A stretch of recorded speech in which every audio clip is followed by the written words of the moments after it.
Recorded Books presents An Accidental Birthright by Maisey Yates, narrated by Laurence Bouvard. Chapter 1. "Oh, please don't rebel on me now." Alison Whitman put her hand over her stomach and tried to quell the rising nausea that was threatening her with immediate action if she didn't get a hold of some saltine crackers or a bottle of ginger ale. Morning sickness was the pits, and it was even worse when it lasted all day. Worse still, when you were about to tell a man he was going to be a father.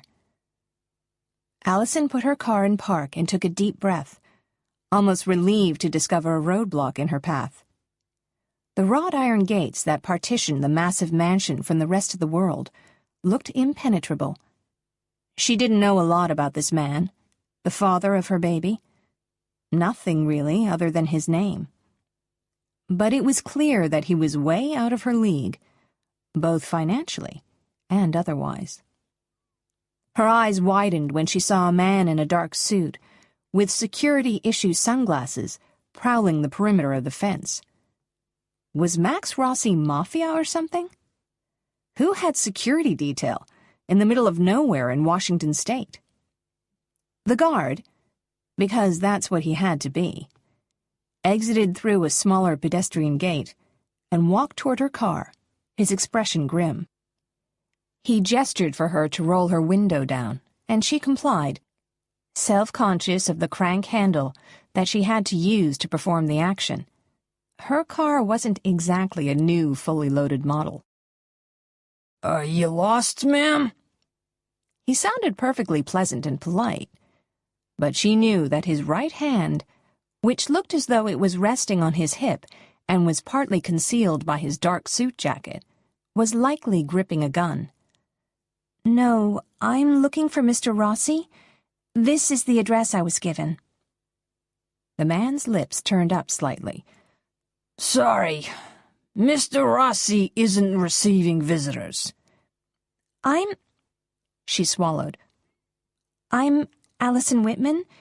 He's expecting me. At least I think he is." The guard held up a hand, pulled a cell phone from his pocket, and hit speed dial. He spoke rapidly in a foreign language, Italian, she guessed, before hanging up and turning his attention back to her. "Go ahead and pull in. Park your car at the front." He walked to the gate and keyed in a code. The iron monstrosity swung forward, and Alison pulled the car through, her stomach now seriously protesting. She really didn't know Max Rossi. She had no assurance he wouldn't harm her in some way. Maybe she hadn't thought this through. No, that wasn't true. She had thought this through, from every angle, until she was certain she had no choice but to come here and see the father of her baby, despite the fact that she wanted to bury her head in a hole and pretend the whole thing had never happened. She couldn't play ostrich on this one, no matter how much she might like to. The house was massive, its bulk partially concealed by towering fir trees. The intensity of the saturated greens surrounding her was almost surreal. Compliments of the year-round rainfall. Nothing new to a native of the Pacific Northwest, but she rarely ventured outside the Seattle city limits anymore, so being surrounded by this much nature felt like a new experience. And seeing such a pristine, modern mansion set in the middle of the rugged wilderness was akin to an out-of-body experience. Of course, the past 2 weeks had also seemed like an out-of-body experience. First with the positive pregnancy test, and then with all of the revelations that had followed. She parked her ancient car in front of the house and got out slowly, really hoping she didn't lose her lunch in the middle of the paved driveway. Not exactly a way to make a good impression on a man. The security detail appeared out of nowhere, his hand clamping firmly on her arm as he led her to the front door. "I appreciate the chivalrous gesture, but I can make it through the door on my own," she said dryly. Her escort gave her a rueful smile, but loosened his grip and let his hand fall to his side. Although she noticed he was still ready to grab hold of her if he needed to. He opened the front door for her, and she had a feeling it wasn't good manners that made him allow her to go in first, but a desire to keep himself in the most advantageous position. Miss Whitman. The deep velvet voice held just a hint of an accent, and the sound made her already queasy stomach turn, but not with nausea. This feeling was something she didn't recognize at all. A strange twisting sensation that wasn't entirely unpleasant. She put a hand to her stomach and tried to suppress it. The sight of the owner of the amazing voice only increased the pitching sensation. She watched as he strode down the sweeping curved staircase, his movements quick and smooth, masculine, yet graceful. He was the most handsome man she'd ever seen. Not that she ever spent much time dwelling on men and their looks. This man, though, demanded admiration even from her. He was just so masculine, so striking. He would turn both male and female heads wherever he went, that was for sure. And not just because of his arresting features and perfect physique. It was his air of authority, the absolute power that emanated from him. It was compelling in a way that captivated her. His square jaw was set and uncompromising. Hard eyes, dark and fathomless, framed by a fringe of thick eyelashes, stared down at her. If not for the expression in his eyes, she might have called them beautiful. But the intense glare that he fixed on her put paid to that description. He looked familiar, although she couldn't imagine where she would have ever seen someone like him. Such an example of masculine perfection hardly haunted the halls of the pro bono law firm where she worked. She swallowed thickly and took a deep breath, hoping the infusion of fresh air would banish some of the nausea she felt. "Yes." "You're from the clinic?" he asked, coming to a stop in front of her. His posture would make a Marine envious.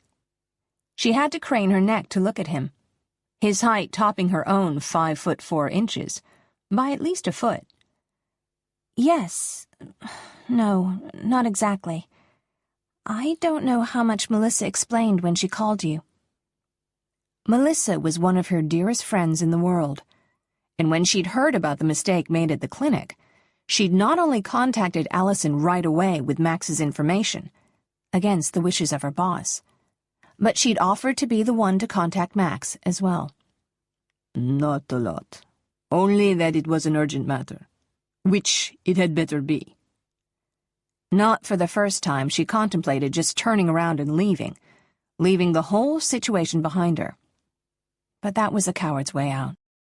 She didn't believe in leaving loose ends, and unlike some other people, she didn't walk away from her responsibilities. Not ever. "Is there somewhere we can go and speak privately?" she asked, looking around the cavernous entryway. No doubt the house had a lot of private rooms where they could sit and talk. Of course, the idea of being in an enclosed space with a man she'd never met didn't rank as a favorite for her. She was trained in self-defense, and she had pepper spray on her keychain. But that didn't mean she wanted to get in a situation where she would have to use either one, especially since she had a feeling neither one would prove effective against Max Rossi. "I don't have a lot of time, Miss Whitman." Anger flared through her. He didn't have a lot of time? As if she had any spare moments just lying around. It was difficult for her to take any time off of work.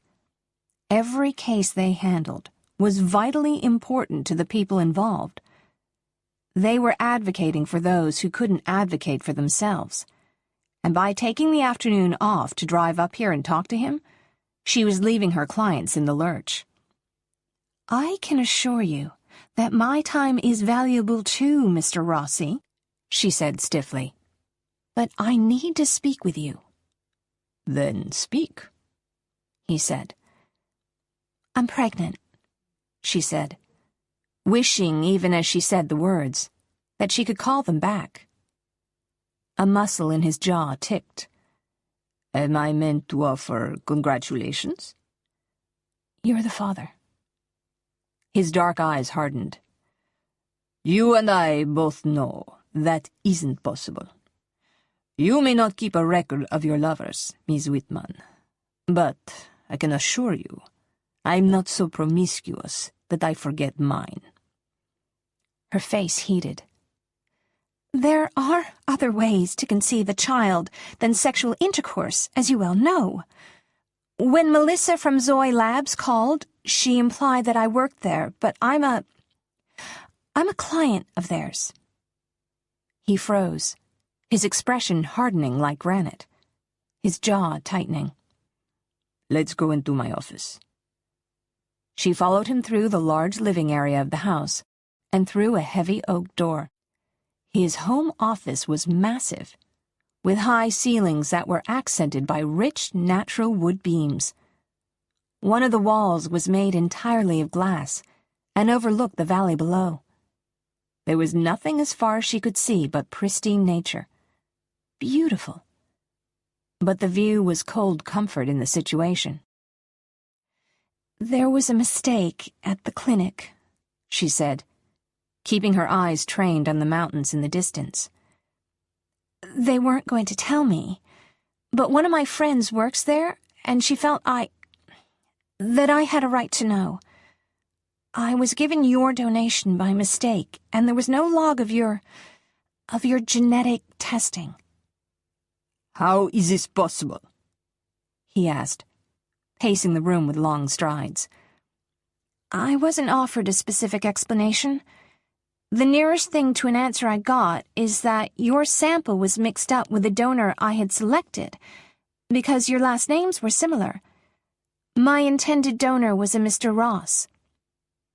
Max gave her a hard look. He was not your husband or boyfriend? I don't have a husband or a boyfriend. It was all meant to be done anonymously. But, she took a shaky breath, it isn't that simple now. His lip curled. Not so simple now that you found out the donor for your child is a wealthy man. Are you here to collect some kind of prenatal child support? Allison bristled. That isn't it at all. I'm sorry to have bothered you. I really am. I'm sure you didn't expect the recipient of your donation to show up on your doorstep. But I need to know if you underwent genetic testing prior to using the clinic. I didn't leave a donation, he said, his voice rough. You must have. She gave me your name. She said it was your sperm that was given to me by mistake. A muscle in his jaw tightened, and she noticed him slowly squeezing his hands into fists and releasing them, as if in attempt to gain control over his temper. I had a sperm sample at the clinic, but it was not meant for anonymous donation. It was for my wife. We were having trouble conceiving. Oh. Allison felt all of the blood drain from her face, leaving her lightheaded and dizzy. Now she really wanted to turn and run away. She'd read horror stories in the paper about couples involved in mix-ups and people losing their babies. She clamped a possessive hand over her stomach. The baby was still hers, even if this man was a biological father. She was still the mother. No judge would take a baby from a competent, loving mother. And Max's wife wouldn't want a baby that didn't belong to her anyway. She couldn't. I just need to know. She took a breath. I'm a non-affected carrier of cystic fibrosis. The donors are all screened for genetic disorders before they're accepted. But your results weren't in the file. Melissa knew that I was concerned, and she was going to get me the information about you, only it wasn't there.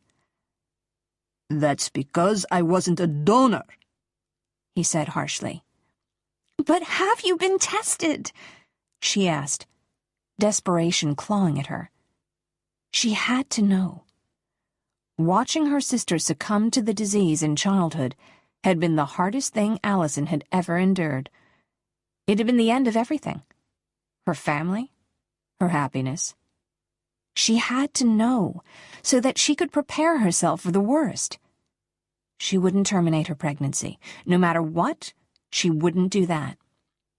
The memory of her sister, of that wonderful short life, was far too dear to her to consider that. But she did need to know. I have not had that test done. She sank into the plush chair that was positioned in front of the desk, her knees unable to support her anymore. You need to get it done, she said. Please. I need you to do it. Maximo examined the woman sitting in front of him, his heart pounding heavily in his chest. He hadn't given a thought to the clinic in the past 2 years, not since Selena's death. When he'd received the phone call from the employee at Zoe Labs, he'd assumed it pertained to his sperm sample.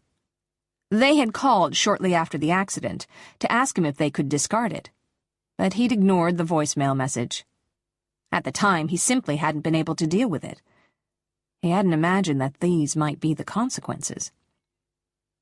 Now he was going to be a father. It was the most amazing and terrifying moment he'd ever experienced. His gaze dropped to Allison's flat stomach. She was so slender, it was almost impossible to believe that she could be carrying his baby. His baby. A son or daughter. He could easily see a vision of a dark-haired child, cradled in Allison Whitman's arms, as she looked down at the infant with a small maternal smile on her face. The image filled him with longing so intense that his chest ached with it. He thought that he'd let that desire go, the desire for children. He thought he'd laid that dream to rest alongside his wife. But in one surreal moment, all of those dreams had been made possible again. And in that very same moment, he'd found out that his child might have serious health complications. His tightly controlled life was suddenly, definitely, out of his control. Everything that had seemed important 5 minutes ago was insignificant now, and everything that mattered to him rested in the womb of this stranger. But he could get the test. Find out as soon as possible if there was a chance their baby might have the disease. Having something to do, something to hold on to, real action that he could take, helped anchor the whole situation to reality, allowed him to have some control back. It made it easier to believe that there really was a baby. I will have the test done right away, he said. He hadn't been planning on going back to Tehran for another 2 weeks, but this took precedence. He would need to see his personal physician at the palace. He wouldn't take any chances on having this made a spectacle by the press. They'd caused enough damage in his life. And what are you planning if the test is positive? She looked down at her hands. They were delicate, feminine hands, void of jewelry and nail polish. It was far too easy to imagine how soft those hands would feel on his body, how pale they would look against the dark skin of his chest. A pang of lust hit him low in the gut. She was a beautiful woman. There was no denying that. Much less adorned than the type of woman he was accustomed to. Her face had only the bare minimum of makeup, showing flawless ivory skin. Her copper eyes left unenhanced by colored eyeshadow. Her full lips had just a bit of pale pink gloss on them that wouldn't take long to kiss right off. Her strawberry blonde hair was straight, falling well past her shoulders, and it looked as if it would be soft to touch, not stiff with product. A man would be able to sift it through his fingers and watch it spill over his pillow. His stomach tightened further. It said a lot about how much neglect his libido had endured, if he was capable of being aroused at this precise moment. And when had a woman ever appealed to him so immediately? When had lust grabbed him so hard? Never in his recent memory, that was certain. Guilt, usually easy to ignore after living with it for so long, gnawed at him, harder and more insistent than usual. "I'm keeping the baby, no matter what," she said slowly, raising her eyes to meet his. "I just need to be prepared." Something about the way she said that she was keeping the baby, as if he, the child's father, had no place in its life, caused a torrent of hot, possessive anger to flood through him. It was so intense that it momentarily blotted out the lust that had just been firing through his veins. "The baby isn't yours. The baby is ours," he said. But you and your wife—" He froze, realizing suddenly that she didn't know who he was. It didn't seem possible. Her face betrayed nothing, not a hint of recognition or foreknowledge concerning what he was about to say. If she did know who he was, she was a world-class actress. "My wife died 2 years ago." Those exotic eyes widened, and her mouth dropped. I'm sorry. I didn't know. Melissa didn't tell me that. She didn't tell me anything about you but your name." "Usually that's enough," he said ruefully. "But then, you don't think I'm going to give you my baby?" "Our baby," he growled, "as much mine as yours. Assuming, of course, that you're actually the mother, and it wasn't some other woman who donated genetic material." "No! It's my baby.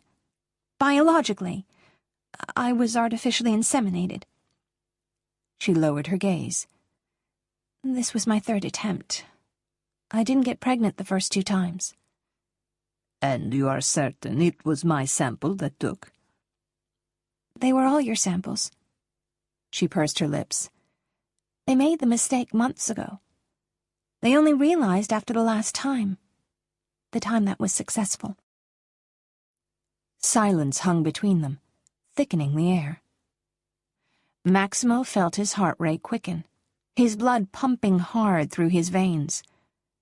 He looked down at her, at those full, pouting lips. In that moment, his only thought was what a shame it was that he had not made 3 traditional conception attempts with this woman.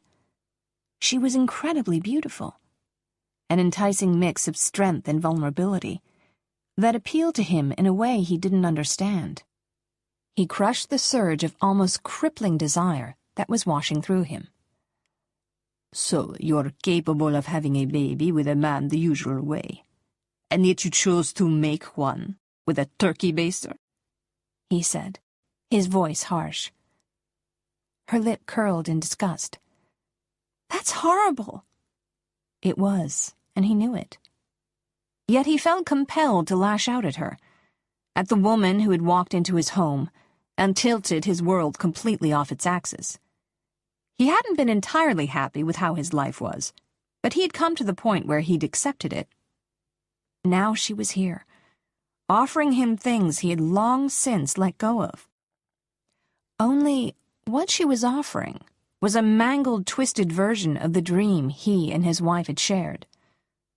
"You're a lesbian?" he asked. If she was, it was a loss to his gender. A waste of a very beautiful woman, in his opinion. Color flared in her cheeks. "No, I'm not a lesbian." "Then why not wait and have a baby with a husband?" "Because I don't want a husband."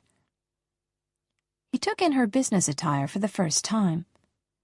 The extreme beauty of her face had held his attention before, preventing him from examining the rest of her appearance too closely, and he hadn't noticed the neatly tailored charcoal pantsuit and starched white shirt. She was obviously a career woman, probably intent on having daycare workers raise their child, while she set about climbing the corporate ladder. Why have a baby, then? An accessory, no doubt.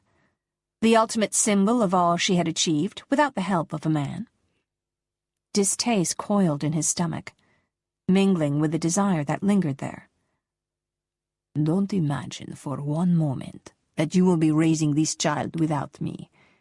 We'll have paternity testing done, and if it is in fact my baby, you may yet find yourself with a husband, regardless of your original plans. He didn't want to get married again. He hadn't even been inclined to get involved in a casual relationship since Selena's death. But that didn't change the facts of the situation. If this was his child, there was no way he would be an absentee father. He wanted his son or daughter in Tehran with him, not half a world away in the United States. The thought of having his child looked upon as a royal bastard, illegitimate, and unable to claim the inheritance that should belong to him or her by right, was not something that settled well with him. And there was only one way to remedy that. The look of absolute shock on her face might have been comical, if there were anything even remotely funny about the situation. "Did you just propose to me?" Not exactly. "I don't know you. You don't know me." "We're having a baby," he said simply. "I fail to see what that has to do with marriage," she said. That luscious mouth pursed into a tight pout. "It's a common reason for people to marry," he said dryly. "Arguably the most common." "I fully intended on being a single parent. I wasn't waiting around for a white knight to sweep me off of my feet and offer matrimony. This wasn't Plan B while I waited around for Mr. Right. The baby was my only plan." "And I'm sure the League of Women applauds your progressive viewpoint, Miss Whitman. But you are no longer the only person involved here. I am, as well. In fact, you chose to involve me." "Only because I need to know if you're a carrier for CF." "Couldn't you have had the baby tested?" "I want to know before the baby is born if there's a chance he or she might have the disease. It's something that would require a lot of emotional preparation. There's testing that can be done in utero, but they typically don't perform the test unless both parents are found to be carriers. I could have waited and said I didn't know the father and gotten prenatal testing done, but there's a slight miscarriage risk, and I just couldn't take the chance. Not when I could just come and talk to you." Or perhaps all of your feminist posturing is simply that, posturing. You said you have a friend at the clinic, and I'm a powerful, wealthy man. It is not outside the realm of belief that you did not receive my sample by accident.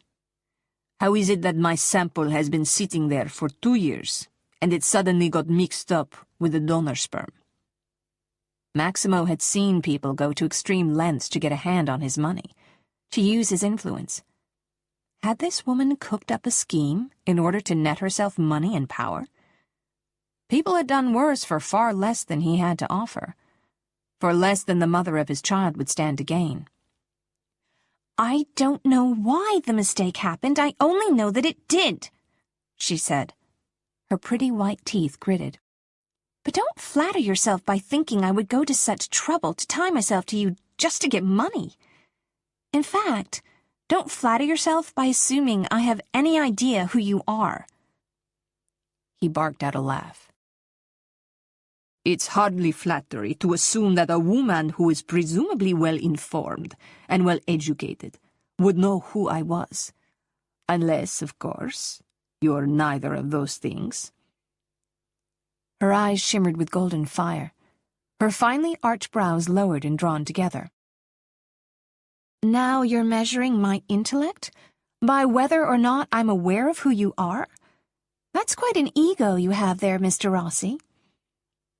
"I'd hate to confirm your take on my ego, Miss Whitman, but my official title is Prince Maximo Rossi, and I'm next in line for the throne of Turan. If the child you're carrying is mine, then he or she is my heir, the future ruler of my country. Chapter 2. Suddenly, it was horrifyingly clear why he'd looked familiar when she'd first seen him. He wasn't just Mr. Max Rossi. She had seen him before. On the news, in the tabloids. He and his wife had been media favorites. They were royal and beautiful, and by all accounts extremely happy. Then, 2 years ago, he'd been in the news for his personal tragedy, the loss of his wife. She was thankful she was sitting, or she would have collapsed. His dark brows snapped together, and she registered concern in his eyes before her vision blurred slightly. Are you all right?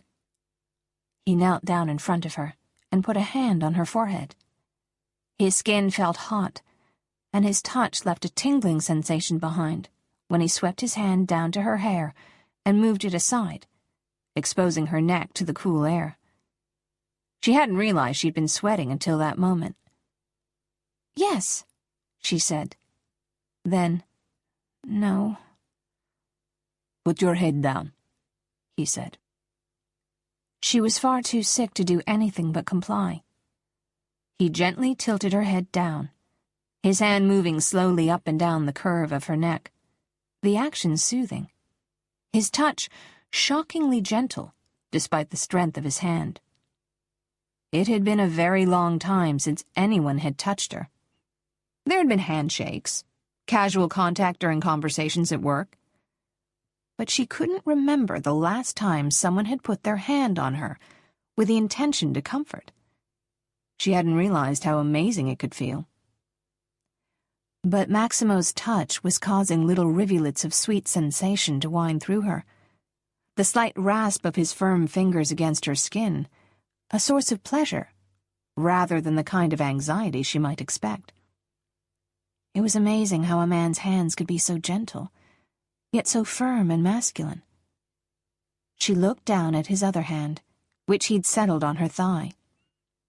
It was so different from hers. His fingers long and blunt, with clean, square nails. His palms wide and strong. She could feel the warmth from his hands seeping through her wool trousers, and she was shocked at how comforting it felt. And something beyond comforting. Something that made her breasts feel heavy, and the air seemed thick. She thought she just wasn't the kind of person who responded to physical touch. She had never really been tactile or sexual, and that hadn't ever bothered her. In fact, it had been something of a relief. She had never wanted to have a relationship, had never wanted to open herself up to someone like that, to grow to depend on them. As a result, she'd gone out of her way to avoid serious romantic entanglements. Her reaction to Maximo was due to pregnancy hormones. It had to be. There was no other explanation for why a part of her, left ignored for so long, should suddenly come roaring to life. "I'm fine," she said, her voice sounding strangled. She covered his hand with hers to move it away, and the contact sent a shiver of something purely sexual through her.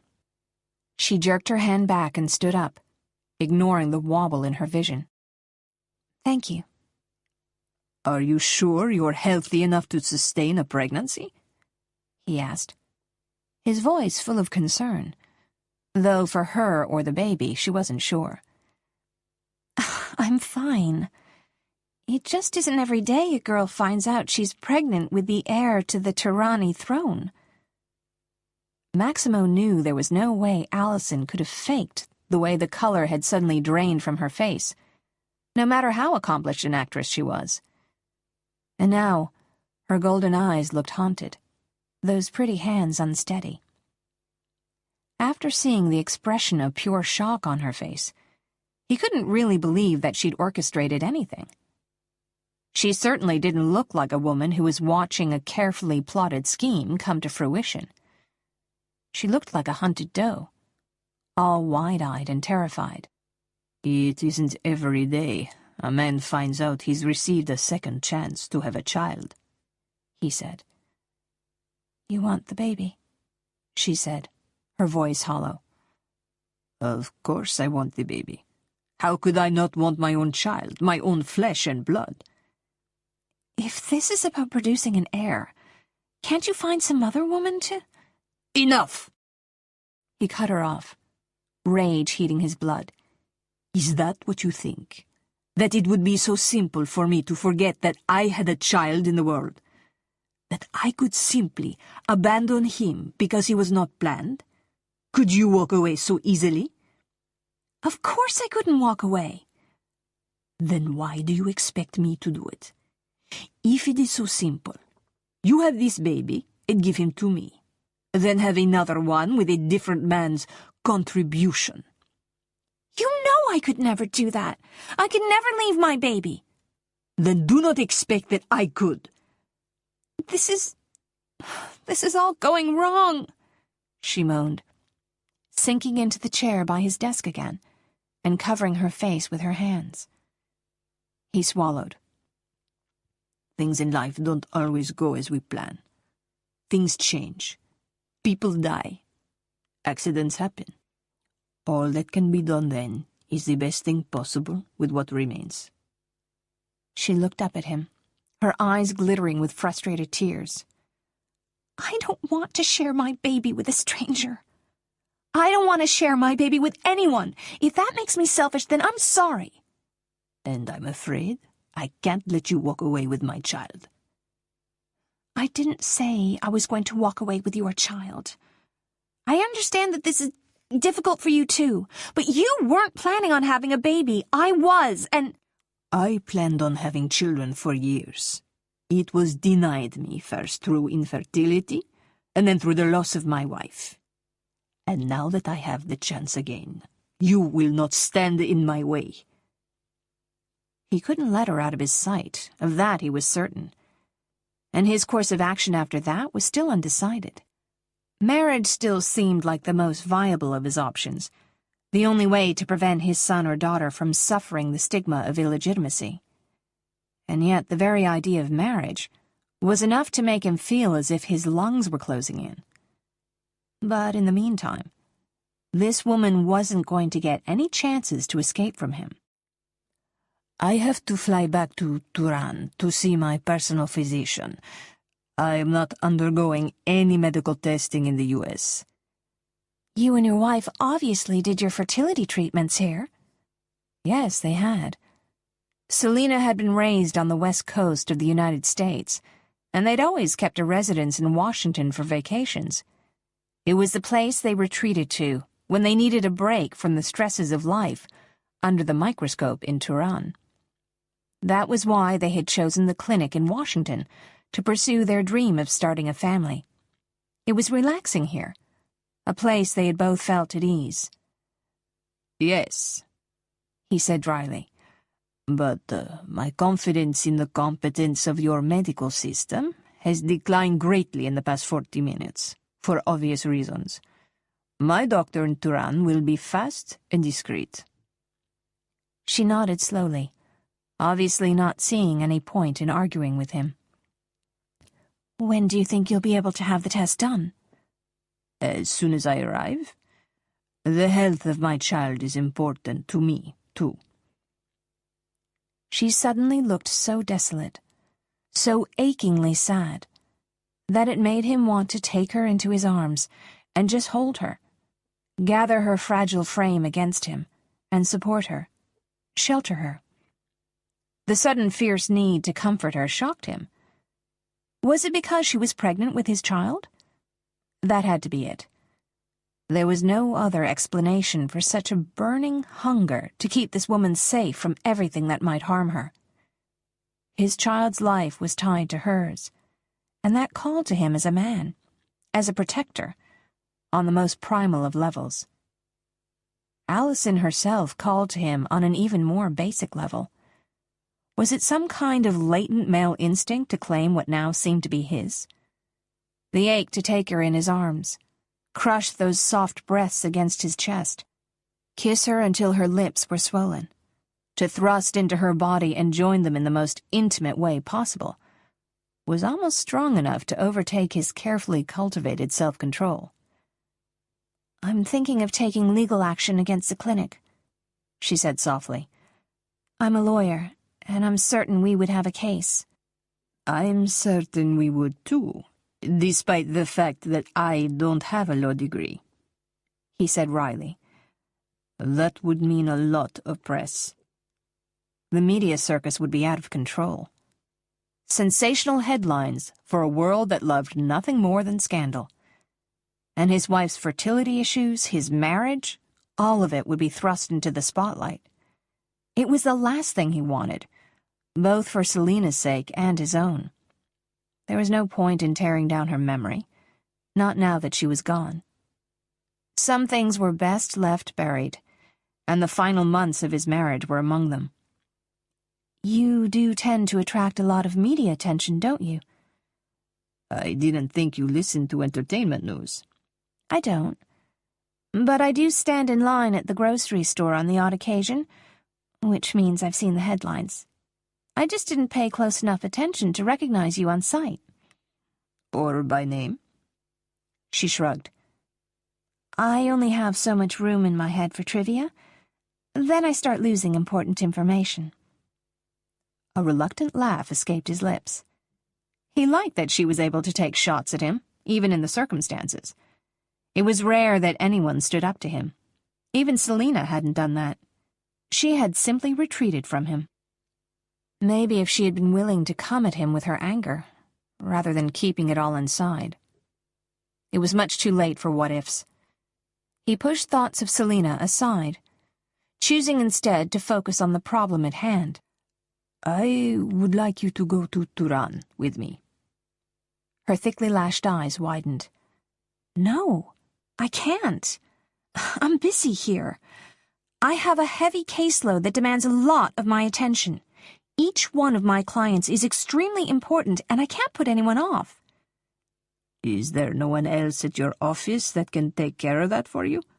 You are pregnant, after all." "There's no pregnant, after all. I have responsibilities. Responsibilities that aren't going to take a holiday just because you want me to." "I see. So your career is so important to you that you cannot manage to take time off, to be there in person for the testing? For something that is so important to our child?" She stiffened, her cheeks suddenly flooded with color, her pert chin thrust out at a stubborn angle. "That isn't fair. It's emotional blackmail."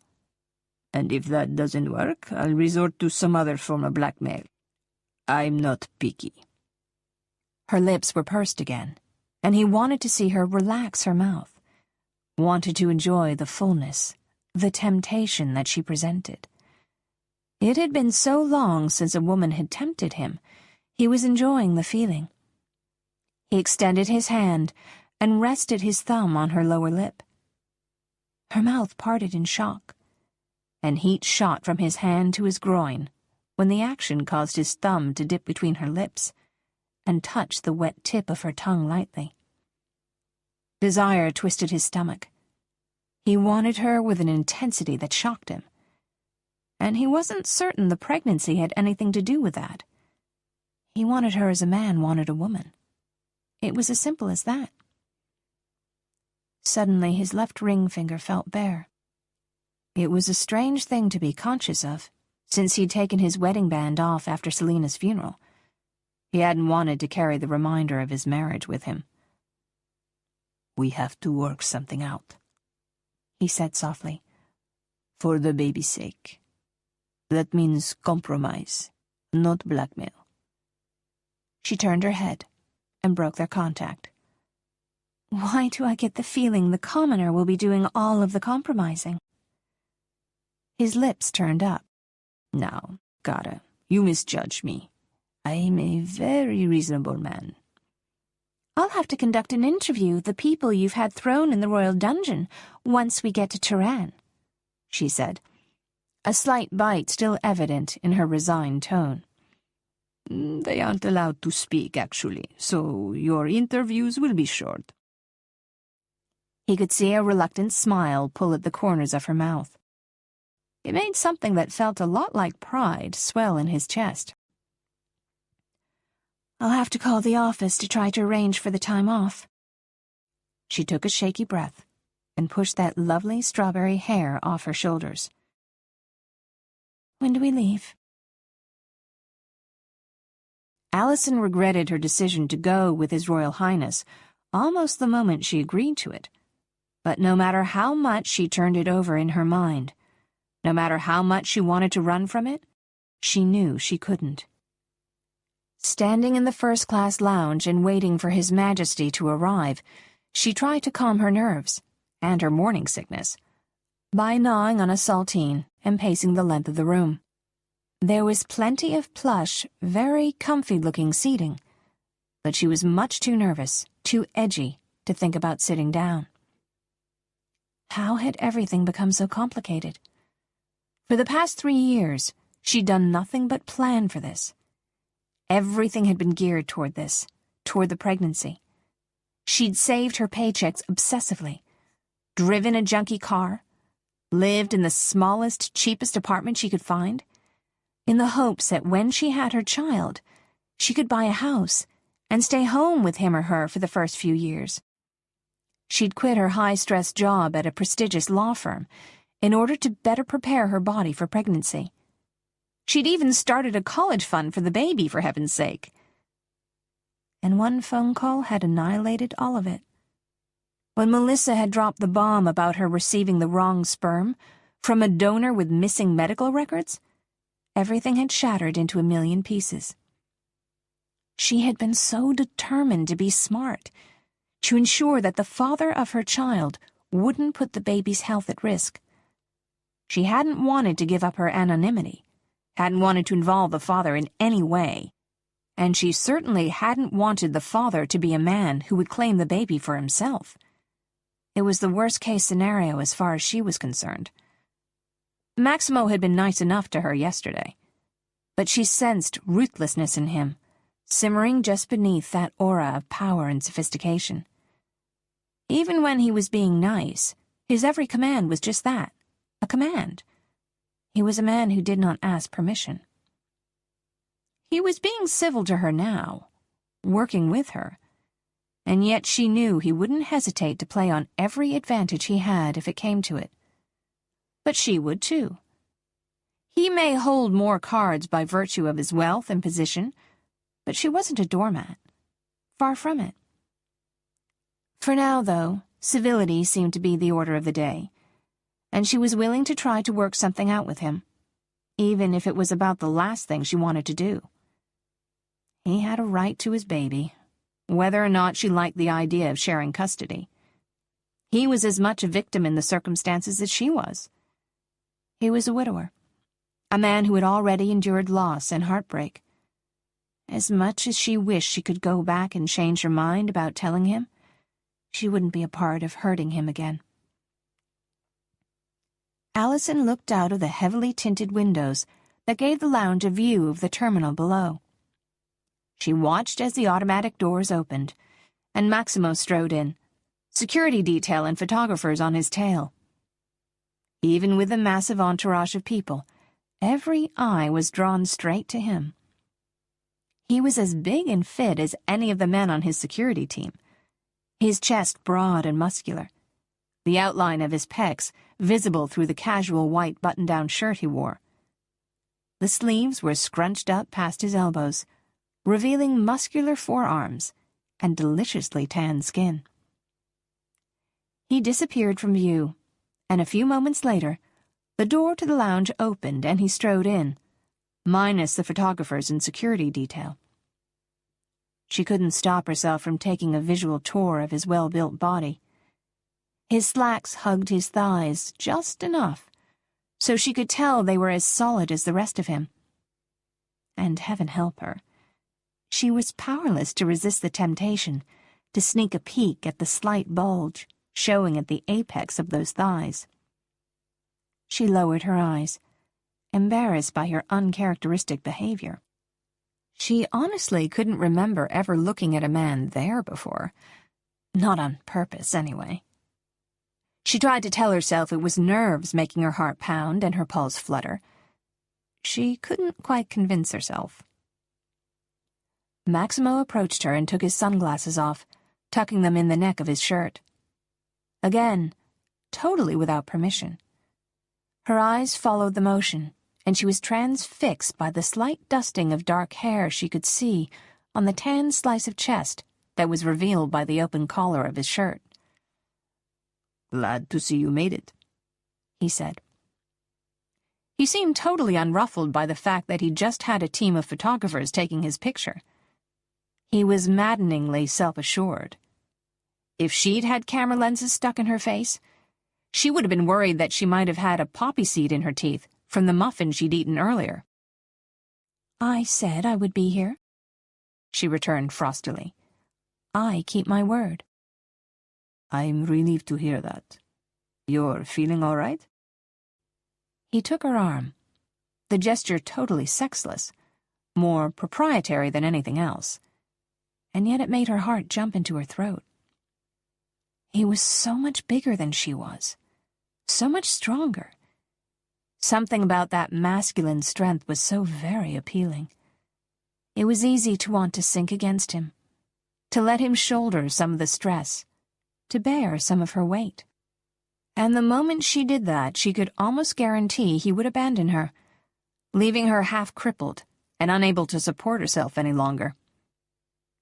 She ignored the little flutters in her stomach and tried to focus on the nausea. Anything was preferable to this strange sort of attraction that seemed to be taking over the portion of her brain that housed her common sense. "Actually, I feel horrible, but thank you for asking." A slight grin tilted his lips. "You can bypass airport security," he said. "My plane is waiting on the tarmac. One of my security agents will escort you out, and I will join you in a few moments. We are looking to create a photo op." She shook her head. The image of herself, pale as a corpse, plastered over a supermarket tabloid, was enough to make her shudder. One of the bodyguards came in, and Maximo gestured for her to follow him out. She bowed her head as she crossed the wet tarmac and headed toward the private plane. She thought she might have seen the flash of a camera from the corner of her eye, but she kept her head down, determined not to seem interesting in any way. She followed the guard up the boarding platform and into the lavishly furnished private jet.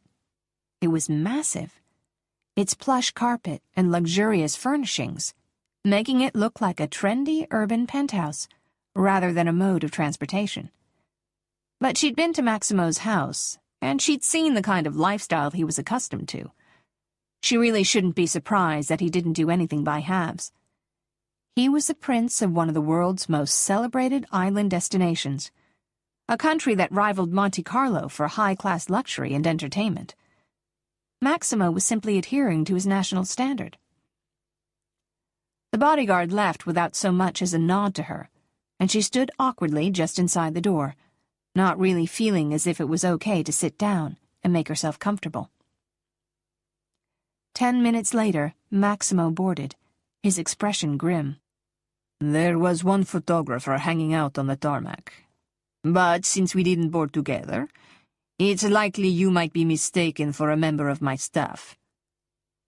She nodded, not quite able to fathom how dodging the press had suddenly become a part of her life. "Are we the only ones flying on the plane today?" she asked, looking around the space. "Well, you and me and the pilot, and the co-pilot, and the flight crew." "That's awfully wasteful, don't you think?" His dark eyebrows winged upward, and she experienced a momentary rush of satisfaction over having taken him off guard. "Scusami?" Conducting an overseas flight for 2 people, who could easily have flown commercial, and employing an entire staff to serve them? Not to mention the greenhouse gas emissions. He offered her a lazy grin that showed off straight white teeth. It transformed his face, softening the hard angles and making him seem almost approachable. Almost. When the U.S. President ditches Air Force One, I'll rethink my mode of transport. Until then, I think it's acceptable for world leaders to fly in private aircrafts. Well, I imagine it's hard to get through the security lines at the airport, with all that gold jingling in your pocket. Are you a snob, Allison? He asked, amusement lacing his voice. Am I a snob? An inverse one. Not at all. I was simply making a statement. To keep him at arm's length, and annoyed with her, if she could help it. There was something about Maximo, something that made her stomach tighten and her hands get damp. It wasn't fear, but it was terrifying. She had never wanted a relationship, had never wanted to depend on someone, to love someone, open herself up to them, only to have them abandon her. She had been through it too many times in her life to willingly put herself through it ever again. First with the loss of her beautiful sister. She knew she couldn't blame Kimberly for dying, but the grief had been stark and painful. The loss felt like a betrayal in a way. And then her father had gone, abandoning his grieving wife and daughter. As for Allison's mother, she might not have left physically, but the person she'd been before Kimberly's death, before her husband had walked out, had disappeared completely. Through all of that, she'd learned how to be completely self-sufficient, and she had never wanted to take the chance on going back to a place where she might need someone else, where she might be dependent in any way. But she did want to be a mother, and she'd set out to make that happen on her own. Now, somehow, Maximo had been thrown into her perfectly ordered plans. Everything had been so carefully laid out. It hadn't seemed as if there was a possibility anything could go wrong. And now those idyllic visions she'd had for her future were slipping through her fingers. Her baby had a father, not just some anonymous donor of genetic material. Her baby's father was a prince whose arrogance couldn't be rivaled, and whose dark good looks affected her in ways she didn't want to analyze. So much for the best-laid plans. You seem to have a statement for everything, he said, settling into the plush love seat that was positioned in the middle of the cabin. Allison took her seat on the opposite side of the cabin, settling primly on the edge of a cream lounge chair. I'm a lawyer. Making statements is an important part of my job.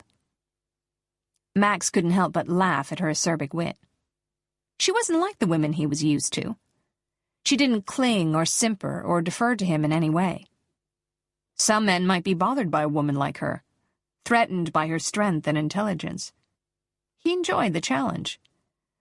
And it helped that he was certain he held the upper hand in the situation. Now that he had coaxed her into coming to Tehran with him, the power balance would be shifted completely in his favor.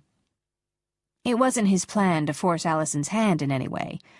On the contrary, he planned to make her an offer that was too good to pass up, once he figured out exactly what he wanted to do. He could tell that Allison would defend their child to the death if she had to, could see that she would lay everything aside for the sake of her baby. But he would do the same. There was no way he was taking the chance that she might disappear with their baby. It was a strange thing to him that a woman would be so resistant to the idea of having his baby. He wasn't a conceited man, but he was pragmatic in his view on things. First and foremost, he was royal and extremely wealthy. He was to be the next king of his country, and along with that, would receive an inheritance worth billions, coupled with a personal fortune he'd amassed with his hugely successful corporation. His chain of luxury hotels and casinos were popular with the rich and famous, both on the island of Tehran and in almost every other major tourist spot in the world. In the eyes of most women, he would be the golden chalice, a ticket to status and riches beyond most people's imagination. And yet, Ms. Allison Whitman had acted as though carrying his baby was equivalent to being sentenced to the royal dungeon, which they did not have at the Tirani Palace, regardless of what she thought. "And your job is very important to you?" he asked, still unable to understand where a child was supposed to fit into this cool businesswoman's schedule. "Yes, my job is important. I'm a court-appointed advocate for children. My law firm does the work pro bono with funding from the government. The pay isn't what it could be, but I put in some time at a more high-profile law firm and quickly found that handling the divorces of the rich and petulant isn't very rewarding." "You're an advocate for children?"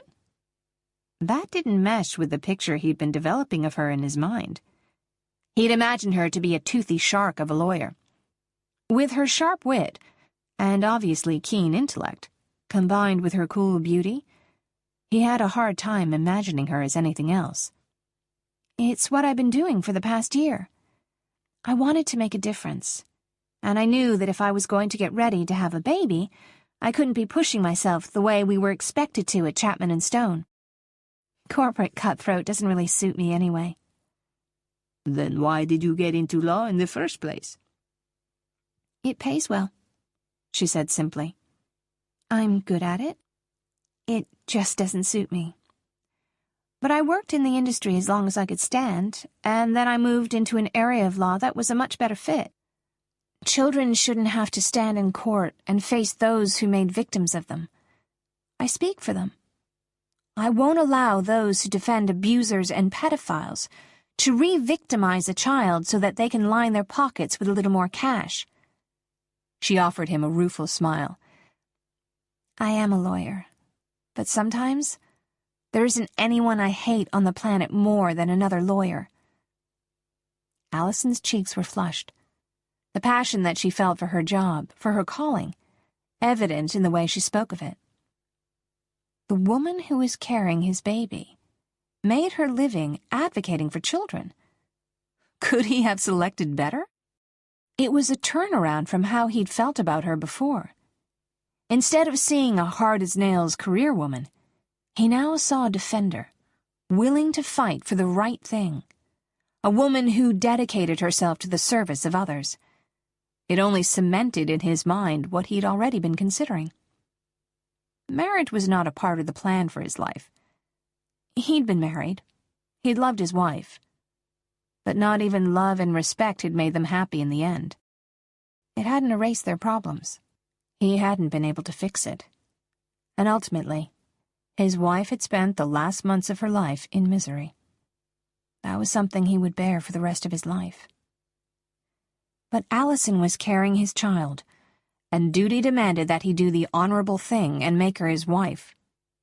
Perhaps there was a different protocol when a woman had conceived through means other than sex, but it felt the same to him. A heavy ache pulsed in his groin area, reminding him that it wasn't the same at all. And yet he couldn't have felt more responsible if the baby had been conceived in his bed rather than a lab. He felt responsible for Allison much the same way, as though they had made their baby the good old-fashioned way. And the fierce attraction he felt for her was an added bonus. He hadn't intended to remain a monk for the rest of his life, but neither had he felt ready to enter the world of casual dating and one-night stands again. He'd been married for 7 years, and it had been more than 9 years since he'd been with any woman other than his wife. It was safe to say his little black book was outdated. And at 36, he felt far too old to re-enter that world anyway. In that respect, a marriage between Allison and him would be beneficial.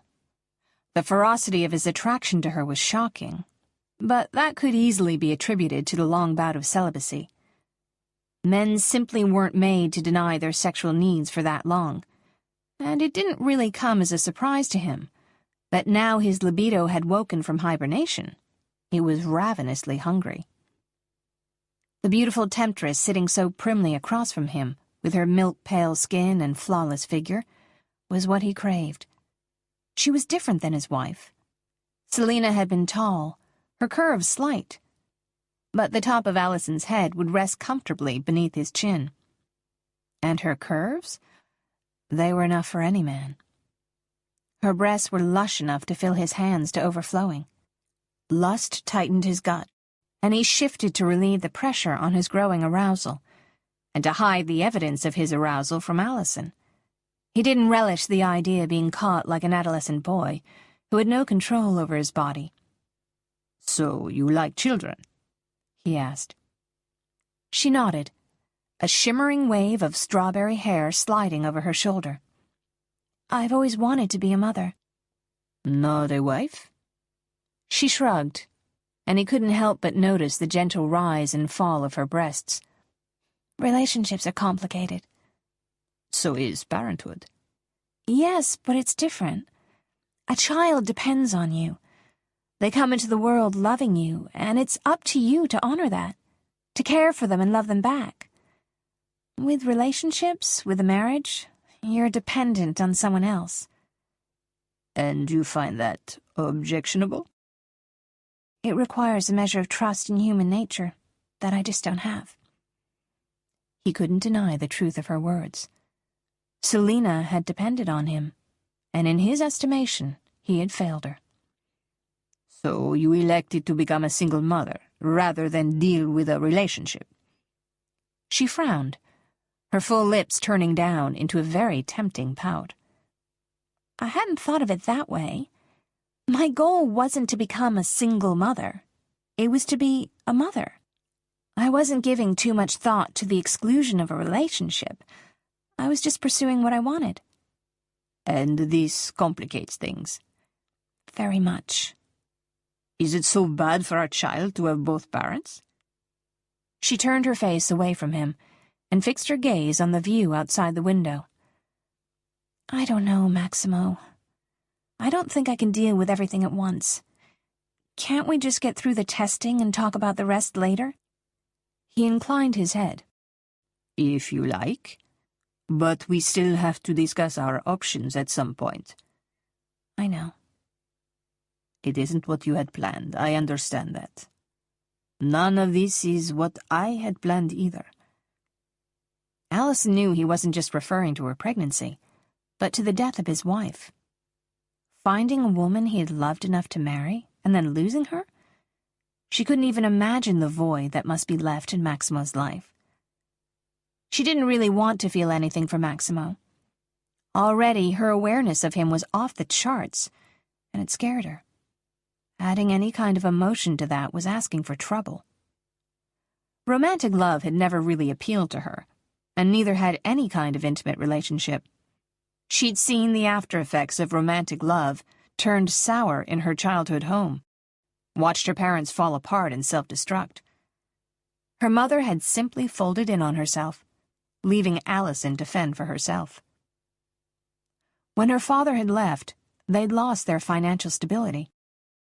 People her mother had considered friends had all but abandoned her.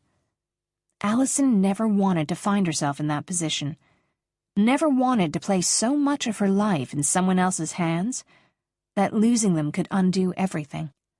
Those experiences had taught her that she had to make her own way, find her own security, her own happiness.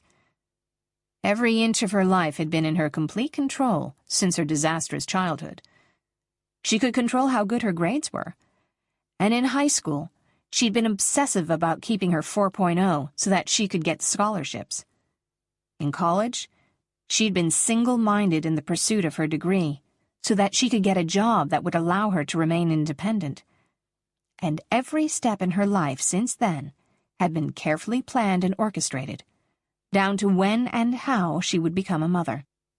All of that seemed laughable now that she was on a plane, headed to a foreign country with a shockingly handsome prince, who also happened to be the unintended father of her baby.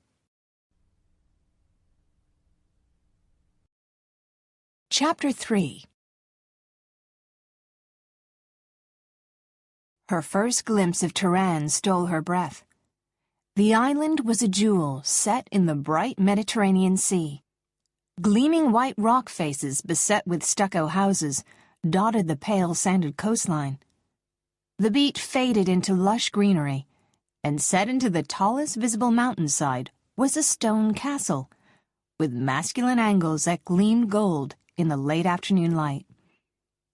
It's lovely. Lovely, and yet untamed. Sort of like its master. For all of Maximo's urbane sophistication, there was something about him that was raw and almost primitive. It appealed to her on a basic level she'd hardly been aware of before she'd seen him descending the stairs of his elegant mansion. The entire flight had been thick with tension, at least on her end. Maximo seemed totally unaffected by her presence, which was more than she could say for herself. It wasn't as though she didn't like men, or that she had never felt any kind of sexual desire. Of course she had. She simply hadn't acted on it, hadn't wanted to. The very idea typically made her feel as if she was on the edge of a panic attack. Sexual intimacy, opening herself up to someone like that, exposing herself, and possibly even losing some of her carefully guarded control, was usually about the least appealing thing she could think of. And yet something about Maximo ignited a curiosity that was starting to override her normal sense of self-preservation. "Thank you," he said, his voice full of total sincerity. "It is my belief that Turan is one of the most beautiful places on earth." The plane began to descend, taking them low over grassland where cattle grazed free range. "I wouldn't have thought you could do much cattle farming on an island." "Not much, but we try to make the most of every natural resource we have. Vineyards and olive groves do well, and our grass-fed beef is almost world-renowned. Of course, being an island, seafood is also a large part of our exports. But we don't export as much as we might. My first priority has always been self-sufficiency." She made a small sound of approval. "What do your duties encompass? Your father is still the official ruler, right?" He nodded. "I have been put in charge of managing the economy. In the past 5 years, I've managed to increase tourism by 50%. With the new luxury casinos and the renovation of some of the historic fishing villages, Turan has become a popular destination for wealthy people looking for a high-profile vacation spot." She arched an eyebrow. "So you're more of a businessman than a prince?" He gave a low laugh. "Perhaps. Maybe in another life that's what I would have been. But in this one, I am happy to fulfill my duty. I do have some business interests on the side, but my main responsibility is still to my country." "And duty is the most important thing?" "It means a lot to me. I was raised to believe that it was duty before self." Duty before self. And did that mean she had a duty to her child to ensure that he knew his father? If her father had wanted her, and her mother had never given him a chance, how would she have felt? Pain twisted her. She would have given anything for a father who wanted her, for the protection and safety it would have represented. Did she have any right to refuse her own child this amazing gift, especially one she would have given just about everything to have herself? She didn't want to face the fact that having Maximo involved in the raising of their child was the right thing to do. What she wanted was for things to turn out according to her plan, but she knew that wasn't possible now. The plane touched down on the tarmac, and her stomach rose into her throat. When the small aircraft came to a stop, the stairs let down, and Maximo took her arm in a very proprietary manner, his posture stiff. He held her as far from his body as was possible, as though too much contact was beneath his royal self. Which was just fine with her. She was still disturbed by the strange effect he seemed to be having on her equilibrium. It was as though her self-control had gone on vacation, and now her body was making up for it, by craving a whole host of things that had just never seemed important before. She would much rather have him be aloof than have him touch her again like he'd done at his house. She could easily remember the slow burn against her lip as he drew his thumb over the sensitive skin. She shivered, trying to shake off the little thrill that assaulted her as the scene replayed in her mind. A crew of 5 lined the runway, ready to unload His Royal Highness's luggage, and her one little carry-on bag. She'd chosen to pack conservatively, since she planned to be back in Seattle in just a few days. But seeing all of his belongings next to her one well-used suitcase made the disparity between their social standing widen before her eyes. He ushered her into the back of the black limousine that was waiting for them, and she complied, mostly because she was in such awe of the wealth that surrounded her. Money she was used to. For the early part of her childhood, her family had enjoyed quite a bit of luxury, and though there were a few years of poverty after her father left, she remembered what it was like to live in the most coveted home in the cul-de-sac. Even now, her income was healthier than most, though she chose to save her money rather than spend it on frivolous possessions. But this was like nothing she had ever encountered. The sleek limo slid through the wrought iron gates that served to divide the castle and its inhabitants from the serfs who populated the rest of the island. Massive stone statues of men with swords stood watch by the gates, as if to reinforce the exclusivity of the location. "No moat?" she asked facetiously, as she gazed up at one massive turret that rose from the inner walls. "No. The crocodiles could never discern between the intruders and the residents, so it made for a lousy security system. Now we just have a silent alarm like everyone else." His unexpected stab at humor brought a giggle to her lips. "No hot oil then either?" Only in the kitchen." A small smirk teased the corner of his mouth, and she noticed a small dimple that creased his cheek. Why couldn't he stay austere and distant? It was easier to see him as the opposition when he was being an autocrat. Much more difficult to do so when he actually seemed likable. They came to a stop in front of the heavy double doors that were flanked, to her amusement, by formally dressed guards who didn't look so different from the stone soldiers that stood at the gates. He turned to face her, the full impact of his masculinity leaving her close to breathless. "After the doctor comes to perform the test, we will be having dinner with my parents so that I can introduce you to them." "Why would you need to introduce me?" "Apart from the fact that you're a guest, you are also the mother of my child and their grandchild." Grandparents? He could even give her son or daughter grandparents, while well, her own father was heaven knew where, and her mother was an extremely bitter woman who drank her issues away and forced everyone around her to listen to her vitriolic diatribes about life and men in general. Allison would never subject her child to that. She didn't even subject herself to it, unless absolutely necessary.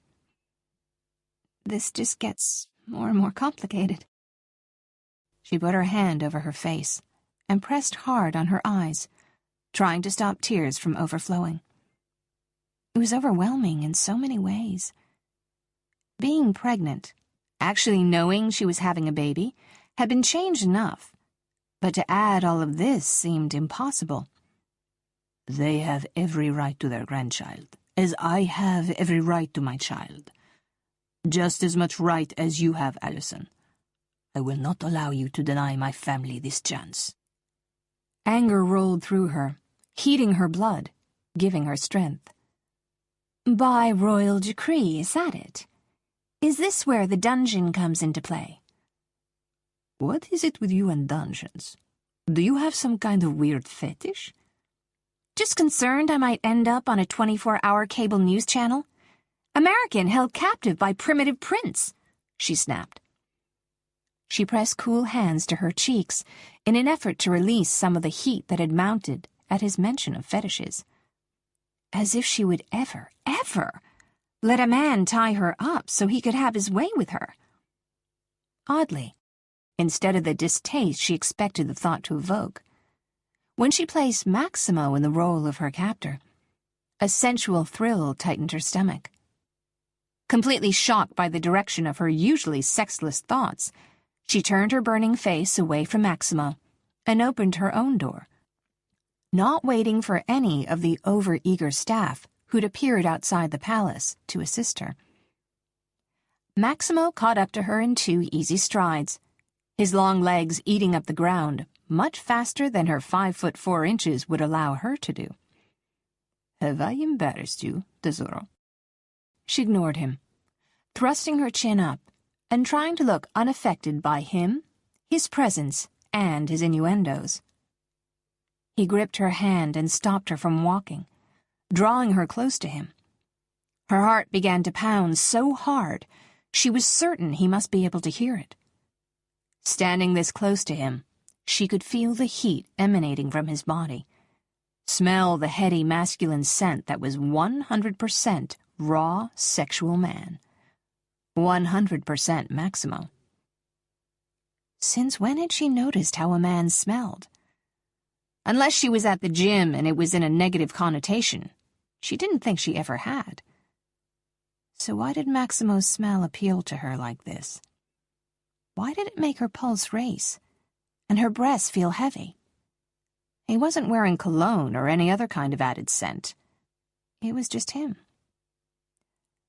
I would have thought that a sophisticated career woman like you wouldn't be so easy to embarrass. He brushed his thumb across her burning cheek. She knew she was flushed, could tell by how hot she felt. But it seems as though I've made you blush, Gara. Stop with the foreign endearments, she said, her voice sounding breathless, rather than snappy as she'd intended. I don't like them. Really? He dipped his head, and her stomach dropped. She had thought for one breathless moment that he might be leaning in to kiss her. Most women find them very sexy. I'm not most women. He frowned, his dark gaze searching. No, you're not. She didn't know whether or not she should feel complimented by that, but she did. Not that she would let him know it. His words shouldn't have the power to flatter or hurt her in any way. They shouldn't have any effect on her at all. He shouldn't have any effect on her. The only thing they had between them was their baby. Their relationship had nothing to do with personal feelings. If not for the mistake at the clinic, they never would have met. They ran in totally different social spheres. He never would have given her a second look if it weren't for the baby. It was important for her to remember that. When are you seeing the doctor? She asked, hoping to distract him, eager to not be the focus of his undivided attention. She will come as soon as I call her. She nodded, not knowing why she thought he might need an appointment. Maximo wasn't the sort of man who made appointments. People made them to meet with him, not the other way around. When will you call her? She asked, pretending that all of the edginess she was feeling was over the test, and that none of it was due to Maximo's proximity and the way it made her feel. Right away, if you like. She nodded, her stomach fluttering. Yes, please, I'd like that. The doctor came immediately, and Allison followed Maximo and the beautiful young physician into his office. When he'd mentioned having a personal physician, she'd imagined an elderly man, not a blonde in her early 30s, who was tall and willowy enough to be a model. It shouldn't really surprise her. Maximo was a handsome man. A very handsome man, she amended herself. He was rich and powerful. Plus, of course, there was that very basic feminine nurturing instinct that likely made women want to heal all of his wounds. He probably attracted women in droves. It was likely he welcomed the female attention. He was in his prime, a powerful, sexually attractive man who probably took pleasure when it was offered.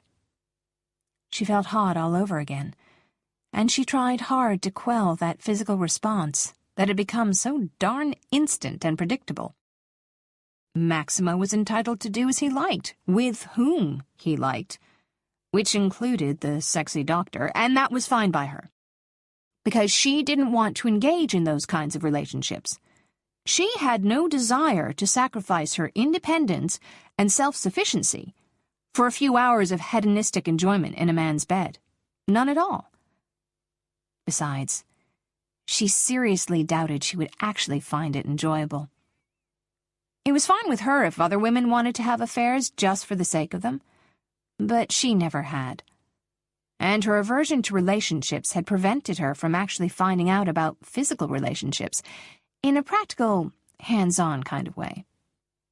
But she was 28, and she wasn't born yesterday. She had a full intellectual knowledge of sex, even if she didn't have actual first-hand experience, and she couldn't imagine such an intimate activity holding any appeal to her.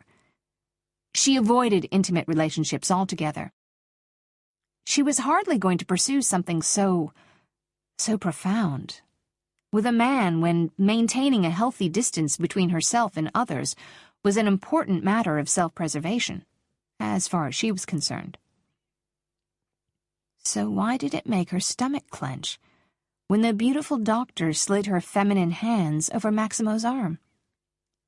The sexy blonde drew his shirt sleeve up and wiped at the inside of his elbow with a small cleansing pad, her movement seeming slower, more sensual than was strictly necessary.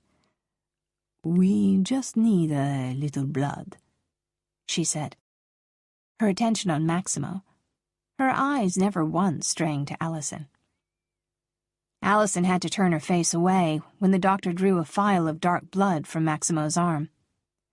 She was never very good with things like that, and being pregnant made her feel all the more fragile about it. And the last thing she wanted to do was something as ridiculously weak as passing out in front of him. As much as she imagined he was used to women falling at his feet, she couldn't afford to show that kind of vulnerability. "All done," the doctor all but purred, as she tugged Maximo's shirt sleeve back into place, covering up his sexy, well-muscled arm. "It will take 5 days for us to run the complete carrier screening. As soon as I know, I'll be in touch. If you need anything before then, let me know. I'm always available." The good doctor offered Maximo a sympathetic arm squeeze, and Allison couldn't help but think that she knew exactly what the other woman would be available for if Maximo needed her. After the doctor left, she and Maximo simply sat, silence stretching between them. Anxiety gnawed at Allison's stomach. A few more days, and she would know if there was a chance their child might be affected. Their child. It seemed so surreal that this stranger was the father of the baby nestled in her womb. At least if the baby had been the product of a one-night stand, they would have known each other on a basic level. As it was, they didn't know anything about each other. They didn't even share the physical attraction that most people expecting a baby together would have shared. Liar. Okay, so she was attracted to him.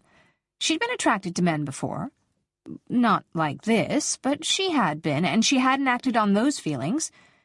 She wouldn't have acted on them with Maximo either. "Is there a hotel that you can recommend?" she asked, desperate to break the tension that was thickening the air in the room. The test was weighing heavily on him, too, she could tell. The corded muscles of his arms obviously tense beneath his well-fitted shirt, his jaw locked tight. He really did care about the baby already. Knowing they shared that made her feel linked to him, even if it was only by one tenuous thread. It was comforting in a way, knowing that someone else cared about the baby. That if something was wrong, she wouldn't be alone in hurting for her child. For now, at least, Maximo didn't feel as much like an adversary. "Why would you need a hotel?" he asked, flexing the arm that the doctor had taken blood from. "I don't want to sleep in a field somewhere. I'm not big on camping." "You do have a very smart mouth," he said, his focus dipping to her lips. She darted her tongue out to moisten them, feeling very self-conscious of the action as she did it. But with him looking at her like that, all she could think about was her mouth, and that made it feel dry and tingly. His dark eyes conveyed an interest that made her stomach tighten. He was attracted to her, too. The realization made her feel lightheaded.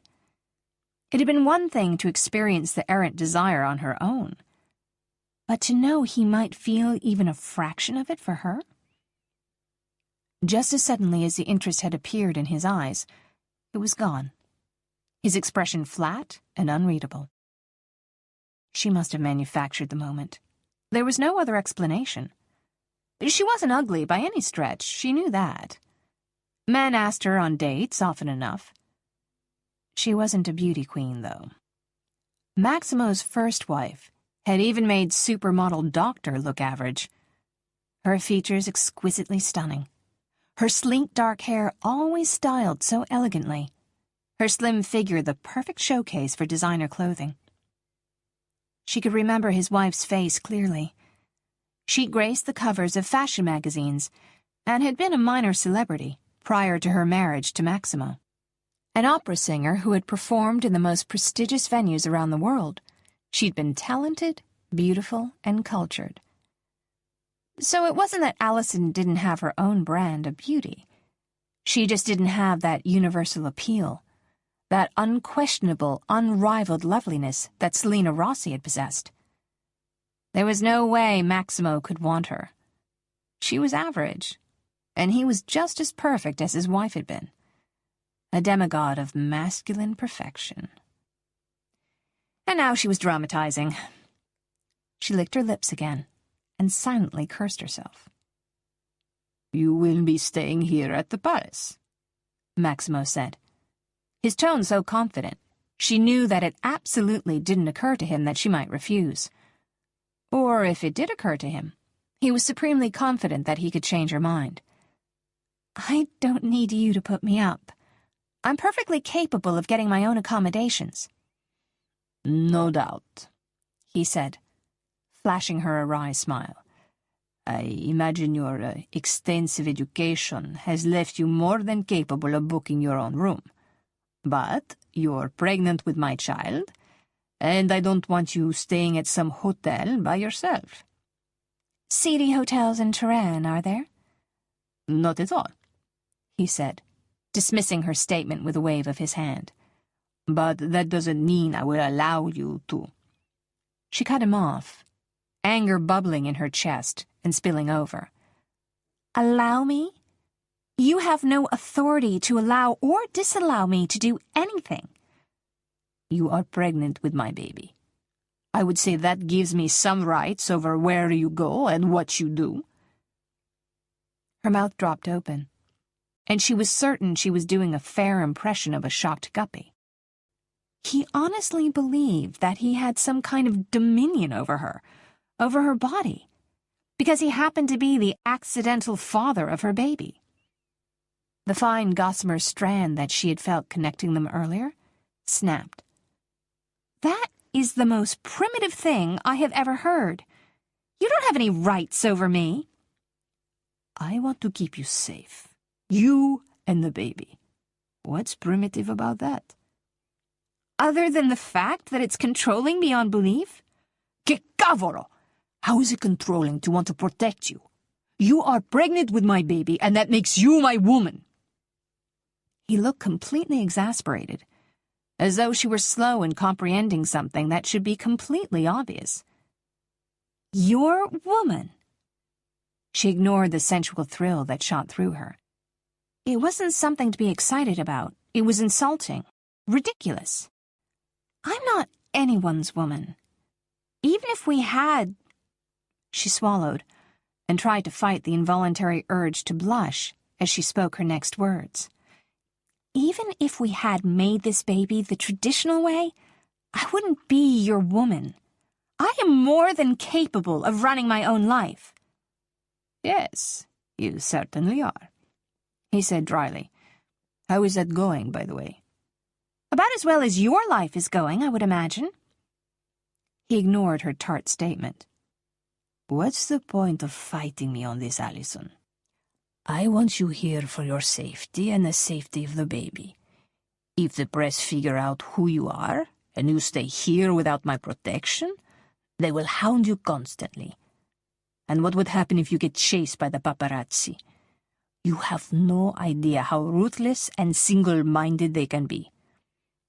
His dark eyes were bleak black holes of bottomless, intense emotion that stunned her momentarily. And just like that, all the depth was gone, his expression composed again. Is that a possibility?" "You saw the press at the airport in Washington. Here in Turan, it can be much worse than that." Oh. She hadn't really taken that into consideration. Hadn't believed that she might be a point of interest to the media. She'd seen how they'd gravitated to Maximo at the airport, but he was worthy of press. And they had loved his wife. But she had been gorgeous and talented. Allison truly hadn't thought that they might want pictures of her. "Yes. Oh. I will not take that kind of chance with our baby's safety." "I won't either," she said softly, hating that he was right. "I'll show you to your room." He placed his hand on the small of her back and led her gently from his office out into one of the main corridors of the palace. The casual touch ignited a flash fire of sensation that scorched a path from the point of contact all the way up to her toes and up to her fingertips, hitting all kinds of interesting points in between. A pulse beat, hard and heavy at the apex of her thighs, and she squirmed slightly, in an effort to gain some distance and to quell the insistent ache that was making itself known. She tried to focus on something other than his touch, a touch that meant nothing to him and shouldn't mean anything to her. She looked around, taking in her surroundings, and gritting her teeth against the onslaught of sensation that was rioting through her. The wing of the palace they had entered was his own personal quarters, and rather than resembling the interior of a Gothic castle, it had a light, modern aesthetic that was similar in appearance to his home in Washington. The walls had been textured and were painted a bright white that contrasted with bold pieces of artwork and sleek, dark furniture. Whoever Maximo had hired to decorate had excellent taste. Maybe his wife had done it. The thought made her chest tighten. He led her to a curved staircase, winding his arm around her waist and placing a hand over her stomach as they walked up to the second floor. She found the proprietary nature of the gesture oddly comforting, rather than offensive, and that scared her. When they reached the landing, she moved away from him, not wanting to draw any kind of comfort from his touch. That was not a road she was willing to go down. He pulled her to him again, placing his hand back over her flat stomach, slowly pushing the hem of her shirt up, his dark eyes intent on hers.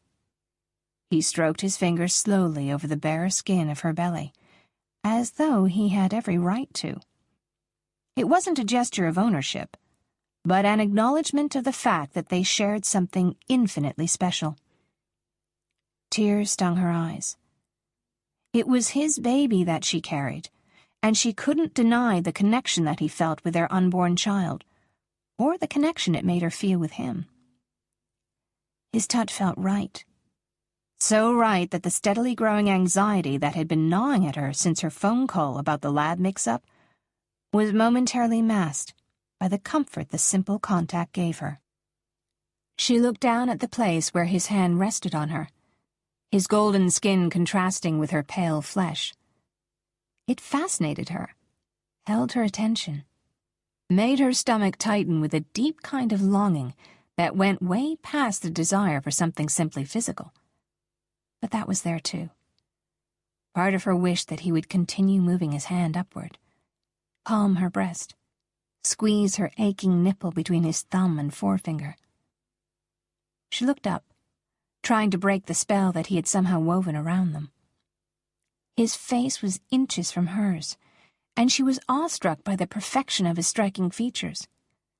Even close up, she couldn't find a single flaw with his sensual mouth, his strong nose and jaw, his dark, compelling eyes. She found herself moving closer to him, leaning in, drawn by an instinct she couldn't understand or control. When his mouth brushed hers, she held her lips still for a second. Then he moved, pressed his hand to the small of her back, closed the gap between them, and brought her up against his hard body. She parted her lips, allowing the tip of his tongue to delve between them, to lightly tease her. It wasn't a demanding kiss. It was a slow seduction of her body, her mind, her senses. She'd never been kissed like this, with this level of skill and sensuality. She'd kissed men before, mostly back in college, when she'd bothered with the pretense of casual dating.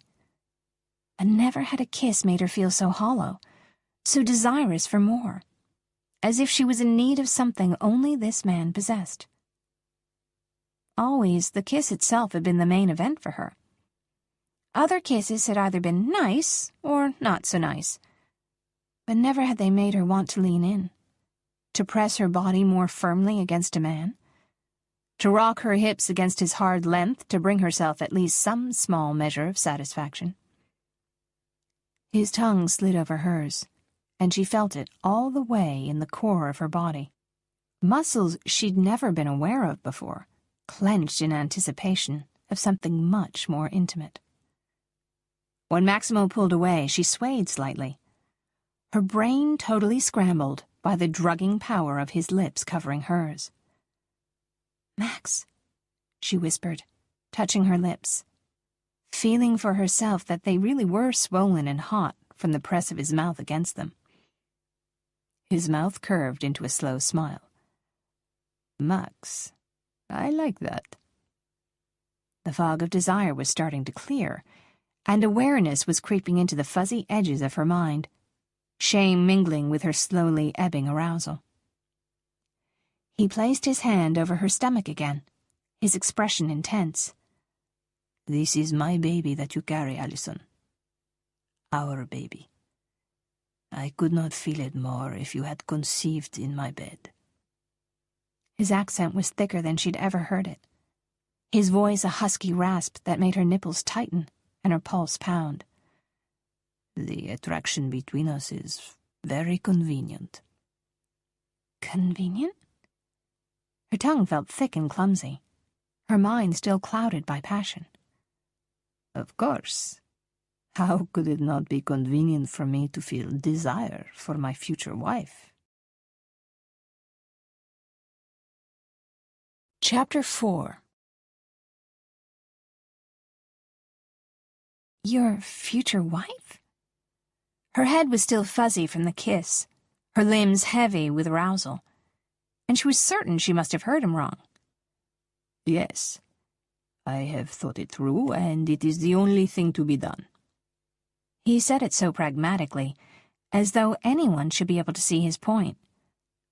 "I'm not going to marry you," she said, trying to match his tone. If he wanted to try to have an insane discussion as calmly as if they were talking about the weather, then she was more than up to the challenge. She certainly wasn't going to give him the satisfaction of rattling her self-control more than once in a 5-minute time span.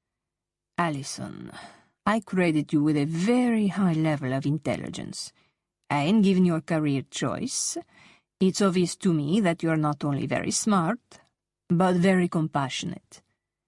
With these two qualities, I can't imagine that you have not arrived at the same conclusion as me."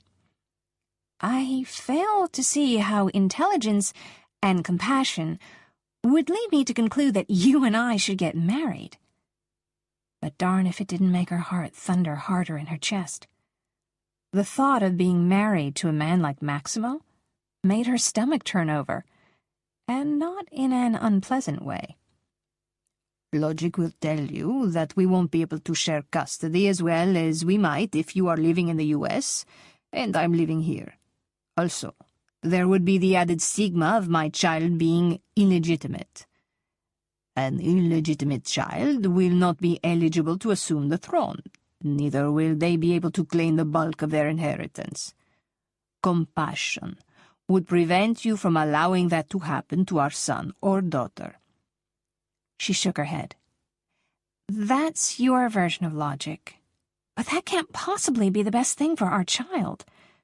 We don't even know each other. How could it be good for them to grow up in a home where their mother and father are essentially strangers? But we would not be strangers, he said, supremely confident. We share some pretty combustible passion. I think we would become acquainted very quickly. I don't even know you. You expect that I would just sleep with you? He shrugged. It is not unheard of for strangers to sleep together. And anyway, if we were married, it would only be natural. For him, it might be natural to just sleep with a woman because he wanted her. For her, there was nothing natural about it. Nothing natural at all about the idea of getting naked with him, of letting him touch her everywhere, see her totally uncovered. Her whole body tensed at the thought. She tightened her lips and forced her expression to remain neutral. Sorry, I'm not in the market. If you remember from previous conversations, I'm not interested in snagging myself a husband. Yes, that was your original plan, but things have changed. Nothing has changed. Not really. My goals haven't changed. His jaw tensed. But the reality has changed. Believe me, marriage was not on my to-do list either. I've been married. I don't believe I have the ability to fall in love again. No woman will ever replace my wife. Don't break your no-marriage vow on my count. He cupped her chin and tilted her face up. I wouldn't be breaking it on your account. This is for our child. I thought you would be able to see that, and that it would matter to you. Don't for one moment imply that the baby's happiness doesn't matter to me. Then do not act like it. It's selfishness, Allison, pure and simple, for you to refuse to marry me. His dark eyes glittered with dangerous heat, and an answering spark ignited in her belly, anger and desire acting as accelerants. And it's plain bullheadedness for you to think that you have the only answer. So passionate, he said, his voice low and husky. He slid his hand up so that he could put his palm on her cheek, the slight roughness of his skin creating delicious friction. It's a shame you choose to express it in this way. How would you have me express it? She snapped. In my bed, he said, each word succinct. That's about as likely as me taking a trip down the aisle, she returned. A wicked, dangerous smile curved his lips. That, Kara, sounds very much like a challenge, and I'm the wrong man to issue a challenge to. Sounds like you're issuing a challenge of your own, Maximo. And believe me, you might be bullheaded, but I'm not exactly a shrinking violet. I believe it. That is why I find you so intriguing. You are a woman who knows her own mind. That's right, she bit out. And my mind says that marrying you would be a very stupid thing to do. It is the only logical thing, he said. I trust you will come to the same conclusion. He turned and continued walking down the corridor, acting as though the conversation hadn't happened. She followed, if only because she didn't relish getting lost in the labyrinthine hallways of the palace, especially since she had no soda crackers at her disposal, and she was beginning to feel nauseous again. If not for that, she might have taken her chances. Maximo didn't say another word as he walked, and she was more than happy to maintain that status quo. Instead of talking, she played the conversation over in her mind. Was he right? Was marriage the only option? In the U.S., she hadn't considered being a single mother an issue. But this was a different country, and not only that, her baby was royalty. A wave of sadness washed over her. It wasn't what she wanted for her child. She had dreams of sitting at a small kitchen table, eating family dinners, coloring, finger painting. Never had she imagined pomp and circumstance in palaces. If she were to marry Maximo, their child would be next in line to the throne. And if she didn't, he or she would be off the hook. She honestly wasn't certain which scenario was best. She'd had dreams of a normal childhood for her son or daughter. But what would they want? Would they hate her for denying them not only an intact family, but a place in history? It was too much to even take in. The only thing she was remotely certain of was that she wanted the very best for her baby. If only she could figure out what that was. "This is your room." Maximo opened one of the doors and gestured for her to go inside. She looked back down the endless hallway and cursed the fact that she hadn't been counting doors on her way down. She was never going to find her way back.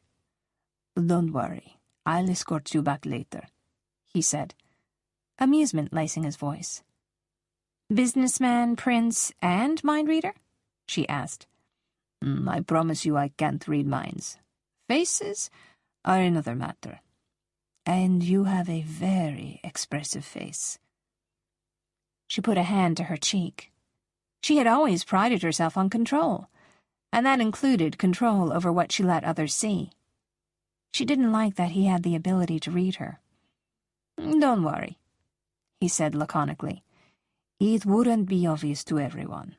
But when you are worried, you get a little crease between your eyebrows." She rubbed at the spot absently, trying to smooth it. "Well, who doesn't?" "You don't like that I can read your emotions." "Would you like it if I could read yours?" He frowned. "I don't consider myself an emotional man." "You showed plenty of emotion when you found out about the baby," she said softly. "Yes, of course I did. The love a parent feels for a child is above everything else. It's as natural as breathing." Not to everyone. She thought of her own father, unable to love anyone any more after the loss of his youngest daughter. "It is to me." He shifted, his jaw clenched tight, the tension evident in his entire body. "Selina and I wanted very much to have children." For the first time, Allison wondered what it must be like for him to be having a baby with a woman who wasn't his wife. She'd had plans, dreams that hadn't included him, and it was the same for Maximo. When he'd pictured having children, he had imagined sharing it with his wife, the woman that he loved. As far removed from perfect as this was for her, it must be much more so for him. Her heart squeezed. She didn't want to feel sorry for him, didn't want to understand him, didn't want to see, even for a moment, why he might be right to ask her for marriage. But she did. In that moment, she did. "Why don't you go in and rest for a while? We'll meet my parents for dinner in a couple of hours. Your things should already have been brought in." Maximo seemed to be done discussing the past, and she wasn't going to press him for more. She stepped into the room and her eyes widened. It was decked out for a princess. From the plush cream carpets to the lavender walls, the rich purple bedding and the swags of candlelight fabric that were draped over the canopy bed frame. This bedroom was a feminine fantasy. And she couldn't help but wonder who the fantasy had been created for. The prince's mistresses? She could hardly imagine a man like him would be without female company for very long. Completely without permission, Her mind began to play a slideshow of what that might look like. She could see it clearly. Maximo's hands, gripping a woman's rounded hips, his dark hands covering full breasts, kissing the white column of his lover's throat. And when she saw strawberry blonde hair fanned out over the pillow, she blinked to try to banish the images. A hot tide of embarrassment assaulted her when she realized she'd cast herself in the part of Maximo's lover. It was laughable. Apart from the fact that she had no desire to sleep with him, there was no way he would want to take a 28-year-old virgin to bed. She knew that some men got off on inexperience, on being a woman's first lover, but she had a feeling that at her age it ceased to be sexy and started to look a lot more as if there must be something wrong with her. "This is nice," she managed to squeak out through her suddenly tight throat. "Glad it meets with your approval. Is there anything you'd like to have brought up to you?" A sudden roll of nausea assaulted her. "Yes, saltine crackers, and a ginger ale if there's one handy." He drew his eyebrows together, his expression full of concern. "You are not feeling well?" "I'm never feeling well these days." "This is normal?" She shrugged. "Morning sickness. Although mine lasts most of the day. But yes, that's normal for some women." "Rest," he said, his tone commanding. "I will see that you are cared for." Suddenly she was so tired, her only wish was to comply with his command. "Thank you." He turned and left the room, closing the door behind him, and she stumbled to the bed and climbed on top of it, relishing how she sank into the soft bedding. She didn't bother to take her shoes off or to get under the covers, and in a matter of seconds she was completely dead to the world. When Maximo returned to Allison's room half an hour later with her requests, she was sound asleep, her arm thrown over her face, her hair spread into a golden-red halo. His eyes were immediately drawn to the gentle rise and fall of her generous breasts. She was an amazingly beautiful woman. Kissing her had been shockingly exciting. He couldn't remember the last time simply kissing a woman had aroused him so much. Maybe when he'd been a teenage virgin, but certainly not any time in the 20 years since then. He hadn't intended to kiss her, not yet. Seduction wasn't the way to win Allison over to his way of thinking. She was cerebral.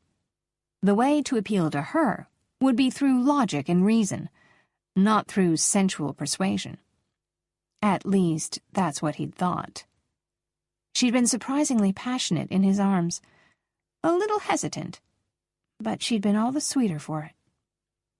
The temptation to join her in the bed, to lift the hem of her shirt again, touch her flat stomach and move higher to the lush swell of her breasts, was so powerful, his teeth ached.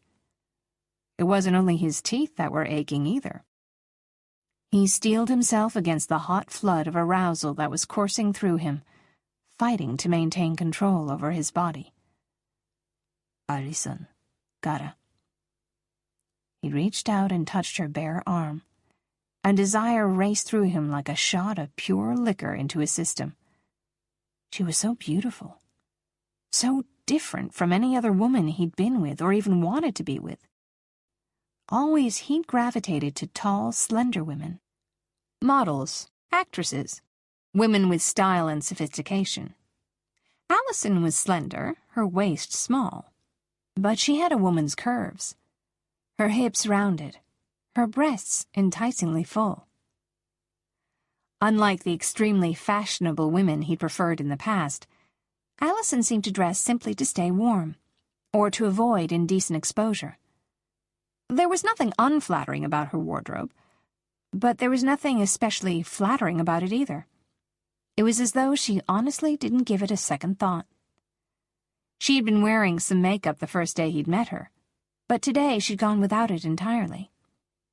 Most women of his acquaintance would have moaned about how pale they looked without it, in an effort to get some sort of compliment. Allison didn't seem to care either way. She shifted beneath his hand, a sweet moan escaping her lips. Her eyes fluttered open, and she fixed her sleepy copper gaze on him, her full lips turning up slightly. "I know you're half asleep," he said softly, "because that's the only way I could have earned a smile from you." Just like that, her brow creased, and she frowned. "Oh," she said softly, putting her hand on her stomach. Anxiety shot through him. "Is everything all right?"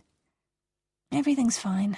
Well, my stomach hurts and my mouth is really dry, but everything's fine with the baby." "And that's why I brought your requested items." He gestured to the tray that was sitting next to her. The crease between her eyebrows deepened, and her lips tugged further down at the corners. "You brought me saltines and ginger ale?" "Oh, not just any ginger ale."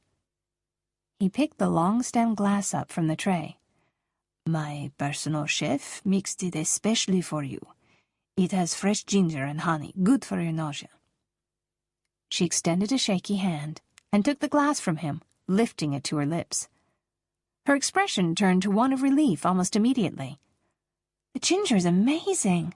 It solves all my problems. All my physical problems, anyway." "Still viewing all of this as a problem?" She took another sip of her drink and shot him a hard look. "Well, yes, morning sickness is a kind of problem. Anyway, you can't tell me you're ecstatic about this." "I'm not sorry about it." "How is that possible?" "I want to be a father. I had given up on that ever happening. There is no way I can regret this." She lowered her head and pressed the glass to her forehead. "I don't know what to do." "Marry me. It's the best solution. For the baby. For us." Her head snapped up.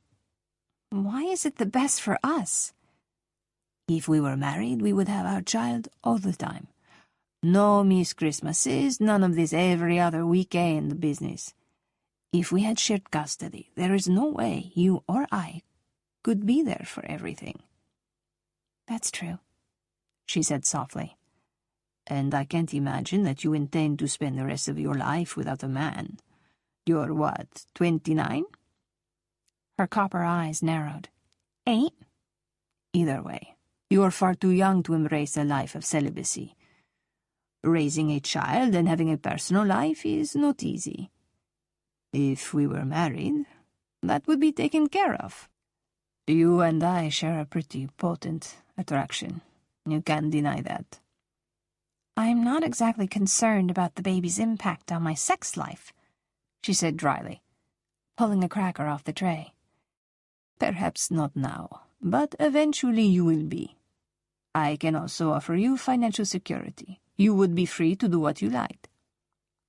"I could stay at home with the baby?" "If you like.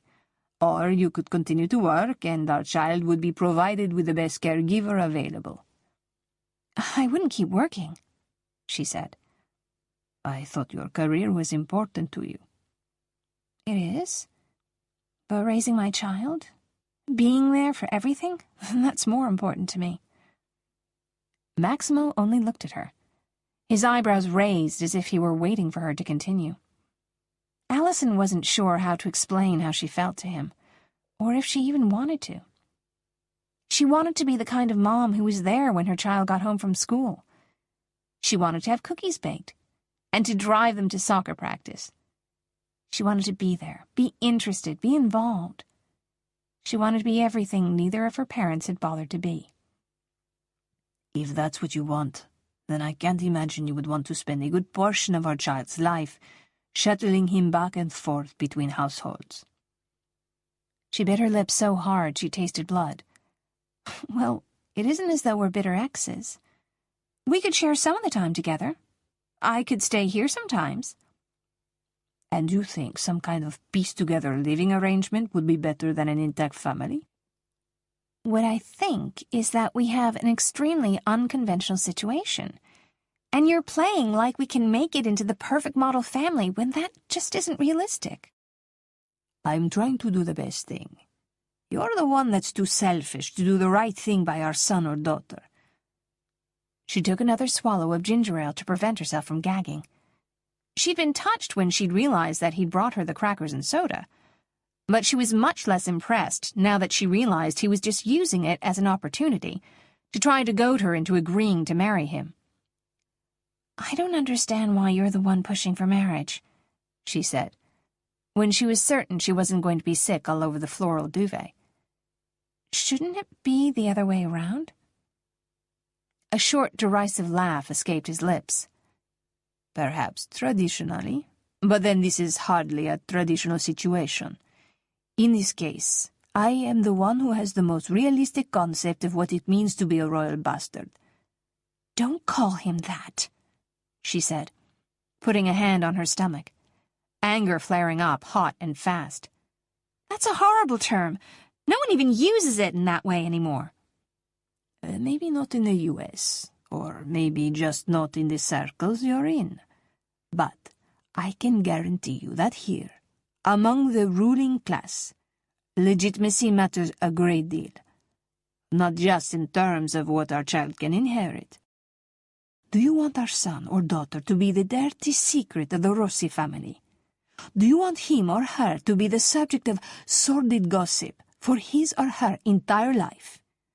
The circumstances of the conception don't matter. What matters is what people will say. They will create the seediest reality they can possibly think of, and that will be the new truth, whether you like the term or not. If you're intent on refusing to marry me, you had better get used to it." The picture he painted was dark. She could see it clearly. People would stop talking when their child walked into a room, their expression censorious, their rejection subtle but painful. "You may not want to be married to me, and frankly, I don't want to be married at all," he said. "But you can deny that it makes sense." "I just don't like the idea of it." "Of marriage without love."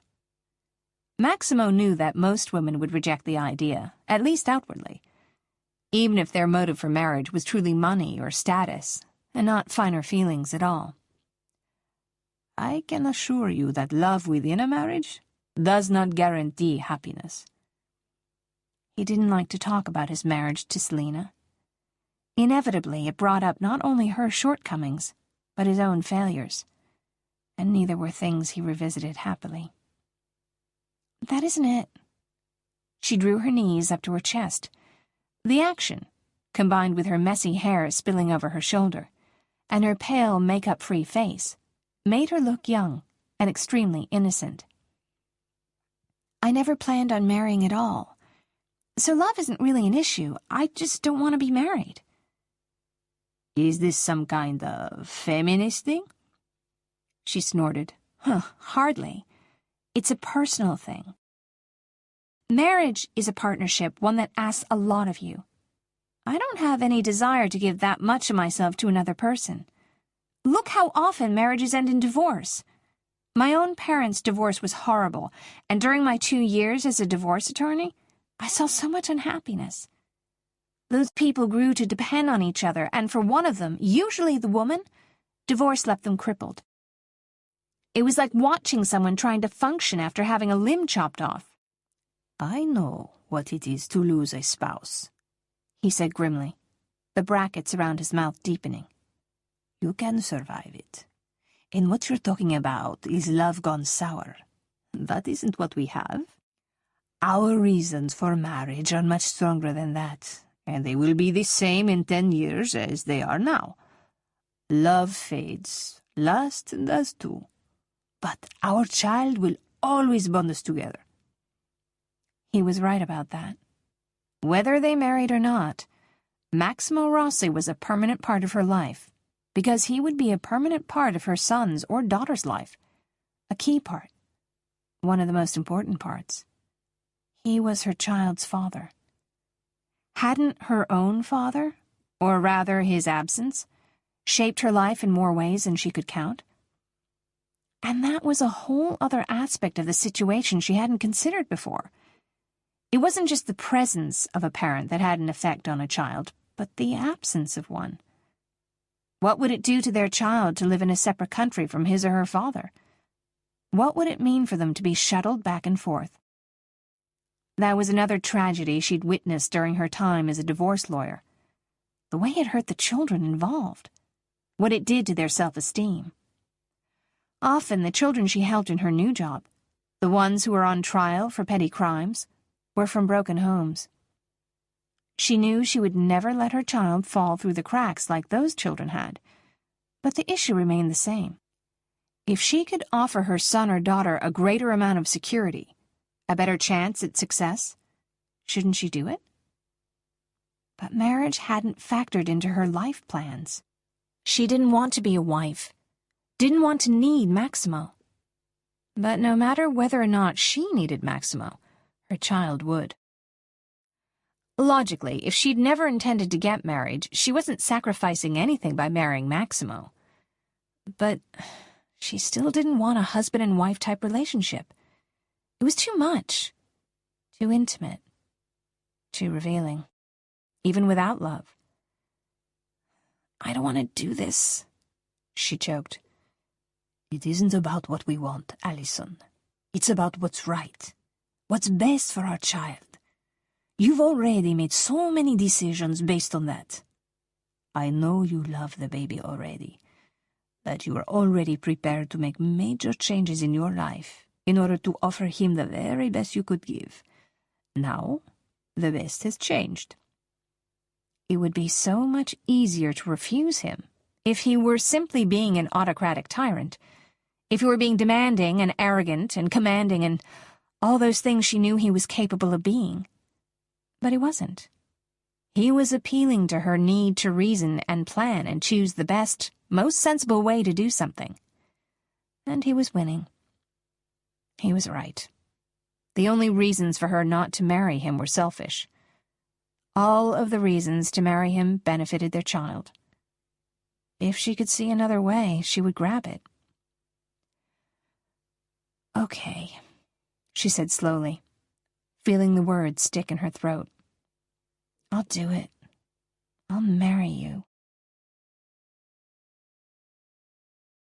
Chapter 5. A sense of triumph, along with a compressing sensation in his throat that felt suspiciously like the tightening of a noose, assaulted Maximo. It was necessary. The only thing that could be done. The only way for him to truly claim his child, make him his heir. And the only way to claim Allison. A heavy pulse throbbed in his groin at the thought of claiming Allison in the most basic, elemental way. He wanted her with a kind of passionate ferocity that was foreign to him. He would have wanted her no matter what. Would have desired her had he passed her when she was walking down the street. But the intense, bone-deep need to take her, to enter her sweet body and join himself to her, that had to be connected to the pregnancy, because it was outside anything in his experience. He'd experienced lust, the basest kind that had nothing to do with emotion, and he'd been in love. This didn't resemble either experience. He could satisfy his lust for her without marriage, but marriage was necessary for him to have the sort of relationship with his child that he wanted, that he craved. And it was the only way he could give his child everything he or she deserved. My acceptance isn't without provisos, she continued, her gorgeous face deathly serious. I agree that marriage seems to be the best solution. But don't expect that I'm just going to cave into all of your demands. Even after knowing you for only a few days, I would never expect that, he said dryly. She swung her legs over the side of the bed, a cracker still in her hand, and stood. She wobbled, and he reached out for her, hooking his arm around her waist to steady her. His response was immediate and fierce, his blood rushing south, his body hardening instantly. He could feel her heart pounding hard against his chest. Her copper eyes were wide, her lips parted slightly. How how easy it would be to dip his head and taste her again. She straightened, much too quickly for his taste, and pulled away, adjusting the hem of her casual t-shirt, her mouth now pulled into a tight line. "Thank you," she said tartly, moving back from him again, creating even more distance between them. "I'm not feeling very well." "So you said. Is it like this every day?" "Pretty much. It hit with a vengeance right when I entered my 6th week." "How far along are you?" He realized then that he'd never asked. 7 weeks. His stomach tightened. She was nearly 2 months along already. It wouldn't even be 9 months until he held his son or daughter in his arms. She was still slender, her stomach flat.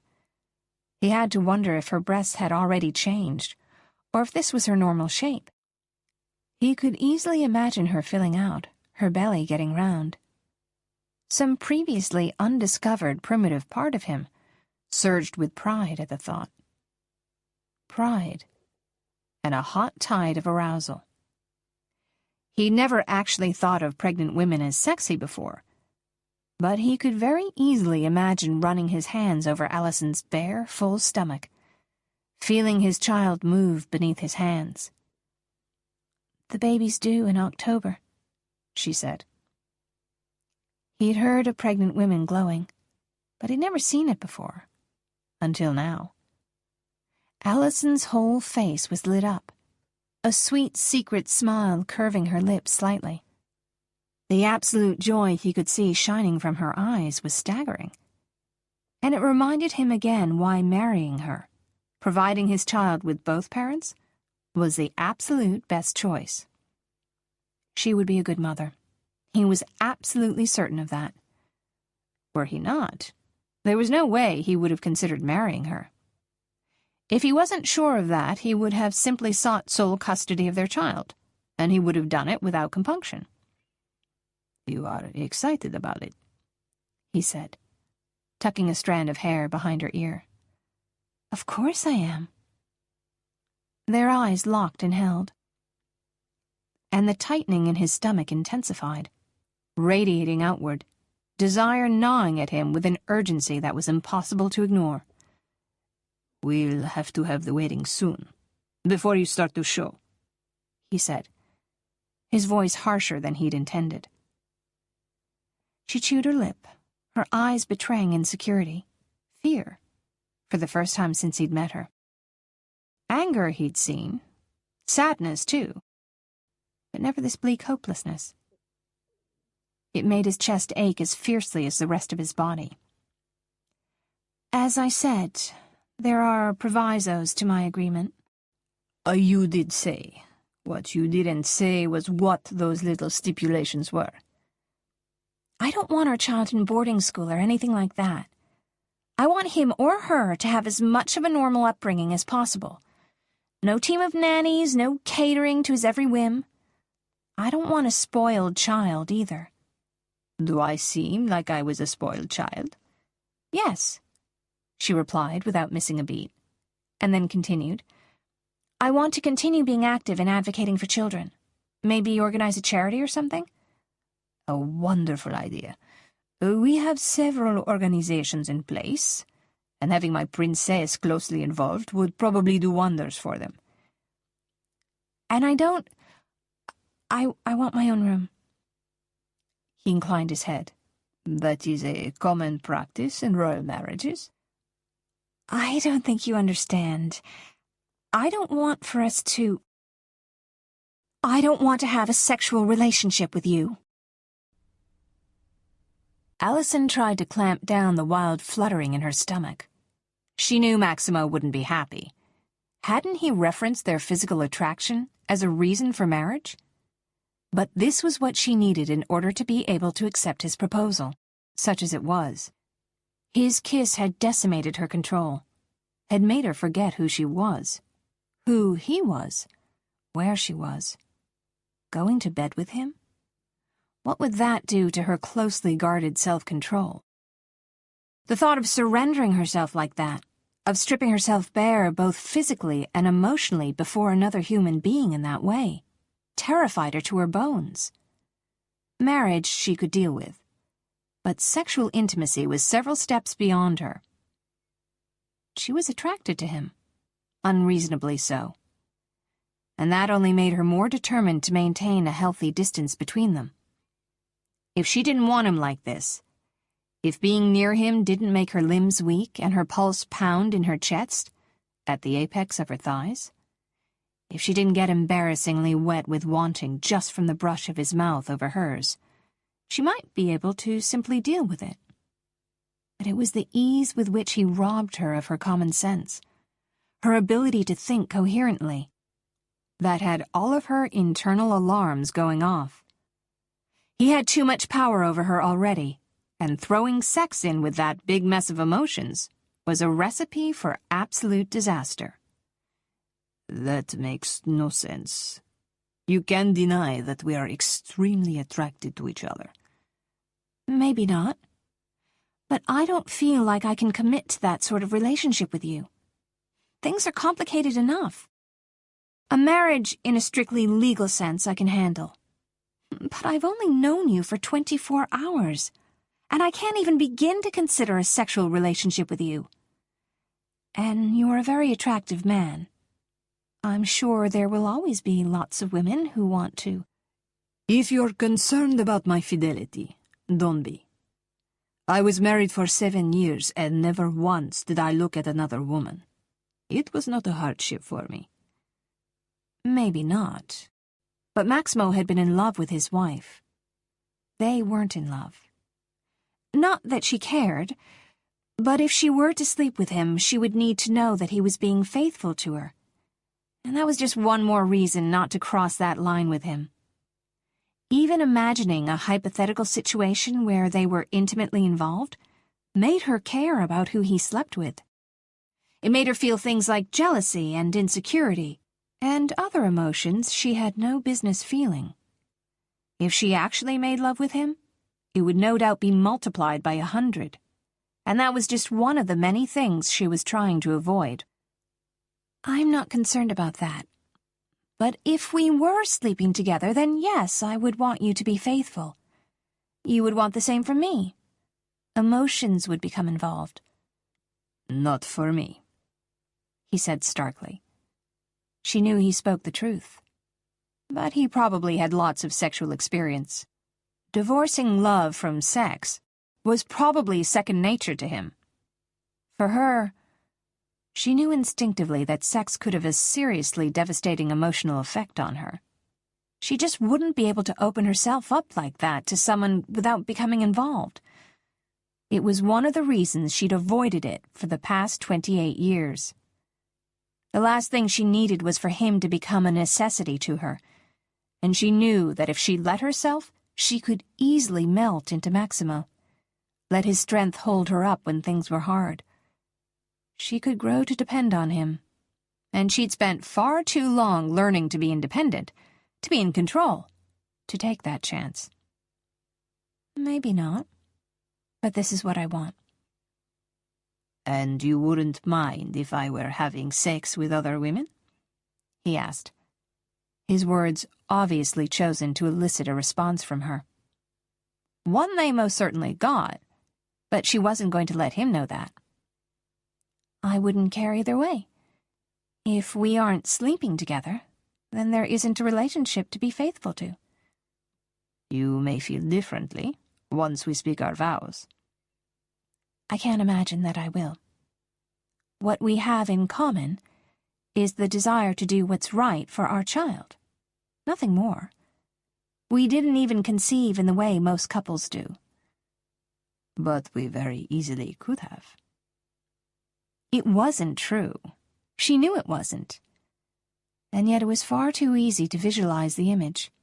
A picture of her meeting Maximo in a bar, a restaurant, on the street. Of them talking, smiling, laughing, having dinner together, going home together, making love. No.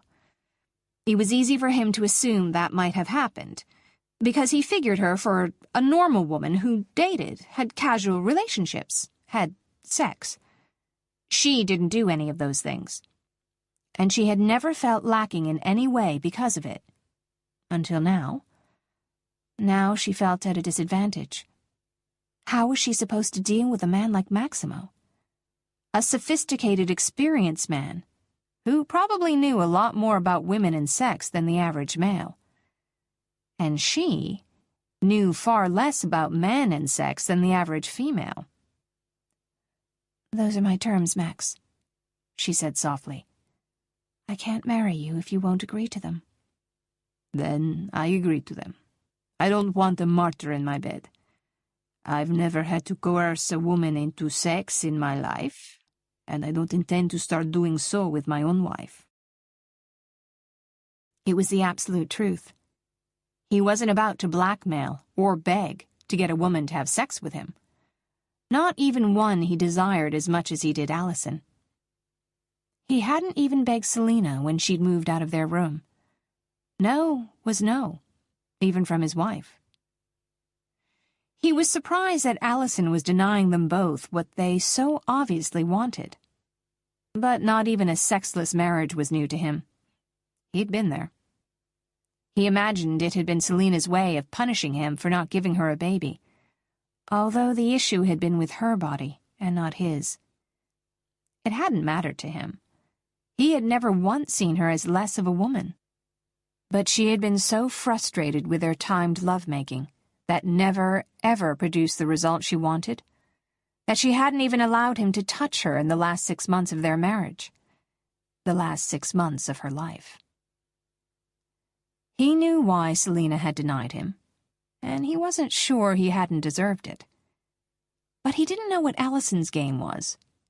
She was 28, a career woman, not sheltered or shy in any way. And she was very clearly heterosexual, and very clearly attracted to him. So it didn't make any sense for her to turn down a physical relationship with him, especially since she obviously wanted him. Women might be able to fake orgasms, but her response to his kiss was very real. There was no way she could have engineered her body's response to him, and no reason for her to do so. But if she needed to put up a pretense of morality by insisting she couldn't sleep with a man she didn't know, she was welcome to do it, although he doubted that she would hold on to that stance. The attraction between them was far too strong for that. It was certainly beyond anything he'd ever known in his experience. She licked her lips, and his body ached with the need to taste her sweet mouth again, to move his tongue over hers. He was instantly hard, his body raging with his need. If she felt half of what he did, and based on that explosive kiss they'd shared in the corridor, he was certain that she did. Her play at resistance wasn't going to last for very long. It simply wasn't possible. "Are you feeling up to dining with my parents?" She sucked that sweet lower lip into her mouth and chewed on it thoughtfully. When she released it, there were little dents left by her teeth, and he wanted to soothe them with his thumb, his tongue. "I don't suppose it's acceptable to cancel dinner with the King and Queen. What would Miss Manners say?" His lips twitched, and she felt an odd sense of gratification over having amused him. "If you're not feeling well, we will cancel." Selina would have cancelled. His wife had frequently felt under the weather. She had been very delicate, emotionally and physically, and he had looked on it as his duty to protect her, shield her. It would be his duty to do the same for Allison. She was under his protection now, and he wouldn't fail her. The look of steely determination that lit Allison's copper gaze surprised him. "I'll be fine. I've been going to work, cooking my own meals, functioning just fine without being coddled. I'm more than able to meet with your parents." A brief spark of vulnerability shadowed her eyes. "What are they going to think about all of this?" He shrugged. I don't know that the nature of our relationship is any of their business. You mean you don't want them to know how the baby was conceived? They didn't know about Selina's fertility problems. I see. She looked at him, her expression searching. And you don't want them to know? It was important to her that no one knew about her infertility. I have honored that. She had seen it as a failure, one she couldn't face sharing with the public, or his parents. Then I don't think it's important for them to know how we conceived the baby. Allison didn't really relish having to keep up any kind of facade, but neither did she want to be a part of damaging his late wife's memory. It made her heart break a little to know that she was going to have the dream Selina had been denied, having a baby with Maximo. As much as she would have rather been honest about the nature of her relationship, or lack of it, with Max, she felt she owed the other woman some protection. I'll leave you to shower and get ready. I'll be back in an hour. She watched Maximo, her fiancé, turn and leave the room. A feeling of longing so intense she felt it physically filled her. Part of her wanted him, impossibly, irresponsibly, almost as much as the sensible part of her craved distance and protection from him. It was like a tug of war, each desire pulling at her from opposite sides, and the sensible part of her had to win. It had to. The dining room at the Castello was extremely formal. The high ceilings and ornately framed artwork gave the room a museum-like quality. The long banquet-style table could easily have seated 30 or 40 people, and added to the wholly impersonal feel of the room. It made stupid emotional tears prick at her eyes. A child couldn't sit and color at this table. They certainly couldn't eat milk and cookies and peanut butter and jelly at this table. Finger painting was probably out too, since it was likely a priceless antique. Of course, she knew there were other tables in a place this big. Maximo's quarters likely housed its own dining room. But what this room represented was everything she feared. Not for the first time since she'd said yes to Maximo's proposal, she wondered if she'd made the right choice. It had seemed like it then. His logic had made so much sense. But now, it seemed impossible, standing at the entryway to this formal, forbidding room, with two equally formal, forbidding people staring at her, and Max, his arm clamped tightly around her waist, looming over her. Come in and sit down, son. The king gestured to a place at his right, at the head of the table. We're both very interested in why you've asked to have dinner with us tonight. The king was obviously a man of advanced years, but there was nothing frail about him. His hair was silver gray, his skin tanned and healthy-looking, wrinkles almost entirely absent from his face. The queen was beautiful, years younger than her husband, her dark hair drawn back into a tight bun, her face also free of lines. They were both terribly intimidating, and neither one of them offered a smile as she and Max moved into the room to sit down at the table. The only friendly smile on offer came from a young woman who was sitting to the left of Queen Elisabetta. Her full lips stretched into a grin that showed her bright white teeth. With her golden skin, dark hair, and shockingly blue eyes, she was one of the most beautiful women Allison had ever seen. A strange feeling settled in the pit of her stomach. The woman jumped up from her seat when they approached, and ran to throw her arms around Maximo. Max, she cried, I'm so happy you've come home early. It's good to see you too, Bella. He dropped a kiss on the younger woman's head. Allison, he said, tightening his hold on her waist. This is my younger sister, Isabella. The suspicious knot that had been tightening in her stomach released its hold on her, as soon as he announced his relationship to the very beautiful Isabella. She was relieved, she realized, to find out that she was his sister and not— She cut off that train of thought before it could go any further. It wouldn't have mattered if she were a lover or a former lover. It wasn't her business, and there was no reason for her to care. Nice to meet you. Isabella dropped a light kiss on Allison's cheek. I'm so pleased that Max brought a friend with him. She cast her brother a sly look that seemed to say she had guessed that there was more to the relationship than he'd admitted. And these are my parents, King Luciano and Queen Elisabetta. Maximo gestured to his parents, who were still sitting, rigid as stone, at the head of the table. It's nice to meet you, too, Allison said, grateful at least for Isabella's enthusiastic greeting. All of you.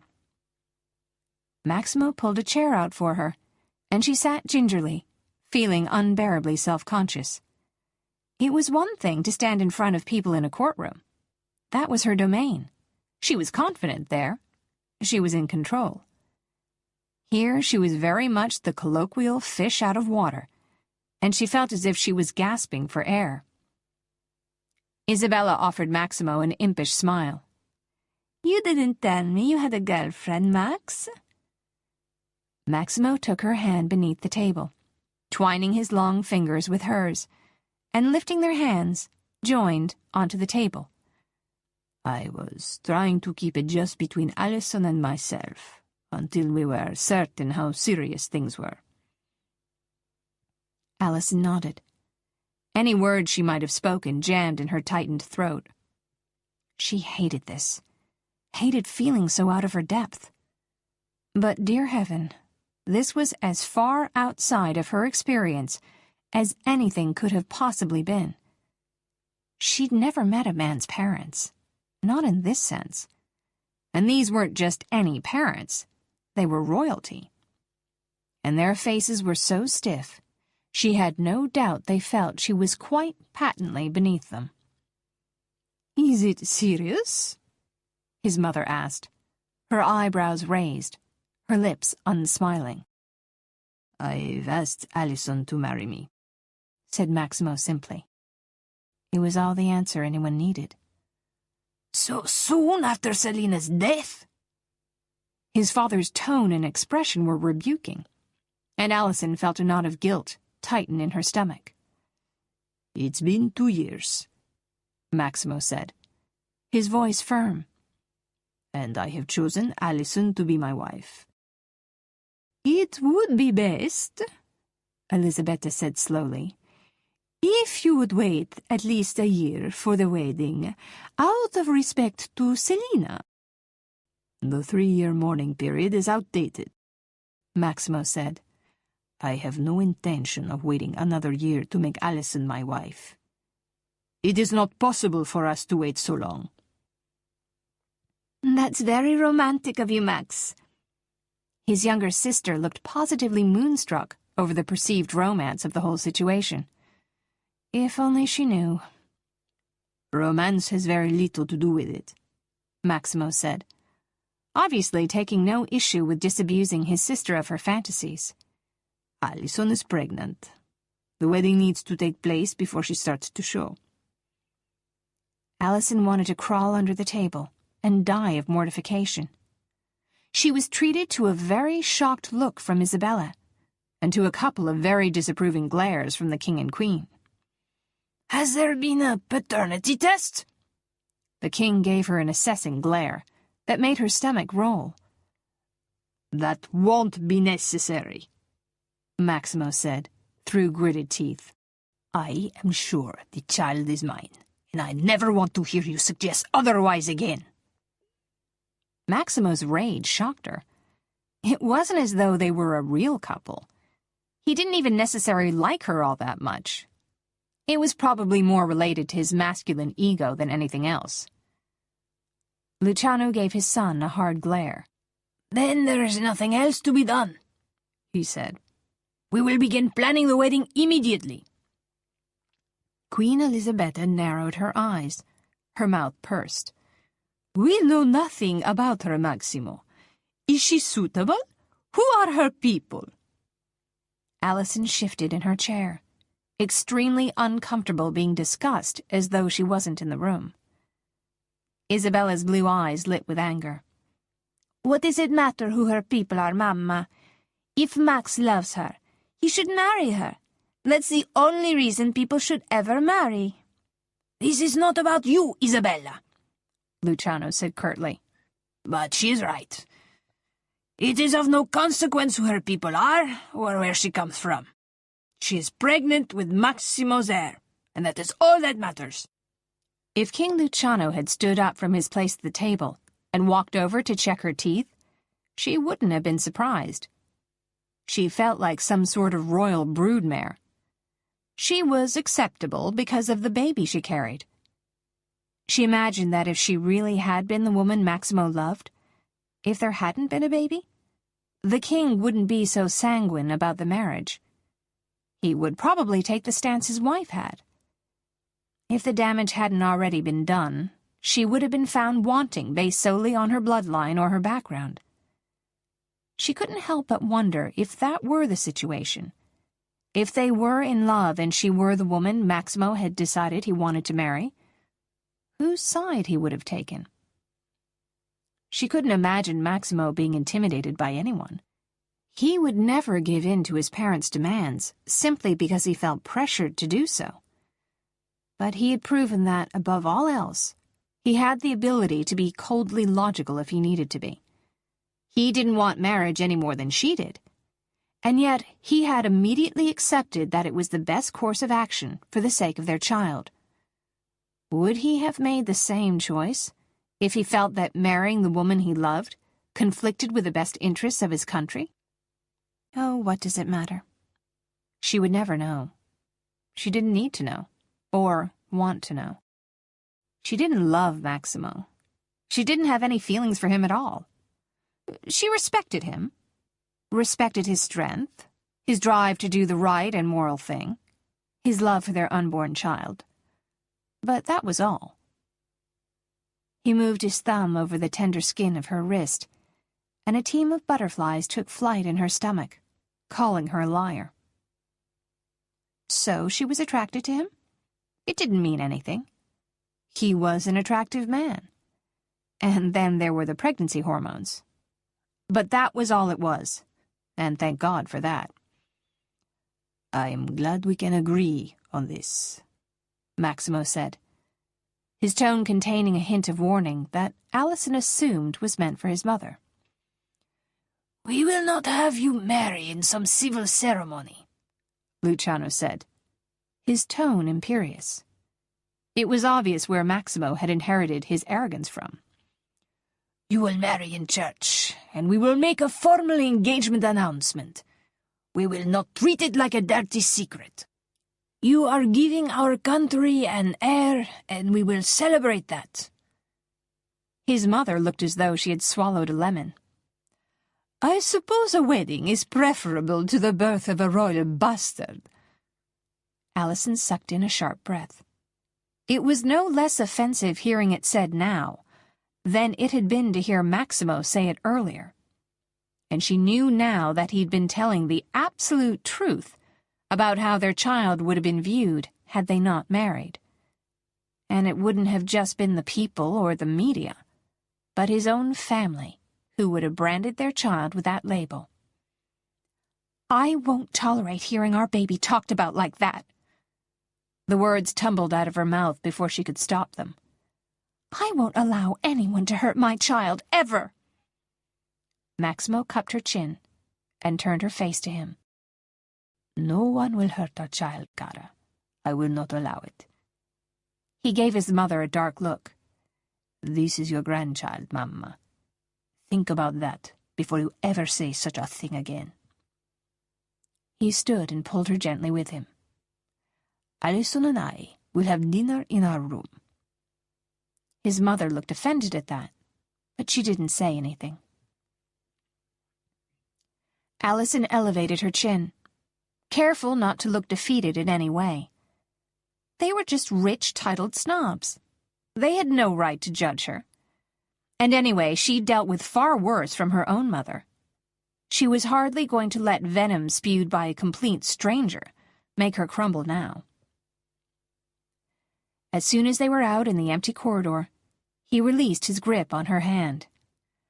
"That went well," she said. "As well as I expected. My mother loved Selina like a daughter.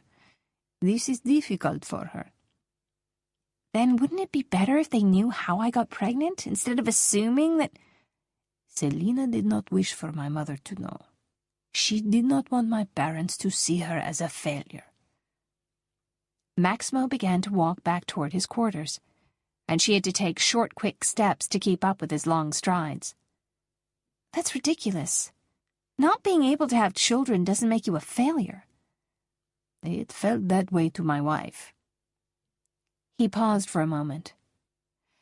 "My mother introduced us. It was her opinion that Selina was perfect for me.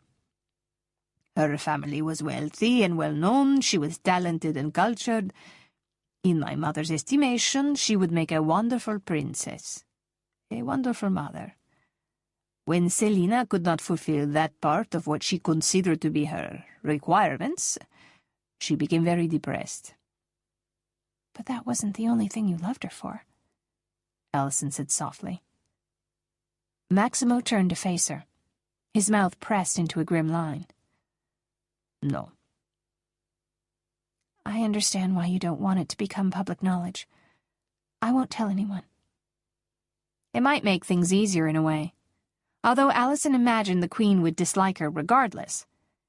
But she just didn't want to hurt Maximo by dredging up things from the past. And it would hurt him. His expression was always stoic when he talked about Selina, but she had seen glimpses of devastating pain in his dark eyes. And she cared about that.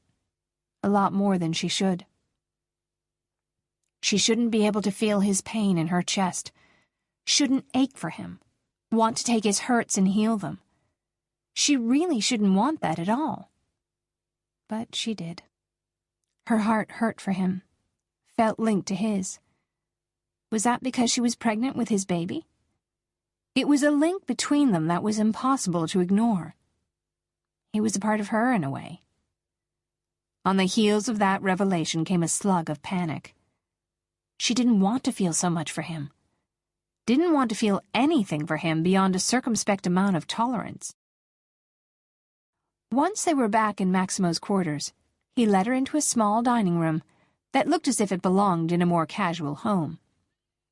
A very, very upscale home, but the room was definitely intended for family use, unlike the massive dining hall in the main portion of the palace. He sat at the head of the table, and it seemed natural for her to sit at the other end. It was easy for her to picture a child sitting between them, chubby fingers gripping a cookie, a big smile on their baby's face. Would their child be fair like her? Or olive-skinned like Maximo? The thought made her stomach tighten painfully. The image of family, their family, so poignant that it touched her more deeply than she'd imagined possible. This was a new picture, one that was quickly replacing the original images she'd had of life after her baby was born.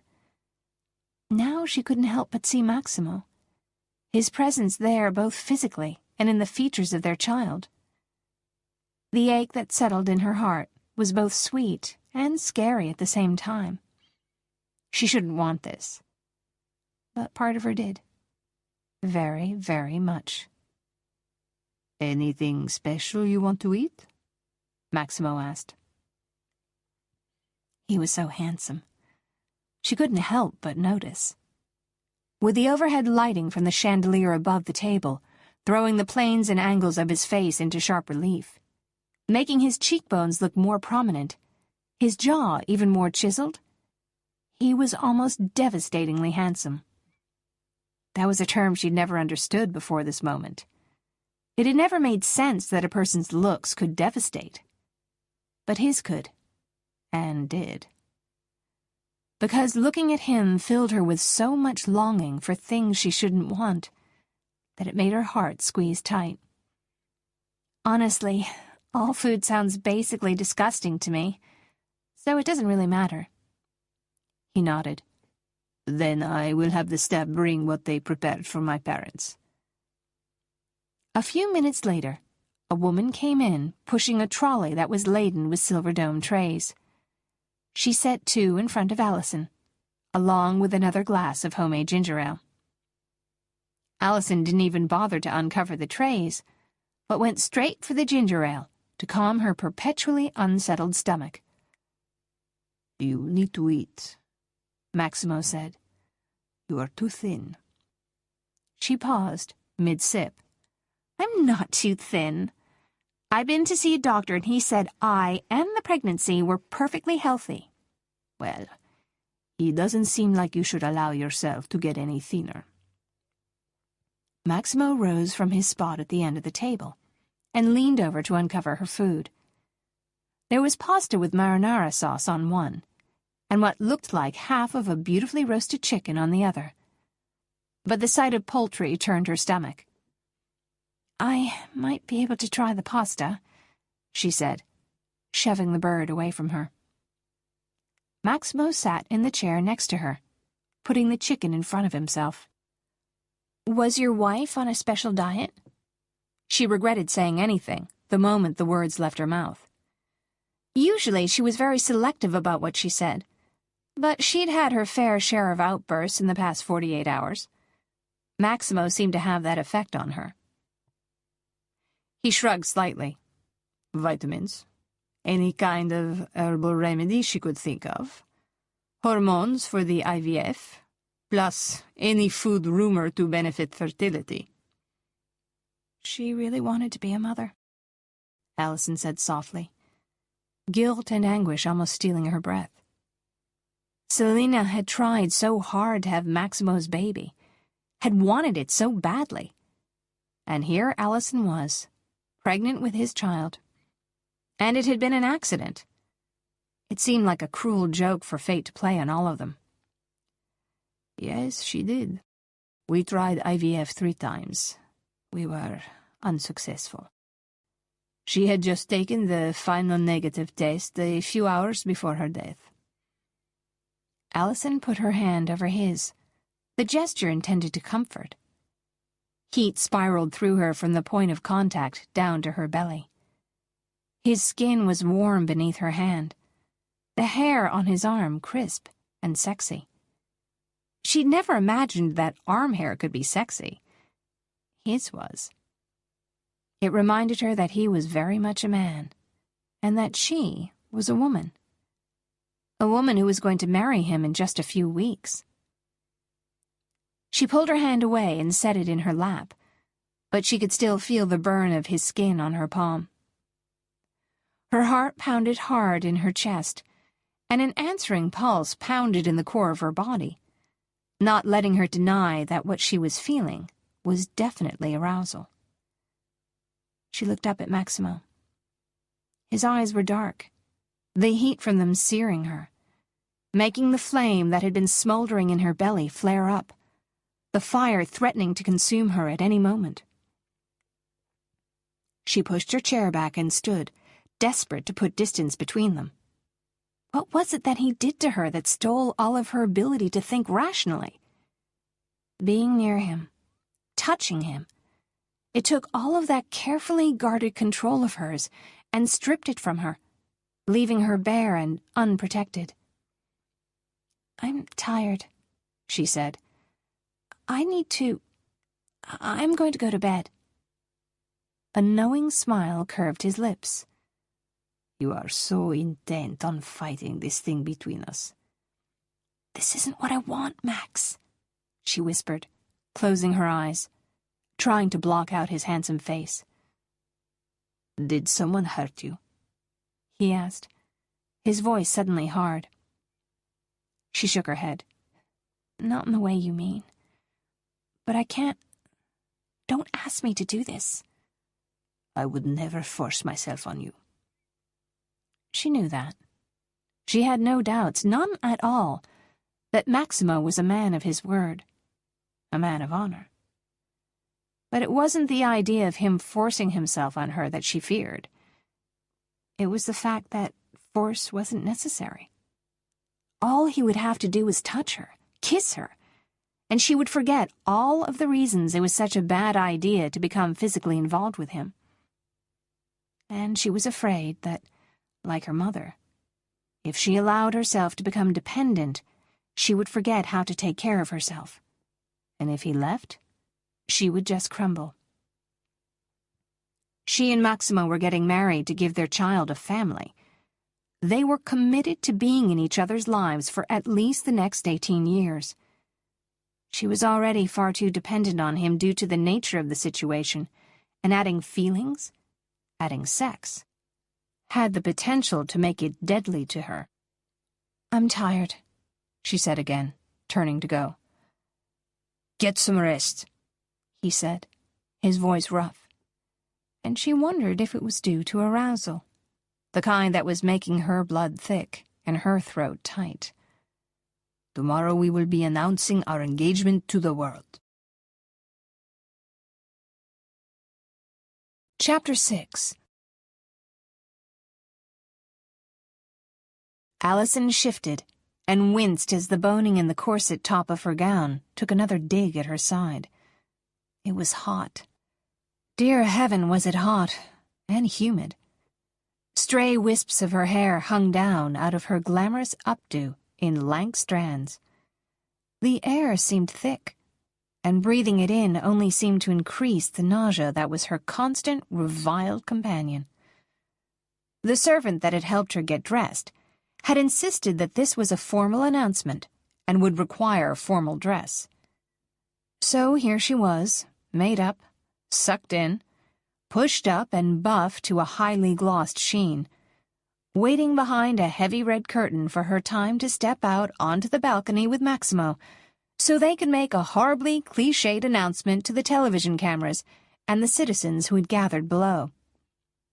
It wasn't just the people of Tehran that were watching, but the world.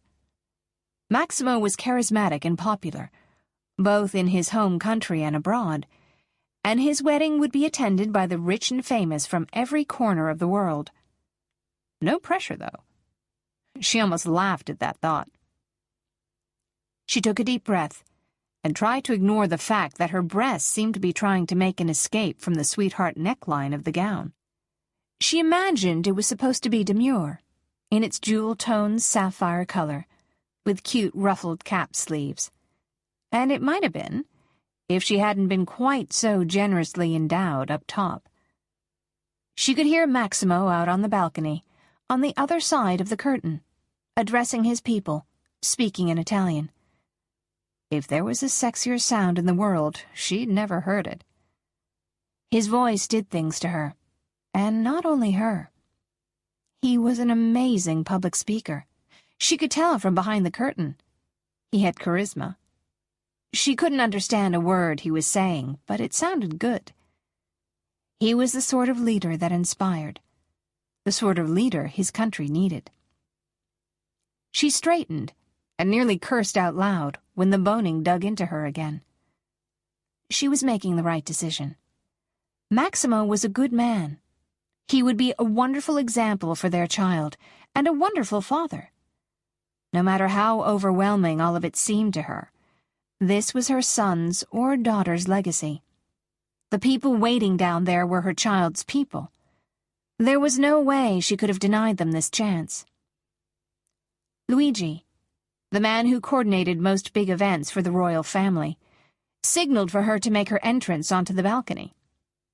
He swept the curtain aside for her, careful to keep himself out of view, and she took a tentative step out into the blinding Mediterranean sunlight.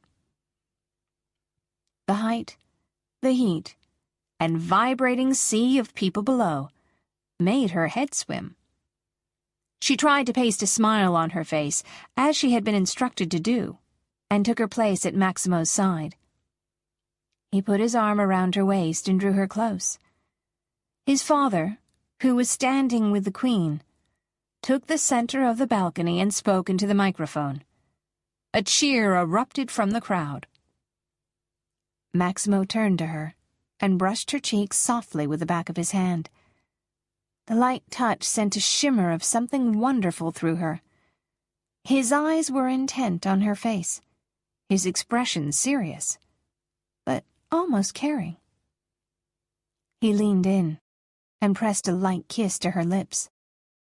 She hadn't been expecting a gesture of affection like that, and it had her heart pounding so hard she was afraid the microphones would pick it up, and everyone would be able to hear for themselves just what Maximo did to her. He held her tightly against his body, his strong arms cradling her. She shifted, and her breaths brushed his hard, masculine chest. Electricity zinged through her. She couldn't stop staring at him, couldn't tear her eyes away from him. Her future husband.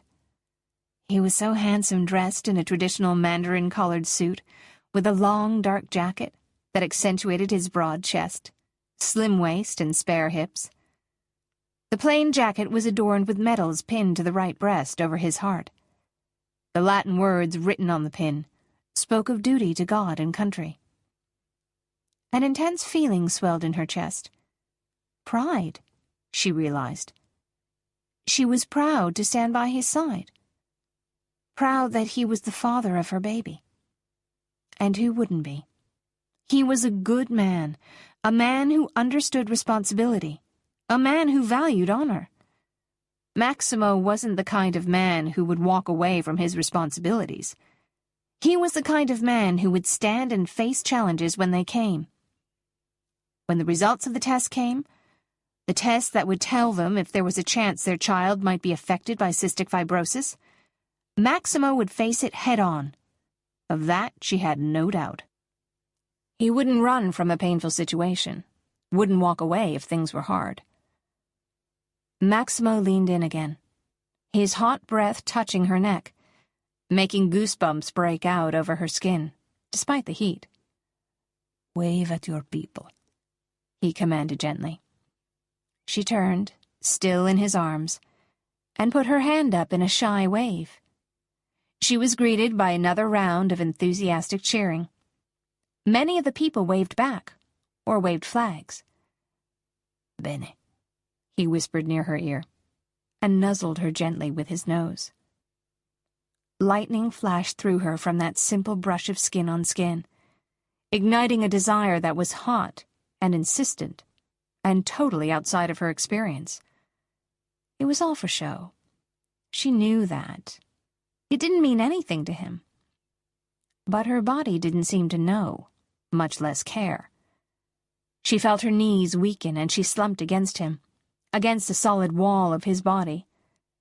She realized how easy it would be to just melt into him, to lean against him forever. The strength of those feelings shocked her, made her knees shake. She wasn't supposed to feel like this. She moved then, turning her body away from him, trying to keep her lips glued into a smile. And then she was being ushered back behind the curtain, leaving the king and queen to continue speaking to the crowd. "You did very well," Maximo said, releasing her from his hold once they were out of view. "A smile and a wave," she said breathlessly. "Not too impressive." "When a woman looks like you, that's about all it takes. They loved you." She laughed shakily. "It's the dress." "It's a lovely dress." His eyes traveled over her, over each of her curves. For once, such a close inspection didn't make her think of what might happen if she let a man get too close to her. It lit a fire that smoldered hot in her belly. It wasn't virginal nerves that made her draw back from the obvious attraction between them. It was a different kind of fear. Fear of the strength of her response to him, of the almost overwhelming need she felt to melt into him, have him assuage the ache he made settle between her thighs, the intense desire to allow him to make her lose control. "You are truly beautiful." His eyes, those hard, dark, commanding eyes, softened. He cupped her cheek and let his thumb trace her upper lip. The curtain was swept aside again, and the rush of heat that came from outside broke the bubble they'd been cocooned in. "It is done," Luciano said firmly. "The wedding will take place in 8 weeks, after Sunday Mass." He turned to Maximo and said something in his native language. A dull red stained Maximo's cheekbones, and his eyes hardened, a muscle in his jaw jumping with tension. "Si, I am certain." "It's good to be sure." Luciano patted his son on the back before stopping in front of her. "Make him happy." Luciano and Elisabetta exited the room, leaving Allison and Maximo alone. "What did he say?" she asked, knowing it hadn't been flattering to her. "It isn't important."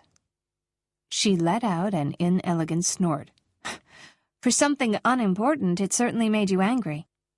"He asked if I was certain it was my child." That stung a little bit. But then the king didn't know her. He had to suspect that she and Maximo hadn't known each other for very long. Really, she couldn't blame him for his concern. She shrugged. "Well, I suppose we don't know for sure. If they were careless enough to give me your sample, they might have been mislabeled. That would let you off the hook." The color in his face darkened, and she felt instantly contrite. "I'm sorry. That was a tasteless thing to say." "It was." He slipped his arm through hers and led her back toward their rooms. "I don't consider myself on the hook. I want this child." "I only meant the marriage," she mumbled. "The marriage should hardly be noticeable for either of us, despite the change in location for you." "Glad to know I won't be too heavy a ball and chain," she snapped. "Not at all. And make no mistake, I've been married, and I'm not looking for that sort of relationship out of this." He released her arm and made his way up the stairs without her. He had mentioned that he hadn't been planning on getting married again, and up until then she had been certain it was love for his wife that kept him from wanting a new wife. Now she wasn't entirely certain. And why should she care? He wasn't going to be her husband in any true sense of the word. He would be her partner. They would raise their baby together during the day, and at night he would warm the bed of some lithe, 6-foot-tall blonde. And she would go to bed alone and enjoy the solitude of her bed. And cold sheets. So why didn't that sound fair, or appealing, at all? "This is wonderful." Isabella hadn't stopped chattering since she and Allison had gotten into the limo. "My mama never allows me to go shopping." "Your mother never lets you go shopping?" Allison couldn't imagine being controlled to such a degree. The very thought of it made her feel claustrophobic. "And are we supposed to be doing this now?" Isabella had been very excited about taking a trip to help furnish a new princess-worthy wardrobe for Allison. But Allison had assumed it had been Max's idea, and she certainly hadn't imagined that her future sister-in-law might be forbidden from going. A slight blush stained Isabella's high cheekbones. Not exactly." Anger, not directed at Isabella, tightened her stomach. "Why aren't you allowed to shop?" A mutinous expression creased Isabella's forehead. Shopping is not a skill required of the future wife of a sheik." "You're engaged?" The other woman seemed very young to her. Naive, but very sweet. She shrugged one very lovely shoulder. "More or less. I have an arranged marriage." An arranged marriage? It felt wrong to Allison, the thought that such a lovely, gentle person was being farmed out to a man she didn't even love. But then, wasn't that essentially what was happening with her? Except it was different for her. Isabella was clearly romantic, and Allison had never imagined that she would marry for love. Anyway, Max was an honorable, handsome, decent man, and any woman would be lucky to marry him. Her own line of thinking shocked her. When had she come to think of him like that? It was ridiculous. She'd only known him for a few days, and she didn't want to marry him. She was only doing it because it was the right thing to do. That was all. Isabella's eyes shone with passion now. I thought I was entitled to experience a little something before I gave it all up for duty and honor. I just want to live a little bit of life. The life of my choosing. She took a deep breath, as though she was trying to regain some composure. But arranged marriages are normal in our family. It's just how things work. Well, except with you and Max, of course. Was Max and Selina's marriage arranged? She felt a tiny twinge of guilt for digging into Maximo's past. It would have been one thing if she were really the woman he loved, if they had the sort of relationship where they shared confidences. But they didn't. Yes. Well, my mother met Selina after one of her shows. She was an opera singer, a very talented one. My parents had been pushing Max to settle down and start having babies. They encouraged him to pursue Selina, and he did. I know he loved her, though, after a while. I could tell. So it was an arranged marriage, in a way. Not like mine, though. She sighed. I've never even met my fiancé. Allison only half heard the rest of the conversation. She was too busy processing the information she'd just received. No wonder Maximo's view on marriage was so pragmatic. He'd made it sound as though his mother had introduced them. But she had assumed that he'd married her for love, not duty. Although Isabella was certain he'd grown to love Selina. She was also starting to suspect that his marriage hadn't been a perfect one. She could see it in the tension that pulled up around his eyes when he spoke of his late wife. But they had been through so much as a couple. Perhaps it was only natural that they would have had some strain put on the relationship. She couldn't figure out why it all suddenly seemed so important. It just did. The more she got to know Max as a person, the more she wanted to know about him. She just wanted to understand him. And that was normal. He was the father of her baby. Of course she wanted to understand him. The limo pulled up to the curb of what looked like a very upscale row of boutiques. The driver opened the door, and Isabella slid out. Allison followed. The ocean was only 100 yards away from the shops, and the chilly salt air did wonders for the eternal churning in Allison's stomach. The shops were all set into small historic stone buildings, but just at the end of the row of boutiques, there was a new massive casino. It wasn't all lit up like Vegas. Rather, it was more sedate, in keeping with the theme of the rest of the district. Maximo really was a genius. What he'd done to revamp the economy of his country was brilliant. Women in expensive clothing milled around on the cobblestone walks, sipping coffee that was as designer as their handbags. The men, Allison assumed, were in the casino. Princess Isabella! Both Isabella and Allison turned to the sound of a man shouting. A flash went off, followed by more flashes. Allison's eyes widened. There was a pack of people, men and women, holding cameras. They were moving toward the limo quickly. Microphones and recorders held out. "Are you Allison Whitman, Prince Maximo Rossi's fiancée?"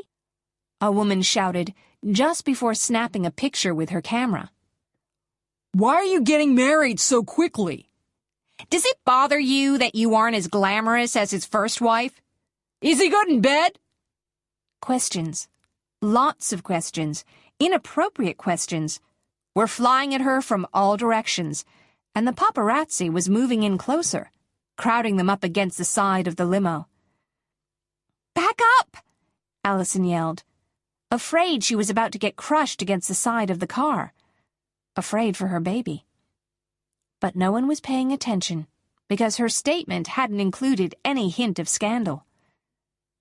Isabella managed to get the door open, and Allison slid into the car after her, closing the door and locking it behind them. "Drive!" she said, banging on the partition between the front and back seat. The princess drew a shaky hand over her face. "No wonder I'm not allowed to do this." "That was overwhelming," Allison said, leaning back against the seat.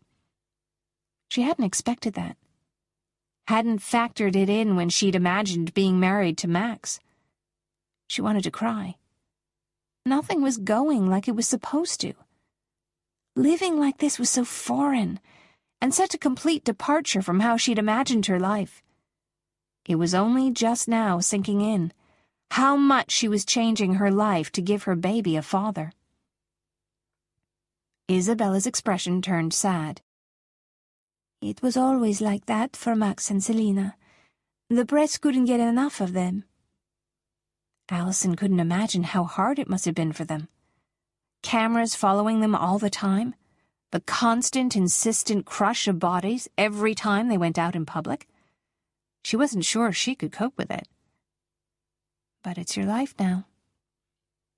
She put her hand on her stomach and tried to calm the wild, fluttery wings of panic that were making her entire body tremble. Isabella picked up her cell phone and punched numbers rapidly. "Max!" she all but shouted into the phone. "We just got ambushed by the paparazzi." She cast Allison a sideways glance, her expression guilty. "I wanted to go shopping. I didn't think—" Allison could hear the muffled tirade that Max was subjecting his sister to. Isabella grimaced, but let him talk until he was through yelling. "She's fine. The baby too, I'm sure. We'll see you in a moment." Isabella hung up the phone. "I've never heard him sound like that before. He's worried. He must really love you." Allison's heart squeezed, and a restless burning ache seemed to open up inside of her, one that she was desperate to have filled. But she didn't know what she needed to fill it. That was a lie. She was starting to think she knew exactly what would fill it. But that was a something she was too scared to face. Everything seemed to be closing in on her at once.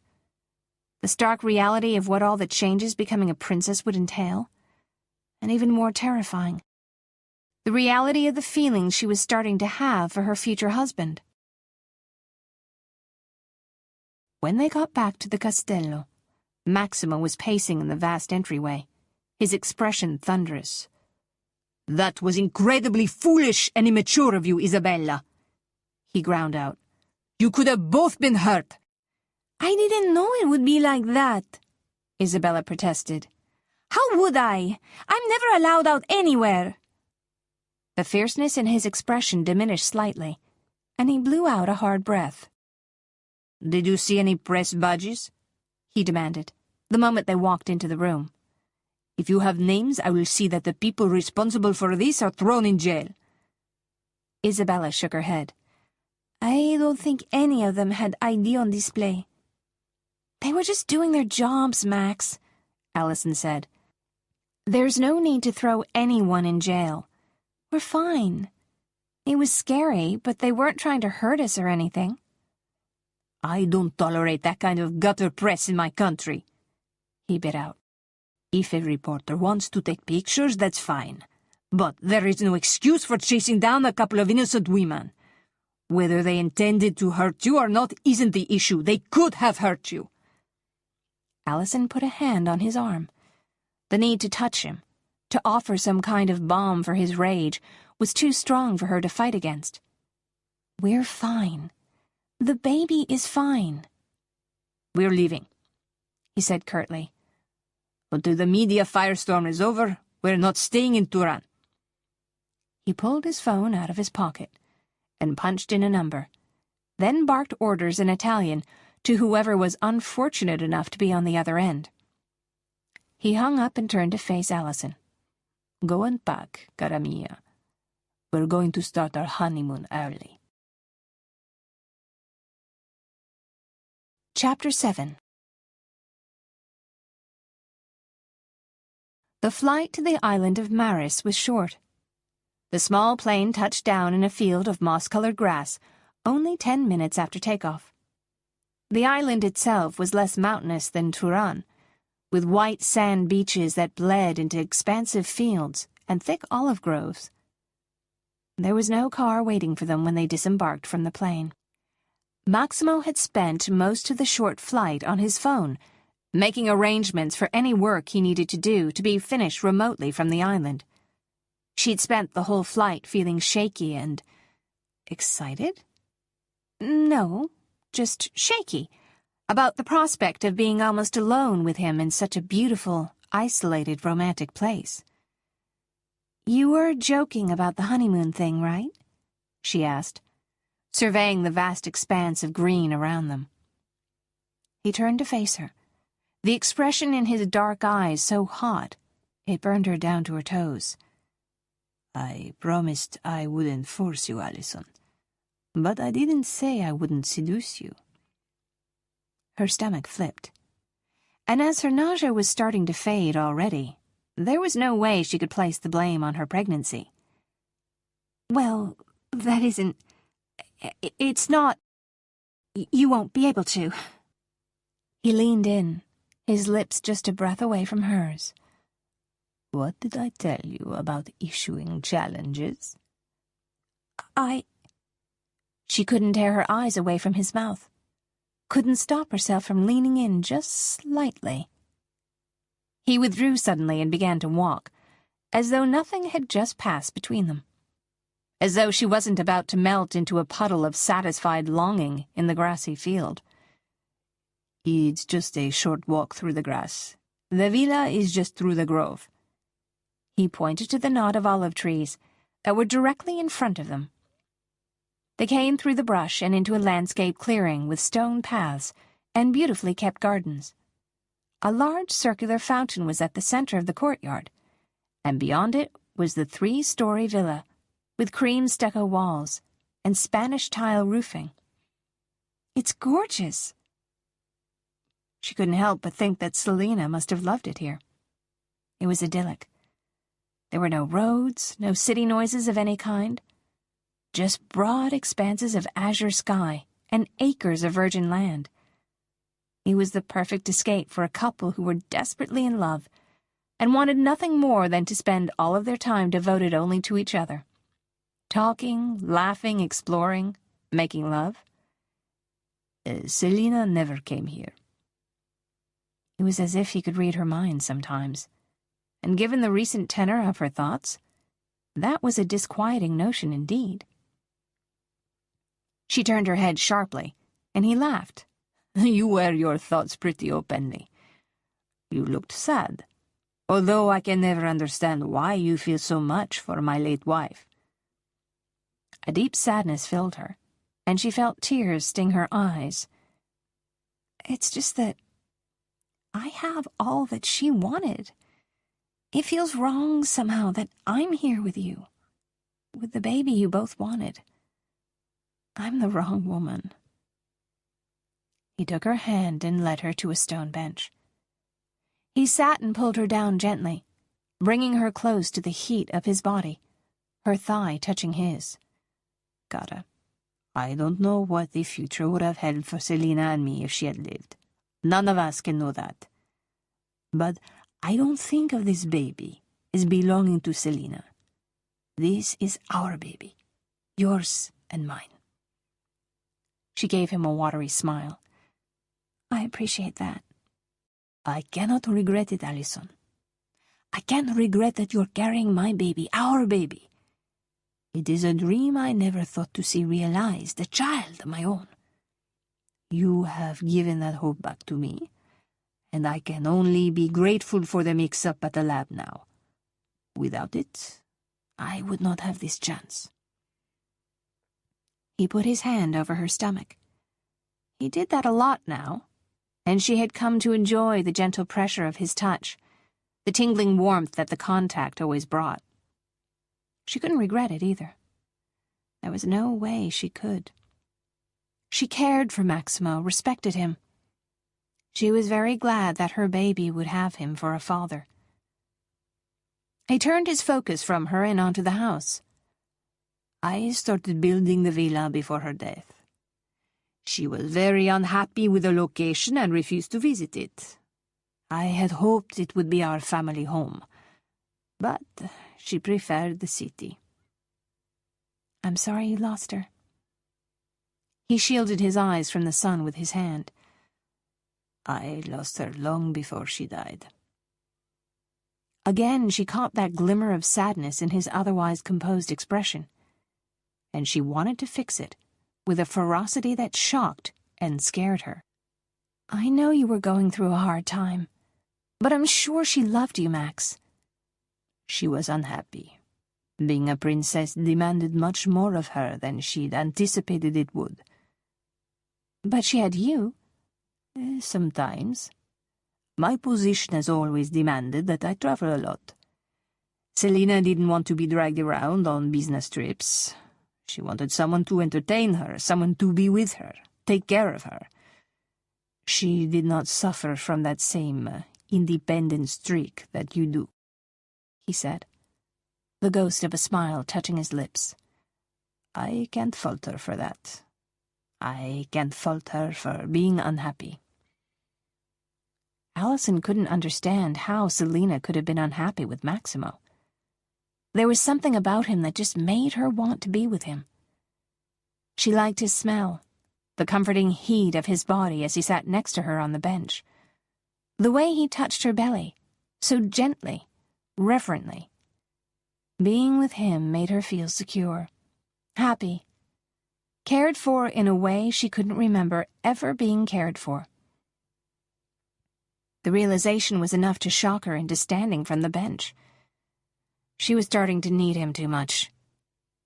Even without sex and romance, he was burrowing under her skin. Yes, Maximo was a good man, but he was also an arrogant autocrat who expected her to just fall in line and do exactly as he said. When he said marriage was the only option, he expected her to see it his way. And when he said they were going on an early honeymoon, she'd found herself on a plane within 5 minutes of his edict. It was far too easy to forget all of that when he turned on his charm and flashed that sexy smile at her. But she wasn't going to let herself do that anymore. It was too dangerous. I'm hot. I want to go inside, she said. Maximo didn't know what had caused the dramatic shift in Allison's mood. She had been sweet one moment, not resisting his attempts to touch her, and then she had gone stiff and jumped as far away from him as she could manage in one movement. He wanted her. He had been totally honest about his intention to seduce her, and he did intend to. He was going to make this advanced honeymoon a honeymoon in the most basic sense of the word. He ached for her every night as he lay in his empty bed. Images of her fiery hair spread around her head as he laid her back onto his pillows. That gorgeous mouth parted on a sigh as he sank into her willing body. His need for her was so strong, so intense, that his entire body ached with it. Desire on this level was a madness he'd never before experienced, and it was an ideal scenario for it. Allison did not want love, but he knew she felt the same kind of lust for him that he felt for her. Lust he could handle.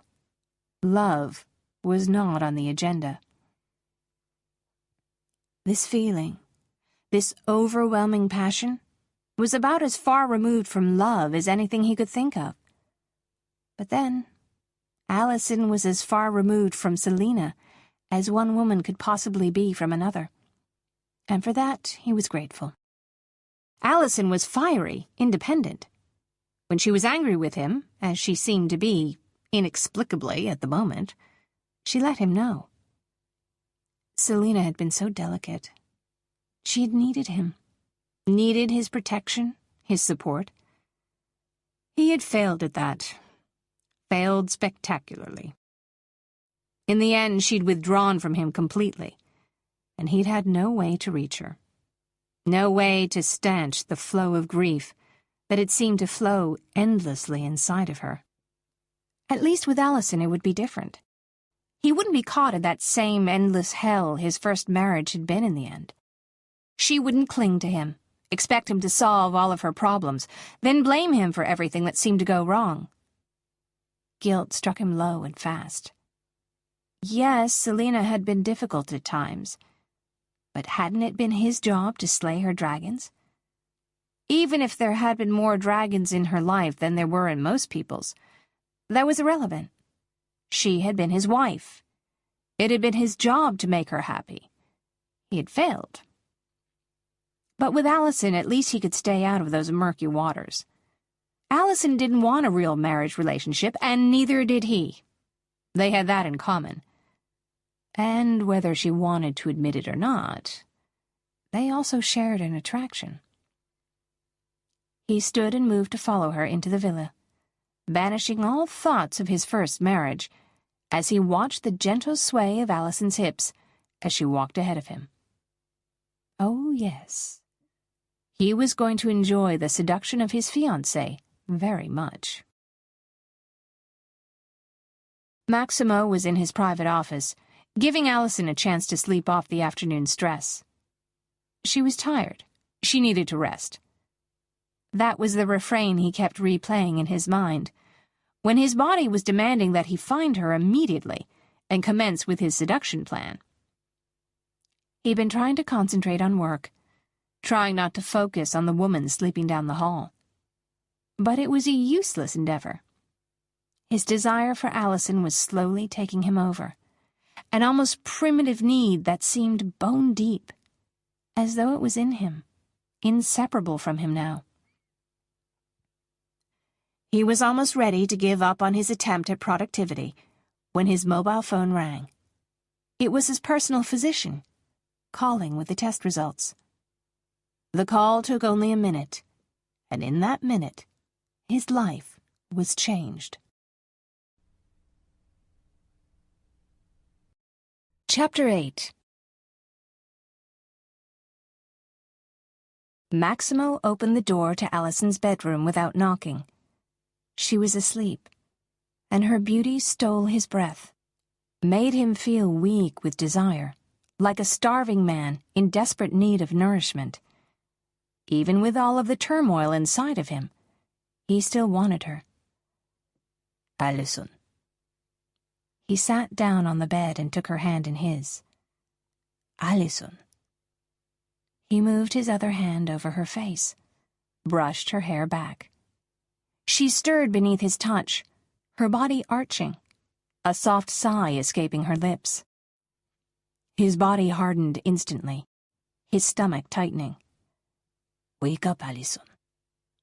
She rubbed her hands over her eyes and rolled to the side, her coppery eyes cloudy with sleep, her hair tousled, and he had never seen a more beautiful woman. She was so beautiful, it made him ache.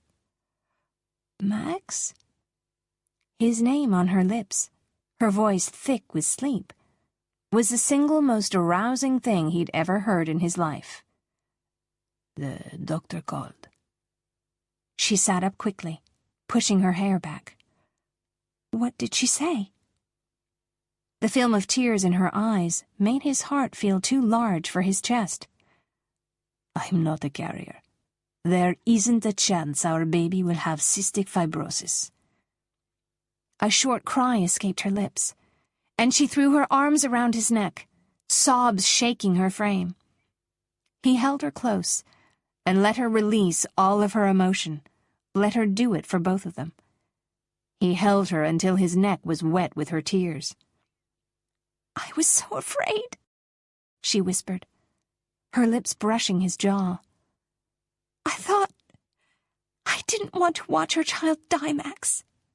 You won't have to. My sister was so young when it took her. It was horrible. He killed me to see it happen to her, to watch her just get weaker. I couldn't have gone through it with our baby. His heart burned for her, her pain so real, so much a part of him, that he felt it all the way in his bones. I didn't know you'd been through that. That was why... She took a gulp of air. That was why it was so important to me to know. I needed to prepare myself. I couldn't just be blindsided with something like that. I don't know if there would ever have been a way to be really prepared for it. But knowing now, oh, it's such a relief. She pulled back and started to wipe the moisture from her tear-stained face. Her nose was red, her eyes swollen, and still he wanted her so much it was physically painful to hold himself back. Seeing the intensity of her love for their child only increased his desire for her. He cupped the back of her head, stroking his thumb over her silky strawberry locks. No matter what, we would have made it. There's no way we could love our baby more or less than we do. But I'm very glad that we don't have to worry about that. Me too. Her arms were still linked around his neck, and she very slowly moved her hands so that her fingers were twined through his hair. She moved them slowly, sliding them through, her touch sending shock waves of hot pleasure rippling through him. It was such a simple touch. In general, he would have said there wasn't anything erotic about it. Except in this moment, with this woman. It was the single most erotic sensation he could ever remember feeling. She leaned in slightly, her eyelids lowering, her lashes fanning over her cheeks. Her mouth was so close to his that one slight movement would join them together. But he wanted her to do it. Wanted her to make the move. Max, I don't really know what I'm doing here. But I don't know if I can stop myself either, she whispered, her breath hot and sweet against his lips. Then she closed the distance between them, settling her lips over his, her kiss tentative, almost shy. It was strange because there was nothing insecure or shy about Allison, and yet she kissed almost as if she was an innocent. Not that he could claim personal experience in that area. When the tip of her tongue touched his lower lip, his control snapped completely. He growled, deepening the kiss, sliding his tongue against hers. She parted her lips for him, granting him access, her feminine moan of pleasure tightening his gut, increasing his arousal. He slowly pressed her down on the bed. She arched her back, rubbing her breasts against his chest. They had too many clothes on. He needed her naked. He needed to be naked. To be able to slide inside of her, and finally purge himself of the almost surreal level of desire he felt for her. He moved his hands over her curves, cupped her breasts, teased the hardened points of her nipples. He could come just touching her, even through her clothes. Never, not even when he'd been a teenage virgin, had a woman ever tested his self-control like this. Wait, she said, rolling away from him, her eyes wide. I can't. Her breathing was ragged, her lips swollen. I can't. Why is it that you can't all of a sudden? You want this. I know you do. I don't, she said, her breathing ragged. I'm sorry. It would be better if we were just friends. What would happen if this... She gestured to the air between them. Didn't work out. Then we would be bitter divorcees, shuttling our child back and forth and sharing holidays. But if we just keep it platonic, then things would be simpler. It's the smartest thing to do. I have no trouble keeping my commitments. When I speak my vows to you, I will mean them. If you see divorce in our future, it will not be me that's instigated it. Allison forked her shaking fingers in her hair. Well, I have no intention of divorcing you, but when you introduce sex into a relationship, it complicates things. Maximo stood up from the bed. not bothering to hide the thick length of his erection that was pressing against the front of his slacks. "Things are already complicated by the attraction between us. Sex would only alleviate some of the tension." He turned and walked out of the room. Allison cursed out loud to the empty room. Why had she done that? Why had she kissed him like a sex-starved maniac? And why did you stop him? That was the question her body was asking. She was so hot for him, wet for him, needy for him. His kiss had totally stolen every ounce of her control. She'd been ready to let him do anything he wanted with her, to her. She'd craved the loss of control, the descent into blissful oblivion at his hands. And in the end, that was what had jarred her back to reality. The feelings inside of her had gone so far beyond just a simple case of lust, and she couldn't deal with that. She just couldn't. She didn't want to fall in love. She liked Maximo too much already, and if she gave in to her desire for him, what would keep her from falling all the way? Nothing. She was too dangerously close to love already to take the chance. In that moment when he told her that the test was negative, she just wanted to cling to him. And it had been so easy to imagine that their relationship was real, and that they were a real couple, drawing support and strength from each other. But that wasn't the case. They were just two strangers thrown together, making the most out of a crazy situation. He had his life, she had hers, and together they had the baby. But that was all that linked them. Maximo had said he wouldn't divorce her, and maybe he wouldn't. No matter what, he would never abandon her baby. He'd been faithful to Selina, but he'd loved Selina. Without love, what was going to keep him interested in her? When she gained baby weight and got stretch marks, what would make her more interesting, more attractive than other women? And he could certainly have any woman he wanted. There was no way at all that she was going to set herself up for that. And if she had to spend the rest of her days achy and physically unsatisfied, it would be a small price to pay to keep her soul from being irrevocably shattered. Over the course of the next 3 weeks, Maximo broke his promise to her. Oh, he never once tried to force himself on her. Not that she had ever believed he would. But he didn't try to seduce her either. And some small, confused part of her was disappointed that he seemed to have accepted that she truly didn't want a sexual relationship with him. Now that he'd come to that conclusion, she lay awake every night, her body on fire, her mind replaying snatches of every encounter she'd ever had with him, and then adding some more interesting things. In her mind, they hadn't stopped the day they'd found out the test results. No. In her fantasies, she'd kept kissing him, had unbuttoned his shirt to reveal the hard muscles and golden skin she knew lay underneath. And he'd done the same to her. Unbuttoned her shirt, flicked open the clasp of her bra, and then he'd lower his head and take one tightened bud into his mouth. Allison snapped the laptop she'd been using shut and stood abruptly. It was the computer Max had given her to establish contacts at the Cystic Fibrosis Foundation.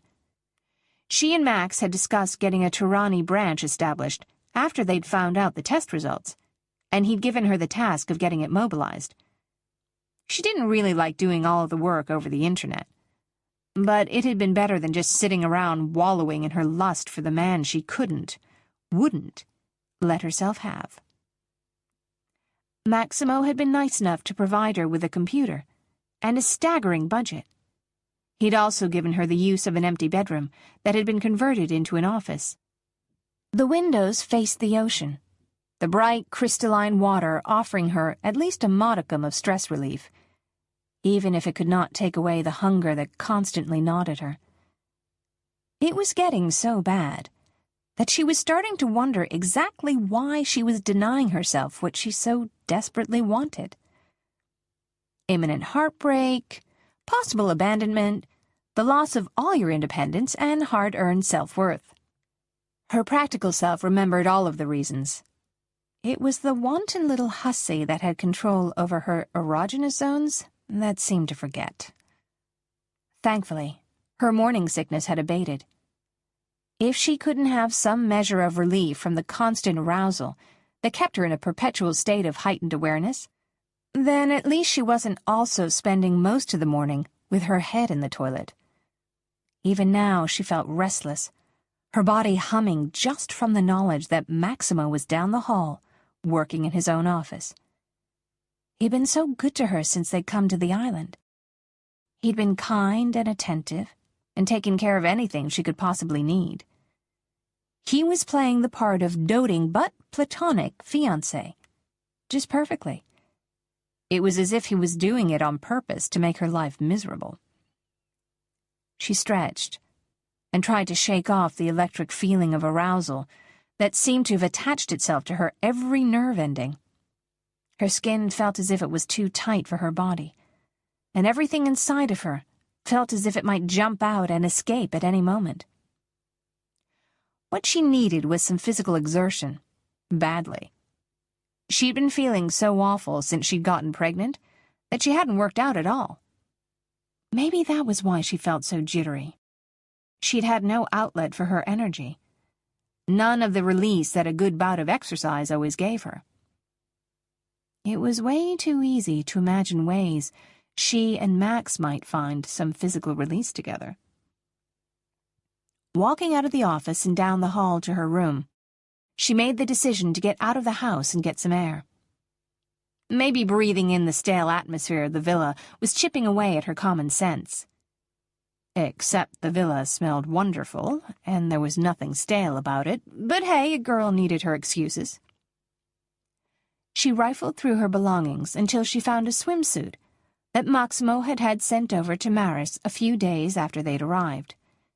It was brief, shockingly so. The black, stretchy fabric didn't have enough yardage to swaddle a newborn, and yet it was intended to cover a grown woman's curves, and hers had only become more ample as her pregnancy progressed. Her breasts were always a little full for her petite frame, but now they just made everything she wore seem indecent. The swimsuit was an extreme example of that.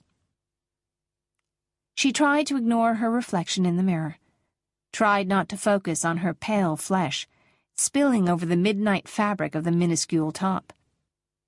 Sighing, she grabbed a towel and wrapped it firmly around herself, hiding her new, extra lush curves and her burgeoning tummy, before padding down to the large Olympic-sized pool. Thankfully, the pool area, like the rest of the villa and the rest of the island, was extremely private. Large flowering bushes had been planted around the perimeter of the pool, just high enough to guard against curious eyes, but low enough to leave the view of the ocean visible. Allison slid beneath the surface of the water, sighing as its coolness washed over her heated skin. She began to swim laps, reveling in the chance to burn off some of her restless energy, to let her mind go blank, so that she could just forget about Maximo, even just for a moment. When she reached the edge of the pool, she gripped the cement lip, wiping the droplets of water from her face. "You swim well." A sensual shiver shot through the length of her body. Would that voice never stop affecting her this way? Would she ever be able to just find Maximo's presence boring? Every day? She looked up, her eyes widening as she took in the muscular legs, partially revealed by his board shorts, and her eyes widened further, the broad expanse of his well-defined chest. "Thank you," she said tightly, swimming away from that end of the pool and moving to the ladder that hung over the side. "I was on the team in high school." She climbed out of the water and grabbed her towel quickly, trying to cover the acres of bare skin that were on display, thanks to her ridiculous swimsuit. She turned to face him, and her eyes were immediately drawn back to his superbly masculine chest. Good Lord, but he was one hot man. All hard muscle with just the right amount of dark chest hair sprinkled over his golden skin. Just enough to remind her how much of a man he was. As if she needed reminding. What she needed was to forget. "So you swam in high school?" She nodded, sitting on the lounger chair that was positioned beneath a palm tree, shading the patio area. "I did a lot of things in high school. Swimming, the debate team. I worked on the school newspaper. Anything and everything to earn extra credit." "Let me guess. You had a 4.0 GPA? She shrugged. "I was capable of it, so anything less would have been a failure. I needed to earn scholarships so that I could go to school." "Your parents didn't offer to pay for your schooling?" He crossed his arms over his chest, the motion creating a fascinating play of muscle that she was powerless to look away from. "My mother couldn't have afforded it. She didn't know why she was telling him anything, and yet it seemed so easy to talk to him.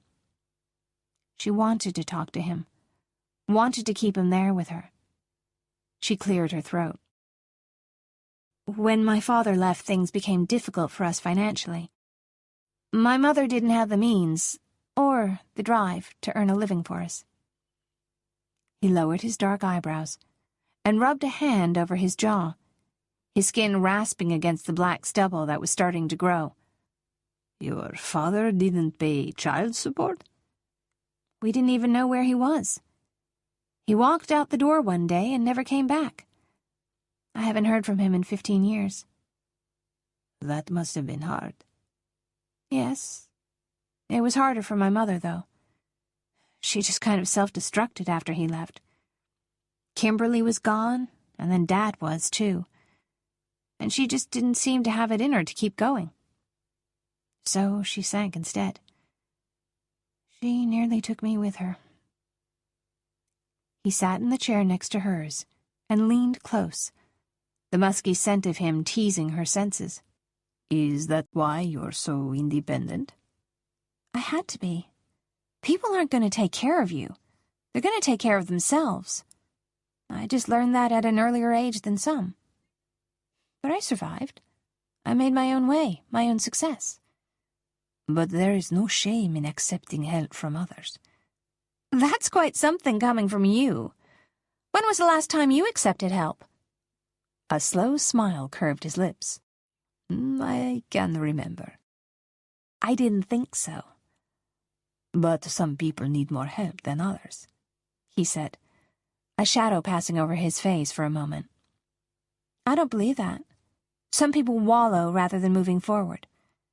"Is that what you think? That your mother should have tried harder?" She nodded emphatically. "Yes, that's what I think. You can't just self-destruct because somebody leaves you in the lurch. It's never a good idea to depend on someone like that. You become so accustomed to leaning on them that you get weak.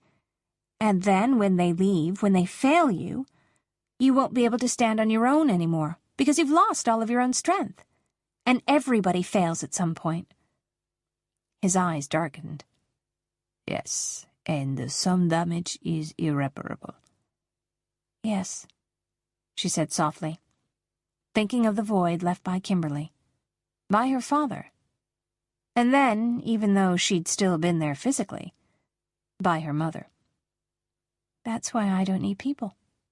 "Don't you?" "No. I earn my own living. I've achieved my goals on my own without help from anyone. I don't do need." "Neither do I," he said, his voice growing thicker, deeper. "And yet, something about you." He took her hand and placed it on his bare chest, the heat of his skin singeing her fingers, his heartbeat raging against her palm. "Something about this feels a lot like need." She sucked in a breath. She couldn't deny it. Her own body was on fire with response to his. Her heart pounding in time with his, her nipples beating, aching, slick moisture dampening her core. "That's why we can't," she said bleakly, trying to pull her hand away, but he gripped it with his, held it tightly against the hard wall of his chest. "And you think if we deny it that it will go away? Has it faded at all in the past 3 weeks for you? Because I have been spending all of my nights dreaming of you, of making love to you, touching your soft skin, thrusting into your beautiful body." Heat coursed through her, and she knew her cheeks were bright red, but not from embarrassment. Well, not only from embarrassment, although his frank description of what he wanted to do with her was a little bit beyond her experience level. But the heat was from desire, the fierce pulse of it that pounded through her and made her limbs feel weak, made her feel as if she could be reckless, like she could grab what she wanted with both hands and forget that such a thing as consequences even existed. He leaned in, his mouth covering hers, his tongue parting her lips expertly. She didn't hesitate. She opened to him, let her tongue tangle with his, wrapped her arms around his neck so that he could kiss her harder, deeper. His hands deftly worked at the knots on her bikini top, and before she realized what was happening, the fabric had slipped away, leaving her breasts bare to him. She arched against his chest, the slight dusting of hair that covered his skin, lightly abrading her nipples. The coarse friction sent a wave of sensation washing through her body, making her internal muscles clench in anticipation of his touch, his possession. She squirmed, trying to find some way to alleviate the hollow ache that was slowly taking over her body. She knew it wasn't going to work, that whatever she did, even if it brought her to orgasm, wasn't going to satisfy her. Because she wasn't going to be satisfied until their bodies were joined together, until he was filling that void. He lowered his dark head and she watched, completely spellbound, as he sucked one pink nipple into his mouth, his tongue working the sensitized tip. She let her head fall back, let a loud moan escape her lips. She was past the point of caring about what noises she made, past the point of caring about anything except for this. Maximo, his touch, his wicked mouth doing such wonderful, shocking things to her. "You're so beautiful," he said thickly, before lowering his head and drawing her other nipple into his mouth. He released her, laving her with the flat of his tongue, before scattering kisses over her breasts, her collarbone, down to her belly button and back up again. She was on fire, dying for him, all remnants of control long since thrown out the window.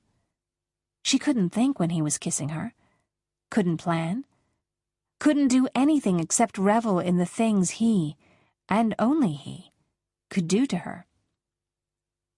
Would it have been like this with any man? If she had given someone the chance sooner, would they have lit her body on fire too? No. She knew that instinctively. She didn't need a vast amount of experience to know that this wasn't everyday garden variety attraction. This was something much hotter, something much more lethal. And she was willingly partaking in it, even knowing how potentially deadly it was. She felt the hard evidence of his arousal against her thigh, and she moved her hand down, pressed her palm against his firm length, and squeezed him gently. A short curse fell from his lips, and he captured her mouth again, bucking his hips against her hand, his control obviously as shredded as her own. She squeezed him again, and she reveled in the low growl that rumbled in his chest. Always before, when she'd imagined being intimate with a man, she'd imagined it meant giving him power over her. But what she hadn't realized was just how much power she would have over him. She moved her hand over the length of him, not quite able to believe just how thick and hard he felt. She hadn't realized that men could be so big. And yet, there was no fear with that revelation, only a sensual thrill that rushed through her, making her feel lightheaded, breathless. Dimly, Allison registered the chirpy tones of a cell phone. Despite the interruption, her hands continued to roam over him, to explore him. The everyday sound not quite able to penetrate the fog of desire that was totally clouding her ability for rational thought. "Che cavolo!" Max swore, and jumped away from her as though her touch burned him. He moved to the table where he'd placed his mobile phone and answered it in rough Italian, his chest rising and falling harshly with his breathing, the aggressive jot of his arousal pushing visibly against the thin fabric of his shorts. Allison's heart was pounding hard in her ears. Very slowly, she started to come back to reality. She could feel the heat of the sun, the salt breeze, hear seagulls screaming at each other down on the beach. She had just about made love with a man outside. Correction. She had been in the process of making love with him, even if they hadn't been quite to the point of actual intercourse. And any of the household staff members could have come out and seen them, caught them in the act. She crossed her arms over her breasts, acutely aware of her nudity. Before it had seemed freeing, so nice not to have anything between her and Max. Now it just seemed embarrassing. She didn't feel sexy anymore. She just felt bare, exposed. She fished her swimsuit top from beneath the chair and turned her back to Maximo, who was still engaged in his phone conversation, tying her top back on with shaking hands, her clumsy fingers taking twice as long to get herself covered again. She picked up the towel and knotted it fiercely at her breasts, craving all the cover she could get. She took advantage of Maximo's distraction and sneaked quietly back into the villa. She was not hanging around for another post-mortem on an aborted make-out session. More importantly, she wasn't going to risk being there if he wanted to pick up where they left off, because, despite the healthy dose of humiliation she was suffering from, she wasn't certain she would be able to resist him. Chapter 9. Maximo got off the phone with the casino manager and cursed. Not because the problem at the casino hadn't been easy to solve. That issue had been handled in only a few minutes. But because of the unsatisfied desire that was still raging through him. He couldn't believe he'd almost had sex with Allison outside by his pool, with all of the speed and finesse of a very horny schoolboy. He had never, ever lost control with a woman like that before. He had always taken time when romancing a woman. Selina had never wanted it any other way. She had always needed candles, a dimly lit room. He had always spent at least an hour arousing her body before he'd even considered taking things to their natural conclusion. But with Allison, there had been no romance, no candles. He'd been ready to plunge into her without a full 5 minutes of foreplay. And what foreplay there had been was clumsy, driven by an intense need, not any kind of skill or consideration. He didn't know this part of himself, the part that only Allison seemed to be able to bring out in him. He was a man who prized his control. He always thought things through, always led first with his mind before jumping into action. And yet Allison, his beautiful, bewitching fiancée, the woman who was pregnant with his child, robbed him of his ability to think coherently. It was the unknown that was causing his body to respond this way. It had to be. He had desired her from the first moment he'd seen her, and every night since then he dreamed of her, her smell, the touch of her soft hands, and the wet press of her lips over his body. There was no way the fantasy would live up to the reality, though, because it never did.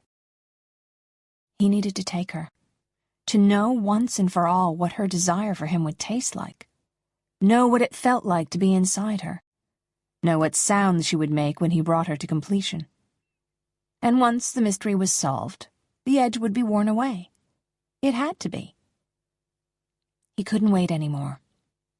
He wanted her, and he knew for certain that she wanted him with the same ferocity, that she was just as hungry as he was, and he wasn't going to allow her to deny it any longer. Allison scrubbed the chlorine from her skin and wished she could wash away the imprint from Maximo's touch half as easily. No such luck. Even with the scalding water from the shower coursing over her body, she could still feel the impression of where his hands had touched her, teased her, where his mouth had seared her. She shivered despite the heat and shut the water off. During her shower, she'd decided that she wasn't ashamed of what she'd done with Max. She was entitled to sexual pleasure if she wanted it. And that was a massive admission in and of itself. She was embarrassed, though, because she'd totally lost track of time and place, and anyone could have walked right up to them, and she would have been much too lost in what they were doing to notice.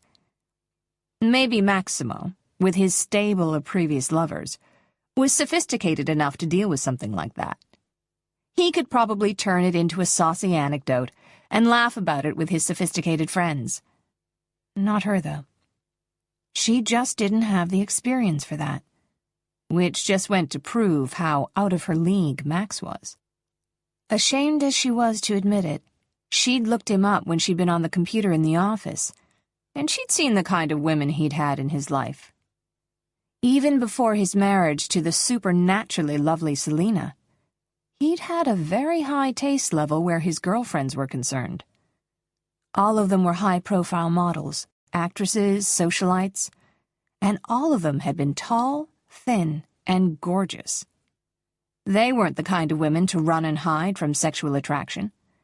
They were the kind of women who would pounce on it and tame it, take what they wanted and enjoy doing it. She realized that she was clenching her fists so tightly that her knuckles were white, and she slowly released them. She never considered herself a coward. On the contrary, she'd always been prideful about how brave she thought she was. Brave and sensible.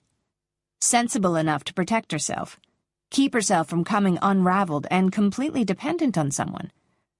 Brave because she'd gone out and learned to stand on her own 2 feet, made things happen for herself. And she'd been the biggest delusional idiot. She'd been a coward. She hadn't dealt with anything. She'd completely walled off a portion of herself so she wouldn't have to deal with all of the complications that might result from a relationship. She denied any sort of desire for companionship, totally squashed her sexuality, and all the while she'd been congratulating herself for being so strong. It wasn't strength that had led her to do those things. It was fear. And that was a bitter pill to swallow. She wasn't much better than her mother. It was just that her general wariness was preemptive, rather than a response to something that had happened to her.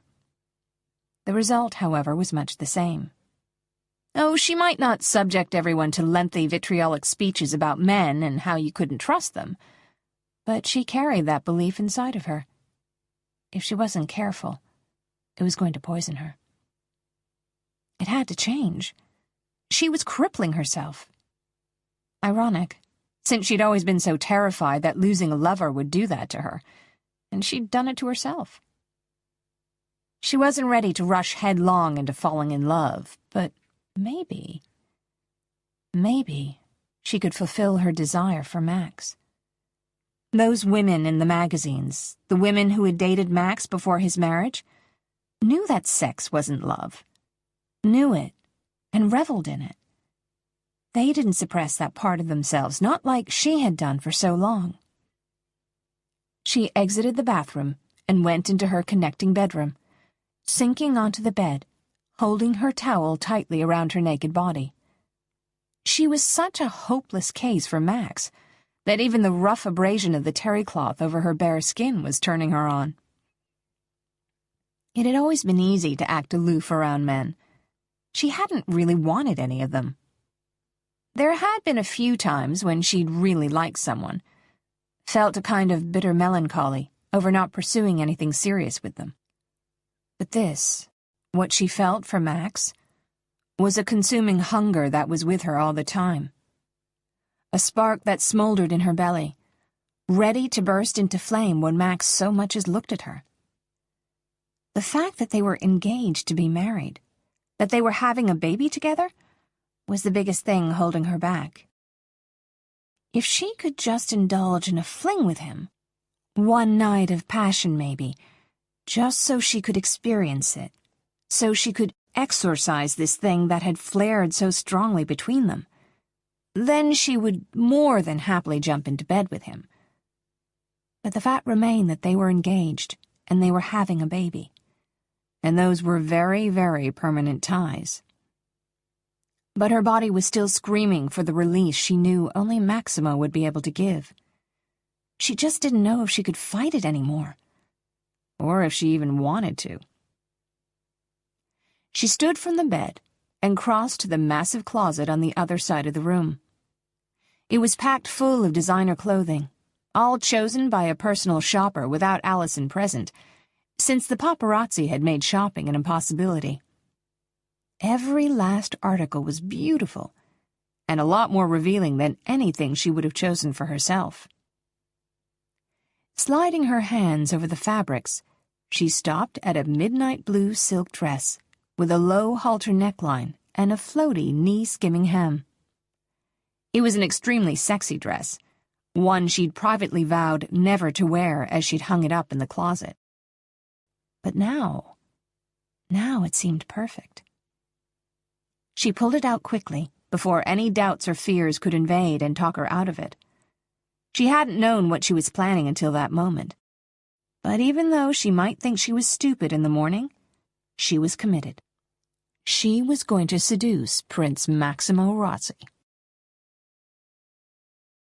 The glow of the candlelight bathed Allison's skin in golden warmth, and there was a lot of bare skin on display.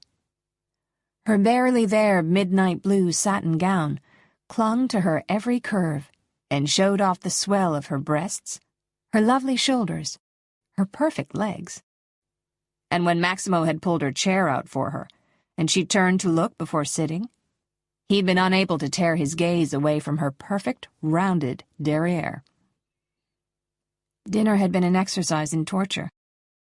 She had savored every bite that she'd put in her mouth, making sensual, delighted noises and darting her slick pink tongue out to catch any flavor that had lingered on her lips. He wanted her, more than he could remember wanting any other woman in his entire life. And she wanted him too, yet something was stopping her from taking the final step. She certainly didn't kiss like an inexperienced woman. She kissed like a woman with highly developed passions, a woman who knew what she wanted, knew what her lover would want. And yet she seemed to take sex very seriously, or at least the prospect of heartbreak. But Maximo knew from experience that there were some women who simply couldn't divorce sex from love. Perhaps the idea of sleeping with a man, simply because she desired him, was something she was having trouble coming to terms with. But then, she was the one who claimed she hadn't been interested in love and relationships, and he couldn't imagine that she'd been planning on living a celibate existence. She was far too sexy, far too sexual, for that. He nearly groaned out loud when she lifted her dessert spoon to her lips and licked the last remnant of chocolate from the silver surface, her pink tongue so tempting, so provocative, that he could have almost found his release just watching her work the spoon in that slow, sensual way. It was way too easy to imagine that tongue on his bare skin. "What's your stance on love?" she asked, lowering the spoon and setting it on the table. "I've been in love. I don't believe I'll ever love anyone besides my Selina, I don't want to love anyone else. Not because he was so attached to her memory, but because nothing about it had been worth the pain he'd endured. He'd lost Selina several times over.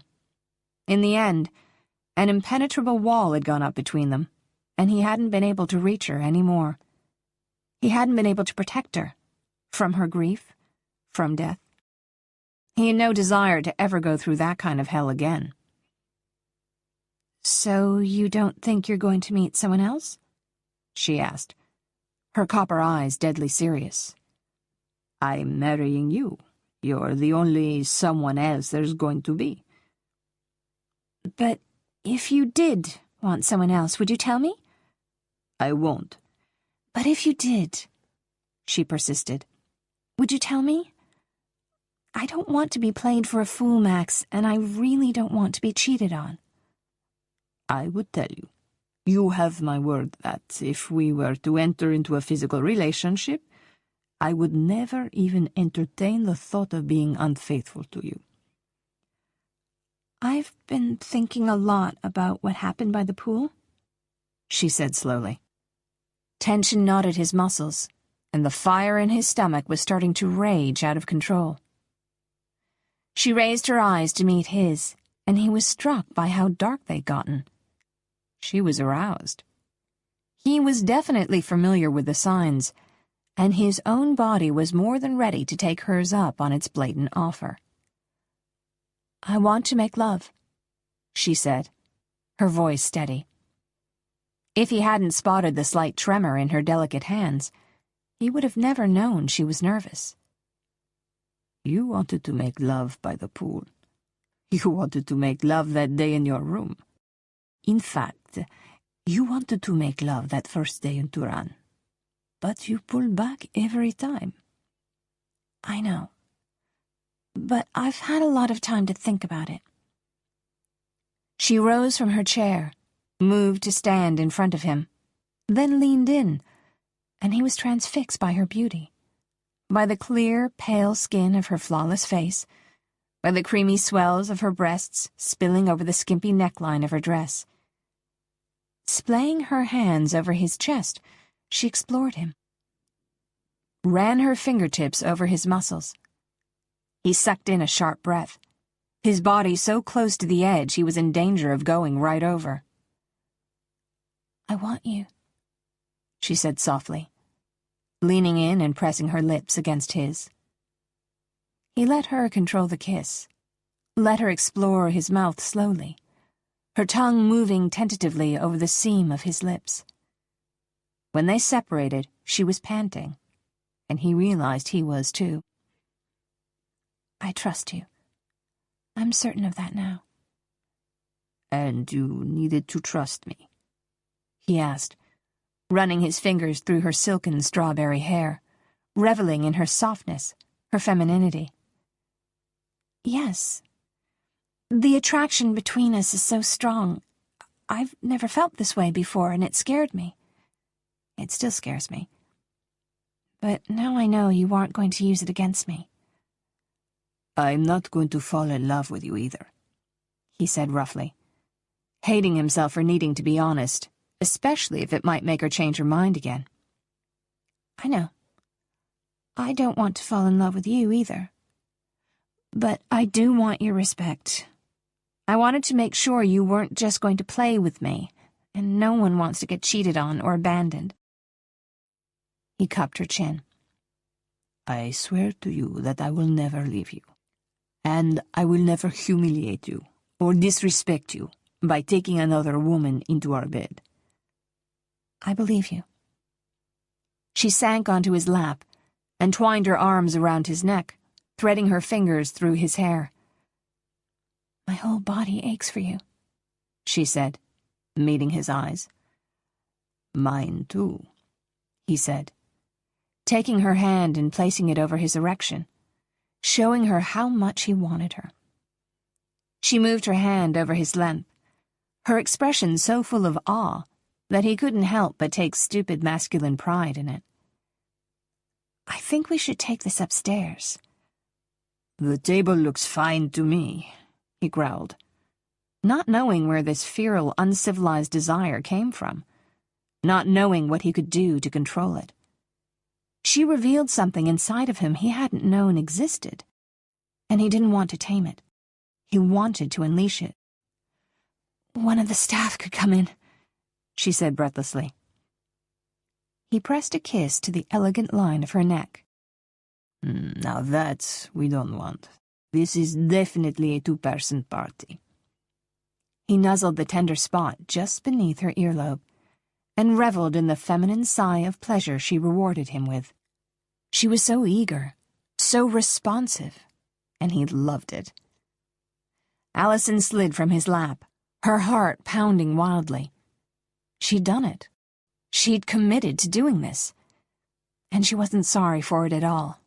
She wanted him, needed him in a way that shocked and terrified her. She didn't know this wild, wanton version of herself. She felt as if she could do anything with him, could let him do anything to her. She trusted him with her body, wholly and completely, and the prospect of doing that only excited her. As he stood from the chair and took her hand, his eyes burning with erotic intent, she wished, for the first time in her life, that she'd had sex with someone at some point, just so she wasn't going into this blind. Maximo had lots of experience. She'd seen the evidence of that thanks to the photos of the parade of women he'd dated in his early 20s, and he'd been married for 7 years. She didn't even have a lot of kissing experience to recommend her. On the other hand, he would make it good for her. He would know what he was doing. At her age, after having received exams from gynecologists and OBs, and having the artificial insemination done, she doubted there would be much of a barrier for him to deal with, if there was one at all. And that, coupled with all of his experience, would probably lessen any discomfort she might feel. And with any luck, he might not notice. She nearly laughed at that thought. Of course he would notice her inexperience. There was no way she was going to be able to fake some kind of blasé sophistication. Not when his touch just about melted her. But his hand felt so good, so warm encircling hers, that it was hard to care too much. He held on to her as he led her up the stairs, took her to his bedroom. There was no turning back now, and she didn't want to. Allison. He closed the door behind them and pulled her to him, bringing her up hard against his masculine chest. She spread her hands over his pecs, running them down his flat stomach, feeling the ridges of his ab muscles through his shirt. She'd never explored a man's body like this before, never took the time to appreciate all of the delicious differences between men and women. He kissed her again, his mouth hard on hers, and she parted her lips willingly, meeting each thrust of his tongue with her own. He slid his hands over the silken material of her dress, over the curve of her buttocks and down her thighs. He gripped the hem of the skirt and began to pull it up slowly, bunching the slippery fabric in his hands until he had it drawn up to her waist. He moved one hand down over her rear end again, and he groaned when his hand touched bare skin. His obvious appreciation thrilled her, and combined with his touch, sent a shock wave of need rocketing through her. He released her dress, keeping his hands beneath the fabric. He gripped the sides of her thong panties and dragged them down, kneeling before her on the floor as he removed them. She lifted one foot to step out of her underwear and wobbled slightly, but he steadied her by holding tightly to her hips. He leaned in, his breath hot against the silk fabric, as his mouth hovered over her slightly rounded stomach. So beautiful. He laid his palm flat against her belly, the expression on his face so reverent, so odd, that it made her throat tighten with emotion. He leaned in and kissed her there, and she felt as if her knees would have buckled if she hadn't been held firmly in his strong grip. Standing again, he kissed her lips, her neck, her collarbone. She wasn't even aware that they'd been moving, until the back of her knees came into contact with the edge of the bed. He lowered her slowly to the soft surface, his hard length brushing her hip as he joined her on the mattress. "You are so beautiful," he said, reaching around and untying the flimsy knot that held the halter top of her dress in place. He pushed the fabric aside and revealed her breasts. He'd seen her before, out at the pool, and already knowing that he liked the way she looked bolstered her confidence. He cupped her breasts, teased the aroused tips. She tilted her head back onto the pillow and just enjoyed his touch, relished the knot of arousal that was tightening in her pelvis. She could just stay like this forever, with him caressing her, lavishing attention on her body. She let out a moan of disappointment when he abandoned her breasts, his hands skimming over her curves, still clothed in the thin silk of the dress. He pushed the fabric up again and exposed her naked body to his gaze. She hadn't been embarrassed for him to see her breasts, but having him so close to a part of her only her doctor had ever seen had her blushing hotly. "Max," she was about to ask him to turn the bedroom light off, but the warm press of his lips on her thigh stalled the words. And when he parted her legs and ran his tongue along her inner thigh, she lost her command of the English language entirely. She fought to regain some control, some kind of command over her senses. Impossible when she felt as if all of the feeling inside her were too big to be contained by her skin, when she was certain she might shatter into a million pieces. A needy moan escaped her lips, and her body trembled as he moved closer to the place where she was wet and aching for him. She didn't have control anymore. She felt as if she might fall from the earth and float away, as if there was nothing holding her to the bed. She gripped the sheets, tried to focus, tried to find some shred of sanity, because this, what he was doing to her, making her feel, was terrifying. She couldn't temper it, couldn't lead it or plan it. But she felt her hold slipping, felt herself ready to plunge over the edge, and if that happened, she was afraid she would go on falling forever. "Let go, Allison," he growled, pressing a hot kiss just above her feminine mound. "I want to make you lose control." She shook her head, even though she knew he couldn't see. "No." "Yes, I want you to stop thinking. I want you to feel." He ran his tongue over her flesh, flicked it over the sensitive bundle of nerves, and continued down, dipping inside of her. Her hips came off the bed, and he gripped them tight, holding her to him, not letting her escape. "I want you to come for me." He continued his intimate assault, pleasuring her with his lips, his tongue, as he whispered exciting erotic words. He pushed one finger into her tight passage and moved it in rhythm with his tongue. A moan rose in her throat, and she couldn't do anything to stop the needy sound from escaping. "That's right, Allison," he whispered. "Let go. You can let go. I've got you." Her mind blanked, all thoughts of control, all of her worries falling away, and she really could only feel. She felt as if she was reaching for something beautiful that shimmered before her, just out of reach. She moved against him, edging toward the nameless need that had taken over her whole being. And finally she touched it. Her mouth opened on a soundless cry, and she arched up as her orgasm washed over her. Her internal muscles pulsed around his finger in waves of endless pleasure that seemed to go on and on. When it was over, she was self-conscious again, where before she'd been so lost in her pleasure that she hadn't really stopped to realize that she should be embarrassed about what he was doing to her. "Don't," he said, deftly undoing the buttons on his shirt.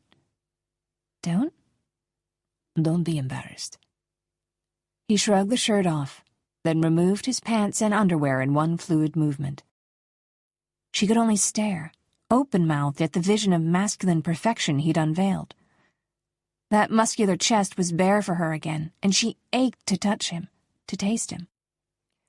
And then her gaze dropped to his erection, thick and fully aroused, and she forgot her embarrassment. How could she be embarrassed when she could see for herself how much he'd enjoyed doing that for her, when she could see how much he wanted her still?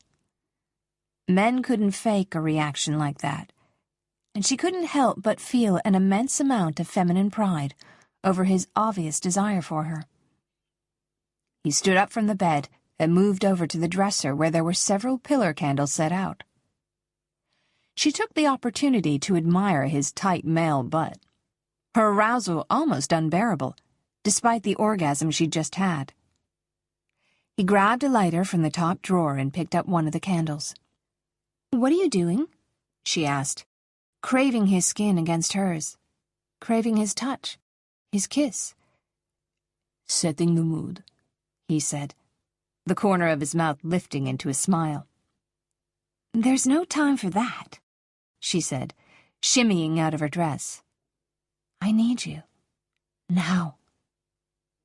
A feral growl rose up in his throat, and he crossed to the bed in 3 quick strides. Then he was covering her, gently pressing her legs apart with his hair-roughened thigh.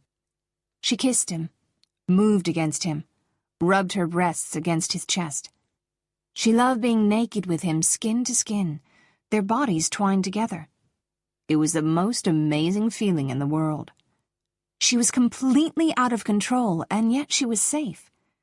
With him, she was safe, no matter what. She knew it instinctively, even if she didn't know why. He rubbed his shaft against her slick opening. She was so wet, so ready for him after her first mind-numbing orgasm, that she didn't feel any pain when he started to ease into her. She opened her eyes and looked at him.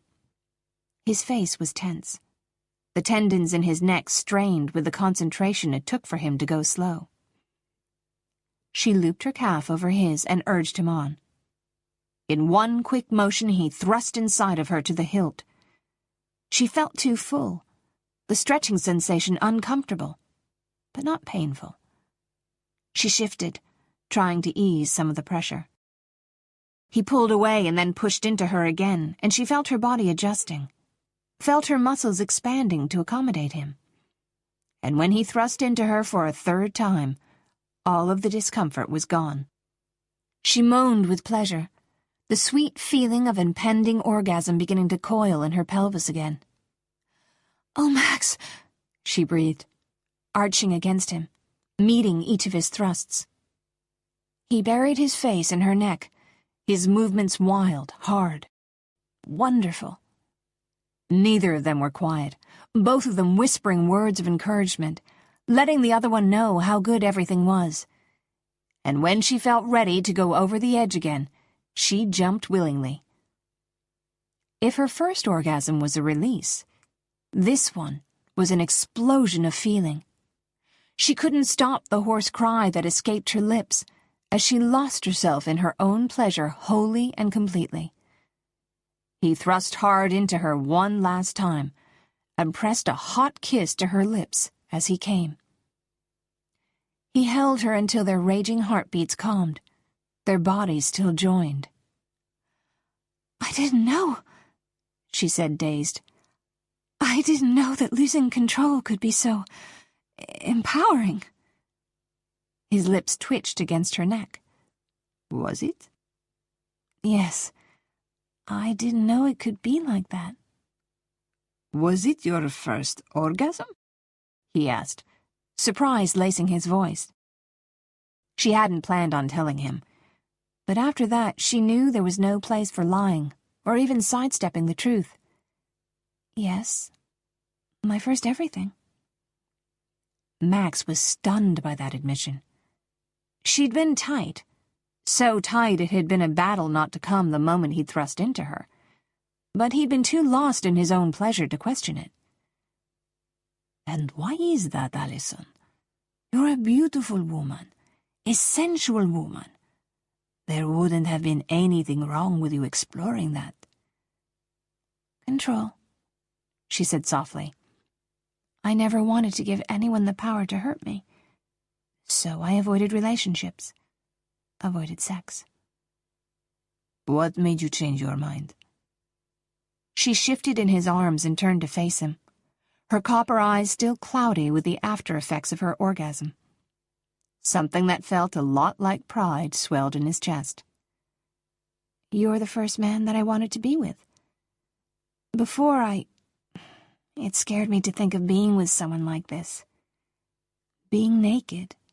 Not just physically, but in every way. But I trust you. I trust that you won't hurt me, she said simply.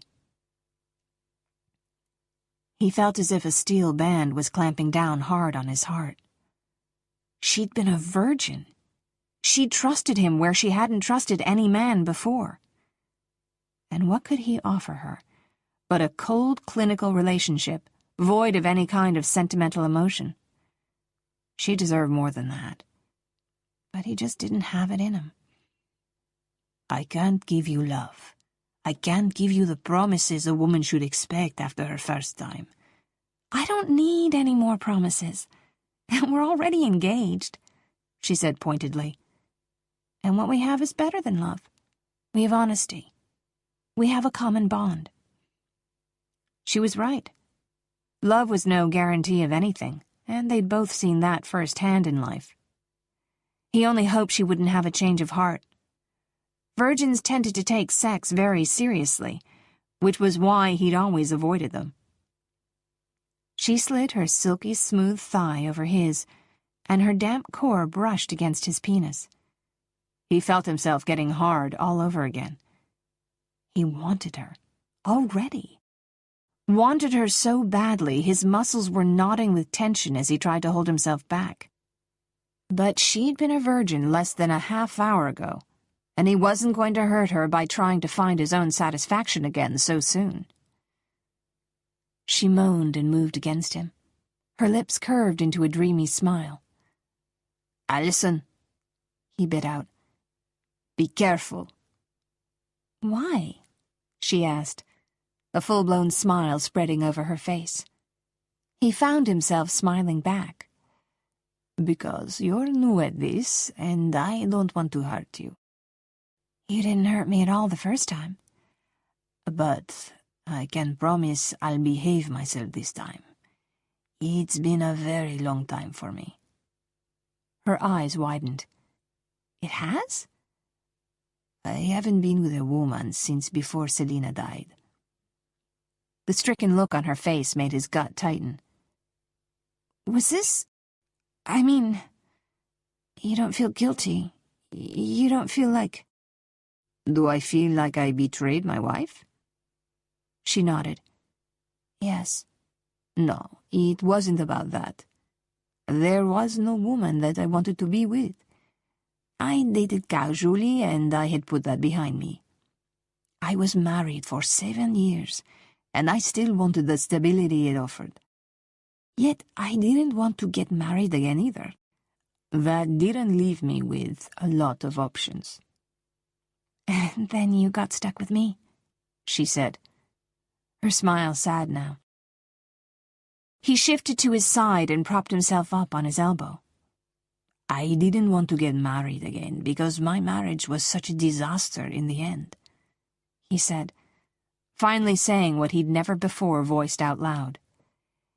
Selina and I no longer shared a bed, or much of anything else. There was no way for me to reach her anymore, and I stopped trying.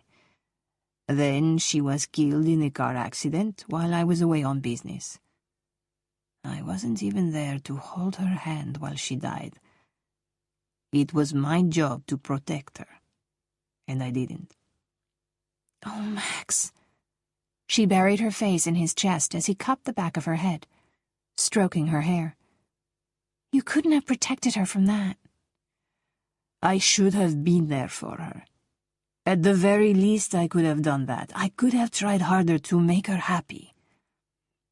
If she wouldn't talk to you, there was nothing you could do to make her. She chose not to share with you. One person cannot bear all the blame when a marriage dissolves. She was fragile, and life forced her to endure things that would have wounded a much stronger person. I had a duty to my wife that I didn't fulfill." Her expression turned fierce, a golden spark lighting her eyes. She put her hand on his cheek. "We have a duty to each other, Max, to make this work. I promise I'll never close up like that on you. I won't freeze you out. We'll always talk." He kissed her softly on the corner of her lips, then more firmly as he rolled her underneath him. The feeling that swelled in his chest when she made that promise was far too much, far too intense. It shouldn't matter. His relationship with Allison was about passion and their baby, nothing more. Emotions simply didn't enter the equation. But that simple vow kept pounding through him as he made love to her, fueled his desire for her. And when she cried out his name during her orgasm, it pulled feelings from his hardened heart that he'd no longer imagined himself capable of. Chapter 10. "Your belly is starting to show." Maximo put his arms around Allison from behind and caressed her bare midsection. She had been examining herself in the mirror in the master suite, sucking in her expanding stomach. She swatted at his hand. "Just what every woman wants to hear." "It's sexy." He nuzzled her neck and kissed the hollow just beneath her ear. "You must know how sexy I think you are." She knew. Maximo had spent all night showing her just how sexy he thought she was. It had been a revelation. She discovered a whole huge part of herself she hadn't even known existed. A part of herself she'd spent far too long suppressing. She'd given her control over to Maximo for a while, and it had been freeing in a way she'd never imagined it could be. And now that they were out of bed, she had her control back, and her heart was still intact. She could do this.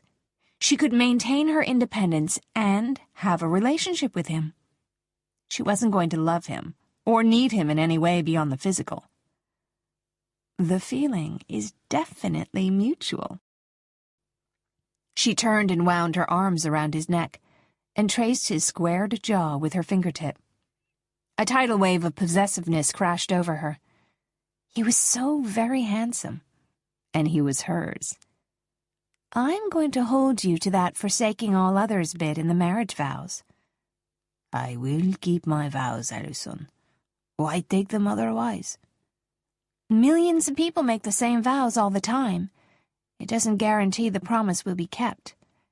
"It may surprise you to know that I'm familiar with the issues people face in marriage." She winced. "Sorry, but I told you I'd talk to you if I had issues. I just wanted to let you know I was feeling possessive." He offered her a tight smile. "I appreciate that. Maybe if Selina had talked to me, we wouldn't have grown so far apart." He moved away from her and walked to the closet, pulling out a t-shirt and shrugging it over his head. "Of course, even saving our marriage wouldn't have changed anything in the end." "You couldn't have saved her if you were there, Max. It was an accident. It wouldn't have changed anything. You did what you could in your marriage. It isn't your fault that she wouldn't talk to you." He shook his head. She depended on me. I should have tried harder. Instead, I got frustrated. I worked more. I should warn you that I'm not a very good husband. I'm not good at reading emotions. I travel a lot. I get absorbed with my business." She put her hand on his arm. "You're a good man, Maximo. You're going to be a good husband and a wonderful father. In my line of work, I've dissolved more marriages than I care to think about. And then at the Children's Advocacy Center, I saw a lot of men who were lousy husbands and fathers. You're not like them." "You say that, Allison, and I think you even mean it. But you've only known me for 3 weeks. Selina had 7 years to grow disenchanted with me." I think all marriages can lose their luster if you let them, she said firmly. But we're getting married for a reason. The baby. He put his hands over her rounded belly and rested her palm over them. Yes, that reason is never going to go away. We'll always have our child in common. And that's enough for you? She gave him a level stare, her eyes never wavering from his. It has to be, doesn't it? He nodded firmly, decidedly. Yes. Then it is.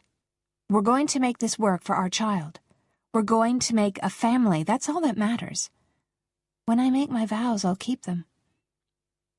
Maximo ignored the tightening sensation in his chest, ignored the voice in his head, berating him for allowing this woman to settle for so much less than she deserved. Then you would be in the minority. She shrugged one delicate shoulder. I'm used to that by now. I was a 28-year-old virgin until last night, remember? She gave him a sly grin. How could I forget? I don't know. Perhaps you need your memory refreshed. And then she was in his arms, stroking his back with her hands and practically purring. This was enough. Enough for both of them. He would do everything in his power to make it enough. Alison? He cupped her bare hip bone with his hands and did wicked things to the indent that led from there to her femininity. She half moaned. I want to show you something. You already did that. She snuggled into him. Twice, she added playfully. Not that. She sighed. I suppose we have to get out of bed at some point. It is advised. They had spent most of the morning in bed, and it was late afternoon now. Alison was languid, satisfied in a way, but far from sated. There would never be a time when she wouldn't crave the way Max made her feel. When he kissed her, caressed her, entered her, she felt complete. All right, but you have to feed the baby and me first.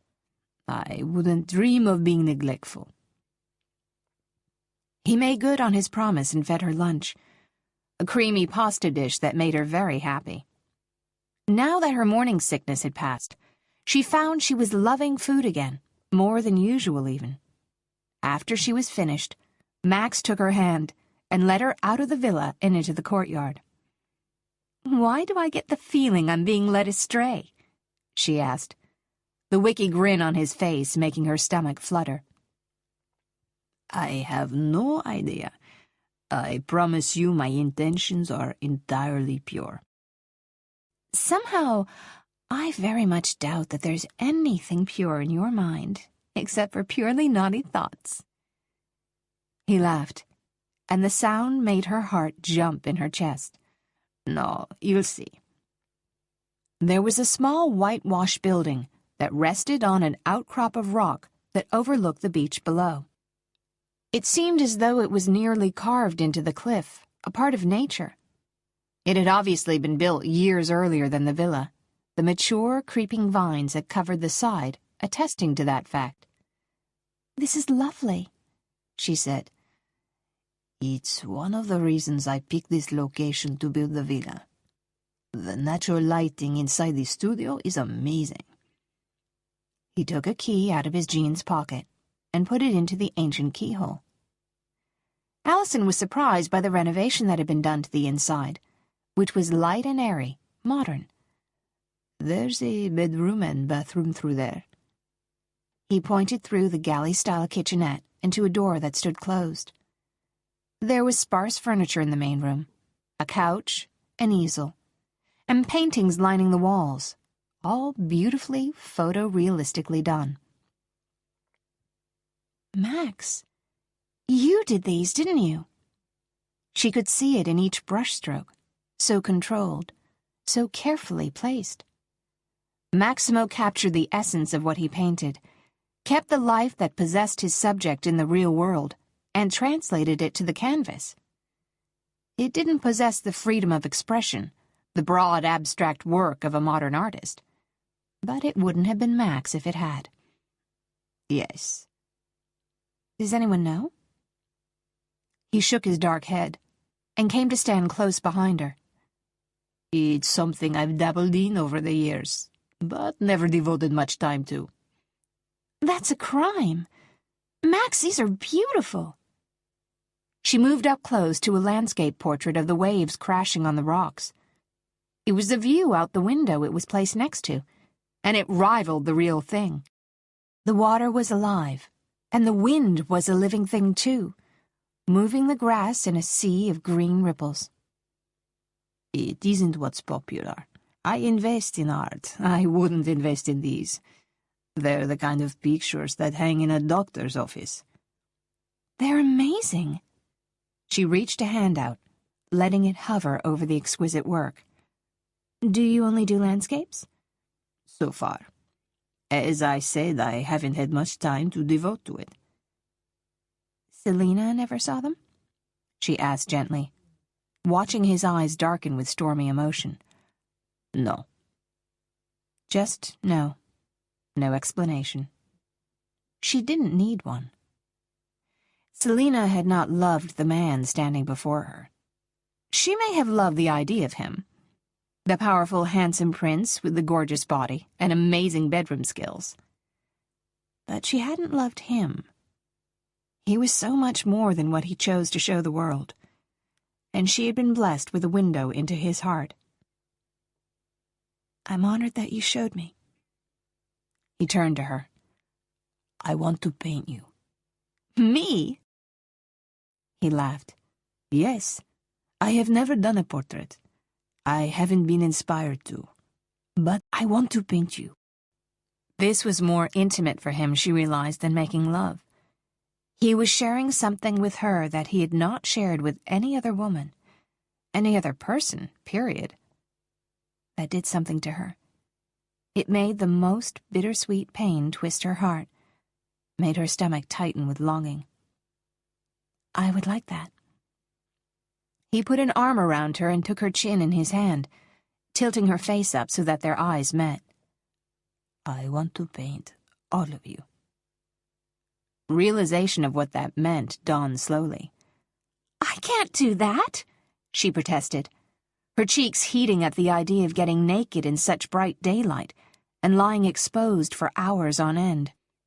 I'm realizing that you're the kind of woman who can do anything she decides to do, and heaven help the man who stands in your way. But I wouldn't want you to be uncomfortable. She bit her lip, still unsure. Have I ever done anything to hurt you, disrespect you? He asked gently. She shook her head. And I never will. She nodded slowly.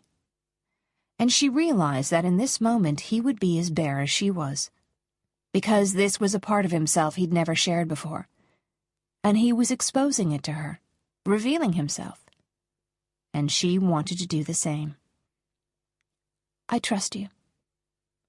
She pushed the top button of her blouse through the loop and separated the fabric that concealed her body from him. Then the next one, and the next, and on to every other piece of clothing until she was standing bare in front of him. She fought the urge to cover up. He was different during lovemaking. He was so busy kissing and touching her, he wasn't simply staring at her. And she was never fully conscious enough to be embarrassed of her body during sex. But now she was acutely aware of the fact that her stomach was no longer flat, and that her breasts had only grown more voluptuous, along with her hips. And he wanted to capture it eternally on canvas. She felt her whole body flush. I'm not beautiful like... Don't say you're not beautiful. And don't ever compare yourself to other women. You're my woman, and I happen to find you exquisitely beautiful. She thrilled at the raw masculine possession that laced his voice. She should find him arrogant, or at least sexist. She couldn't. Maximo could barely keep his desire leashed. She was so enchanting, pale and vulnerable in the mid-afternoon sunlight that filtered in through the picture window, when she was normally so strong, wearing her independence like armor. The artist in him longed to paint her. The man in him simply wanted to make love to her, until neither of them could think or move. He settled for picking up a sketch pad and a clutch pencil. "Sit on the couch." She backed away from him and lowered herself onto the chaise-style couch, reclining. She rested her head on the gentle slope of the armrest and put one arm high above her head, raising her plump breasts. He wanted to capture everything, every curve, every line, the dent in her sweet lips, the pout in her nipples, the perfect V at the juncture of her thighs. Mostly, he wanted the molten fire in her golden eyes to translate to the canvas. Her body, tense at first, began to relax as he began to sketch. His hand moved fluidly, shaping her curves, shading the dips and hollows of her body. He drew the fullness of her breasts and ached to cup them. She arched her back as though she knew what portion of her body he was stroking with the pencil, as though she knew and wanted his touch as badly as he wanted to touch her. His body hardened painfully. He added her small waist, her soft belly, the small bump where their baby sat. He moved lower and she gasped, her pulse pounding at the base of her neck. She moaned softly as he traced the outline of her sex on the paper.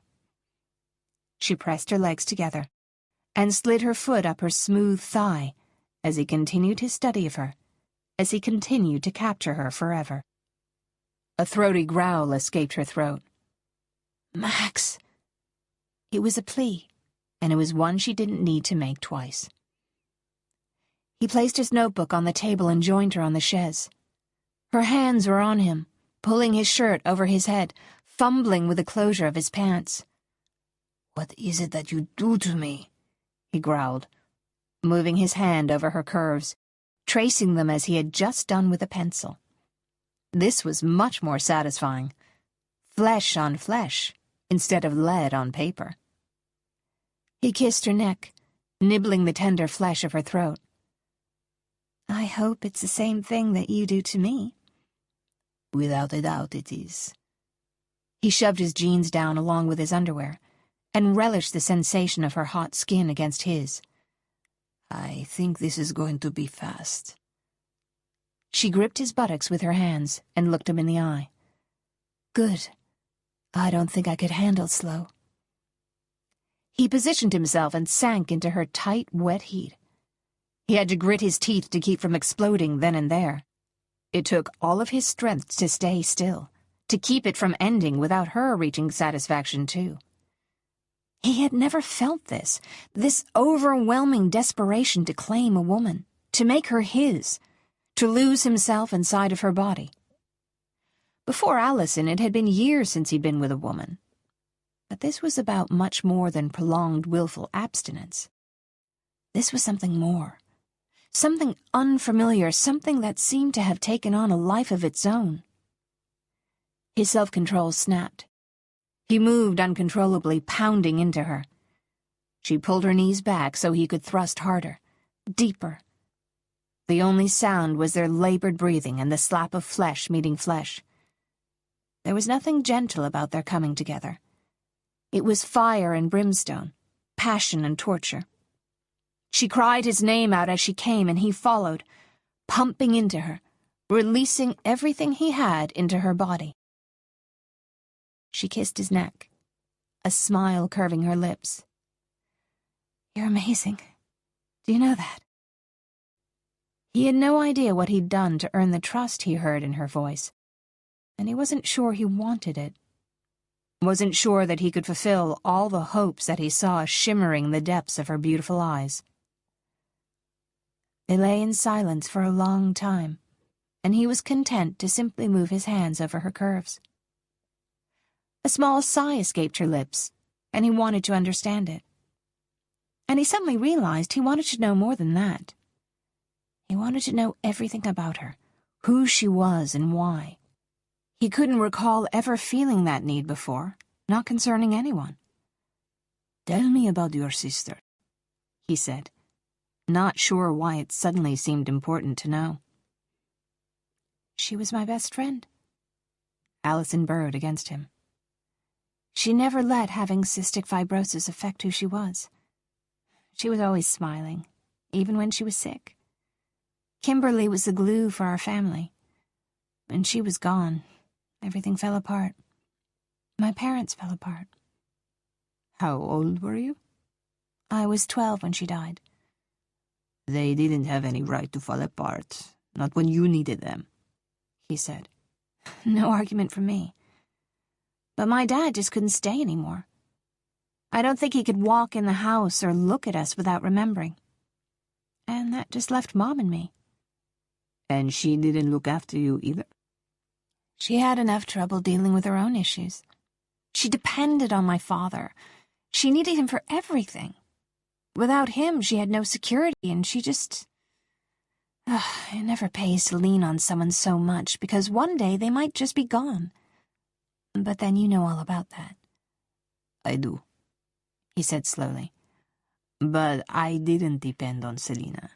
She depended on me.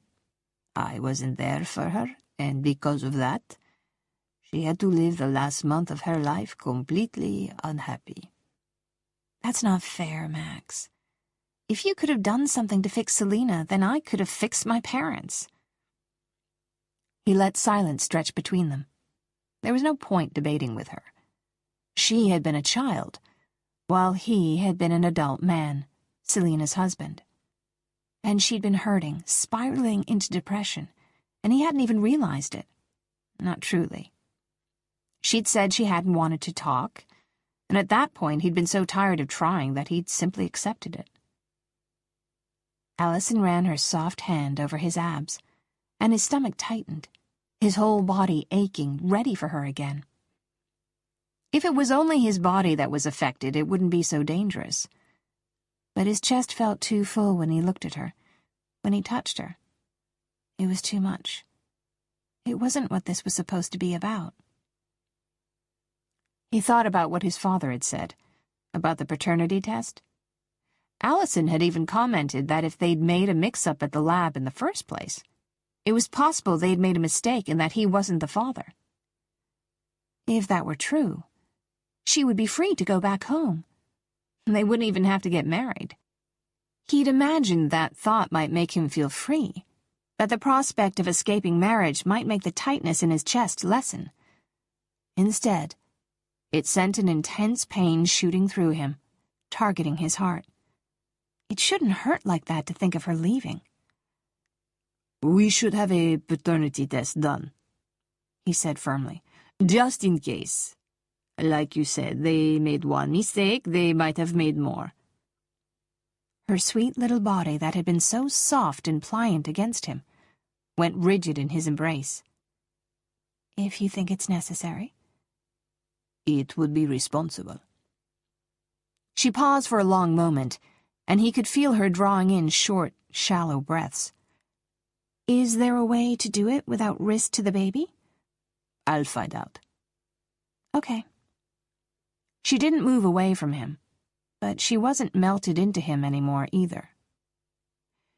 "We are going home tomorrow," he said, tightening his hold on her, and tracing circles over the bare skin of her arm.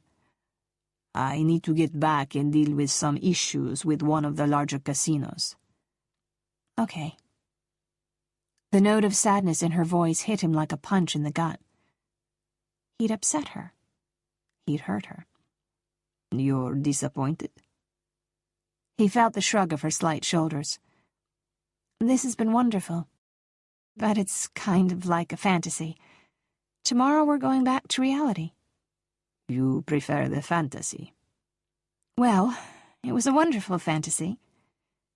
He looked around his studio, the place he'd never shown another living soul. "Yes, it was." After their return to Turan, Maximo's work schedule kept him away from the Castello during the day. He was hands-on with his work, something she greatly respected, But despite the fact that she was keeping busy by helping to establish a Tirani branch of the Cystic Fibrosis Foundation, she missed him horribly while she rattled around the huge castle. Isabella was a cheerful, fun presence in her life, but she was busy studying her college telecourses, and in her spare time, her parents were practically keeping her under lock and key since their shopping escapade. But even though Maximo was gone during the day, the nights were theirs. That part of the fantasy, at least, was still intact. Her passion for him hadn't ebbed, and it didn't seem as if his had for her. It was a strange thing, going from giving sex no more than the random, cursory thought, to having it be so much a part of her. Her long-denied sexuality was definitely no longer repressed, and honestly, she was happy about that. She felt more like a whole person, a whole woman, rather than someone who had a host of private hang-ups and issues that were so wound up around her, she had to find an alternative way to function. She spent every night in Max's bed, in his arms. But she kept her own room, kept her clothes hanging in the closet there, kept her makeup case in the bathroom that adjoined it, because she just wasn't ready to have everything in her life melded together with Max's. It would be too much like depending on him, and the very thought of that made her chest feel tight with panic. The wedding was in 2 weeks, and she expected him to want her to move into his room fully after that. But until then, she was retaining some sort of independence. He was already getting under her skin, and if she wasn't careful, he was going to get into her heart, too. She sighed and checked the time on her cell phone. Max's personal physician, Dr. Sexy, was due any minute to draw her blood for the non-invasive paternity test, and Max wasn't there. Allison clutched her orange juice, her sugar boost, and last line of defense against passing out when the doctor drew the blood. She was trying not to be emotional about Max's absence, but she was pregnant and more than a little hormonal, so she was finding it difficult to keep tears from welling up. When Max had asked for the paternity test, her heart had felt as if it was splintering. It had become easy to forget that they didn't have a real relationship, that their baby had been conceived in a lab. His demand for the test had been a stark reminder. The worst thing was that she wasn't certain which result Max was hoping for. When the beautiful doctor arrived, it only took a few minutes to collect her blood sample. All done. And we have the buccal swab from Prince Rossi already, so there really isn't anything more we need. This is a relatively new way to test paternity, she said. If there isn't sufficient fetal DNA in your bloodstream, we won't get a result. But if there is, then the results are just as accurate as a CVS or amniocentesis. Allison nodded, feeling the first stab of anxiety over what the test results might be. The other woman offered her a sly smile. Well, good luck. I know if it were me, I would really be hoping it was the prince's baby. He's incredibly handsome, and of course he's wealthy enough to take care of you. Allison shook her head. It isn't like that. She was treated to a raised eyebrow. I only know of one reason to test for paternity. But then, what do I know? I am just a doctor. Allison's hand itched to do something very out of character and very hormonal, and slapped the smug smile right off the other woman's face.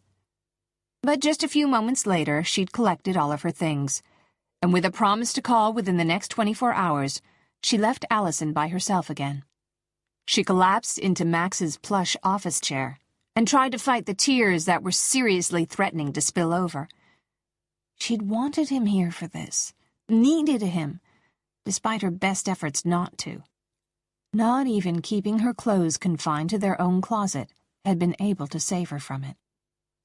Cradling her face in her hands, she rested her elbows on his desk and let herself wallow in her pain. It wouldn't hurt to just give in for a while. A tear slid down her cheek, and she wiped it away, annoyed at herself for crying. If she'd never found out about Max, she would have done all of her testing alone, so it was just stupid to cry because he'd missed the test. But he was the one who'd wanted it, and then he hadn't even bothered to show up for it. She lifted her head when the door to the office opened. Her pulse jumped when Maximo walked in. Even when she was mad at him, he still had the most powerful effect on her body, on her heart. "You missed the test," she said, swiping at the remaining moisture on her cheeks. "What happened?" he asked, his expression tight. "Nothing. She came and drew my blood. She'll tell us the results within 24 hours. "Then why are you crying?" She sucked in a deep breath. "I wanted you here." "Why? We won't have the results until tomorrow. Why did you want me here for the blood draw?" The words stuck in her throat. "I needed you." His eyes darkened. "I thought you didn't do need." "Well, I don't usually, but I needed you for this." He set his laptop case hard on his desk, his body radiating tension. "I told you that my work keeps me away. I may be royalty, but contrary to what you might think about royals, I have duties to attend. I don't have less responsibility because I'm a prince. I have more." "This isn't about general neediness," she said, standing up and planting her hands on her hips. "I wanted some support for a paternity test, which you demanded, by the way. I don't think that's very outrageous." "I don't have time to deal with temper tantrums." His clipped words hung in the silence of the room, and she let them. Let her absorb how much they hurt. She brushed past him and out of the office, her heart feeling as if it was cracking to pieces inside of her. She didn't know how she'd let this happen, but sometime in the past 6 weeks, she'd done what she'd vowed she would never do. She'd started needing someone. And worse than that, she was almost certain that she loved him too. Chapter 11. Allison was more than thankful for having an opportunity to get out of the palace later that day. The meeting with the men and women she was working with to organize the tyranny branch of the CF Foundation had gone well, and it had provided some much-needed distraction from the anxiety of waiting for the test results, from the stifling solitude that came from being in a huge building surrounded by people who basically never talked to her. But most of all, she needed a distraction from her earlier revelation. She didn't want to love Maximo. She was saving her love for her child. She didn't want to have her emotions tangled up in loving him, not when he was only going to hurt her. She didn't want to be like her parents. Didn't want to become a bitter, angry person, simply because her strongest emotions had been tied up in someone who neither wanted nor deserved them. She hiked her purse up higher on her shoulder, clinging to the leather strap as if it might offer her some kind of support. How had she let Maximo come to mean so much to her? He was infuriating. He always thought he was right, and he was ridiculously self-confident. And he was handsome, smart, funny, a great conversationalist, and great in bed. She sighed audibly. She couldn't even list his sins without turning sappy and lustful. Even now, when she was furious at him, she wanted him. The mental countdown to when she would be able to see him tonight had already begun, and she was more than a little ashamed to admit that. "Excuse me, miss." Allison turned her head sharply to follow the sound of the person who'd spoken to her, and a flash went off in her face. Putting her head down, she walked faster, her face set into the most hostile expression she could manage. She wasn't about to be intimidated by an idiot reporter. and she certainly wasn't going to stop and answer questions. Ms. Whitman, is it true you recently underwent a paternity test? A second voice, a woman's, joined the first. Allison's heart jolted. They knew about the baby, about the test. She doubted it was the doctor who'd told. The position of private physician to royalty probably paid way too much to betray confidences. A lab tech, though, might be tempted. However it happened, the news was out and she'd have to deal with it as best she could. The jostle of equipment behind her grew louder, and more questions, by more people, started swirling around her. Is it the prince's baby? Who's the father? How many men are being tested? She bit her lip to contain an onslaught of angry words. She wasn't going to turn around and freak out at all of the people holding cameras. That photo was not going on the front of a tabloid. The knot of people caught up to her, and suddenly she was in the middle of them, cameras and tape recorders being shoved at her from every direction. One of the men got pushed into her, and she wobbled, losing her balance, and falling onto the sidewalk. That didn't seem to bother any of the rabid paparazzi. They continued to snap pictures and shout anything to get a response from her. Questions, accusations. Allison? She recognized Maximo's voice over the din that surrounded her. One of the reporters who'd been leaning over her jerked back sharply, a look of shock on his face. Then she saw Max. He reached down and took her hand, pulling her gently to her feet. The reporters weren't at all deterred by his presence, and they continued to crowd in. One of the men physically grabbed Allison's arm in an attempt to slow her down. A feral growl escaped Maximo's lips, and he released his hold on Allison, grabbing the man's camera and smashing it against the side of one of the brick buildings that lined the sidewalk. Do not lay a hand on my woman, Max gritted, his voice fierce, his normally subtle accent thick. The photographer paled and fell back, as did the rest of them, obviously sensing impending violence if they continued their assault. Get in the car. Max didn't have any tenderness for her either. He jerked open the passenger door of the black sports car that was parked against the curb. She wasn't exactly thrilled at the thought of being in an enclosed space with him in his current mood. But she'd rather take her chances with him than have him leave her with a pseudo-press. She got in and buckled up quickly. Maximo didn't speak the entire drive back to the palace. He sat straight, gripping the steering wheel, his jaw locked tight, tension radiating off him. And she wasn't going to be the one to break that silence, not when she knew any words coming from him were going to be extremely unpleasant. As soon as they were closed into his bedroom, he unleashed his rage. What were you thinking? You didn't tell me where you were going, you didn't take a bodyguard? I had to find out by calling your driver, and he informed me that you were at a meeting, alone. That was incredibly irresponsible of you. Irresponsible? She shot back. I was trying to keep busy, trying to do something worthwhile.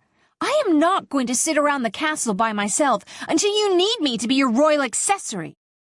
I never said that I expected you to do that. But I do expect you to possess some modicum of sense. He grabbed her arm and pulled her to him, bringing her tight against his chest. Do you have any idea what might have happened to you? Maximo took a sharp breath. Anger and panic roared through him, mingling with the fierce pumping of adrenaline in his veins. She affected him far too much. He had been there. He'd tried love and marriage. It had been hell. Losing Selena by increments, and finally to death, had been an exercise in torture. He had no desire to go back to that, to ever feel that way again. When he'd seen Allison on the ground with that pack of wolves surrounding her, it had taken all of his self-control to stop himself from beating the man who'd touched her until he was unconscious. In that moment, seeing the paparazzi around her, it had been a return to the darkest moments of his life. He'd been able to imagine far too clearly what it would be like to lose her, to lose the baby. It had felt as though his world was caving in. She was starting to matter far too much. This whole tentative future with a wife and child was starting to mean too much. He had let it all go before, had had no choice but to give up on that desire. And now it had become the center of everything again. He had not intended for that to be the case.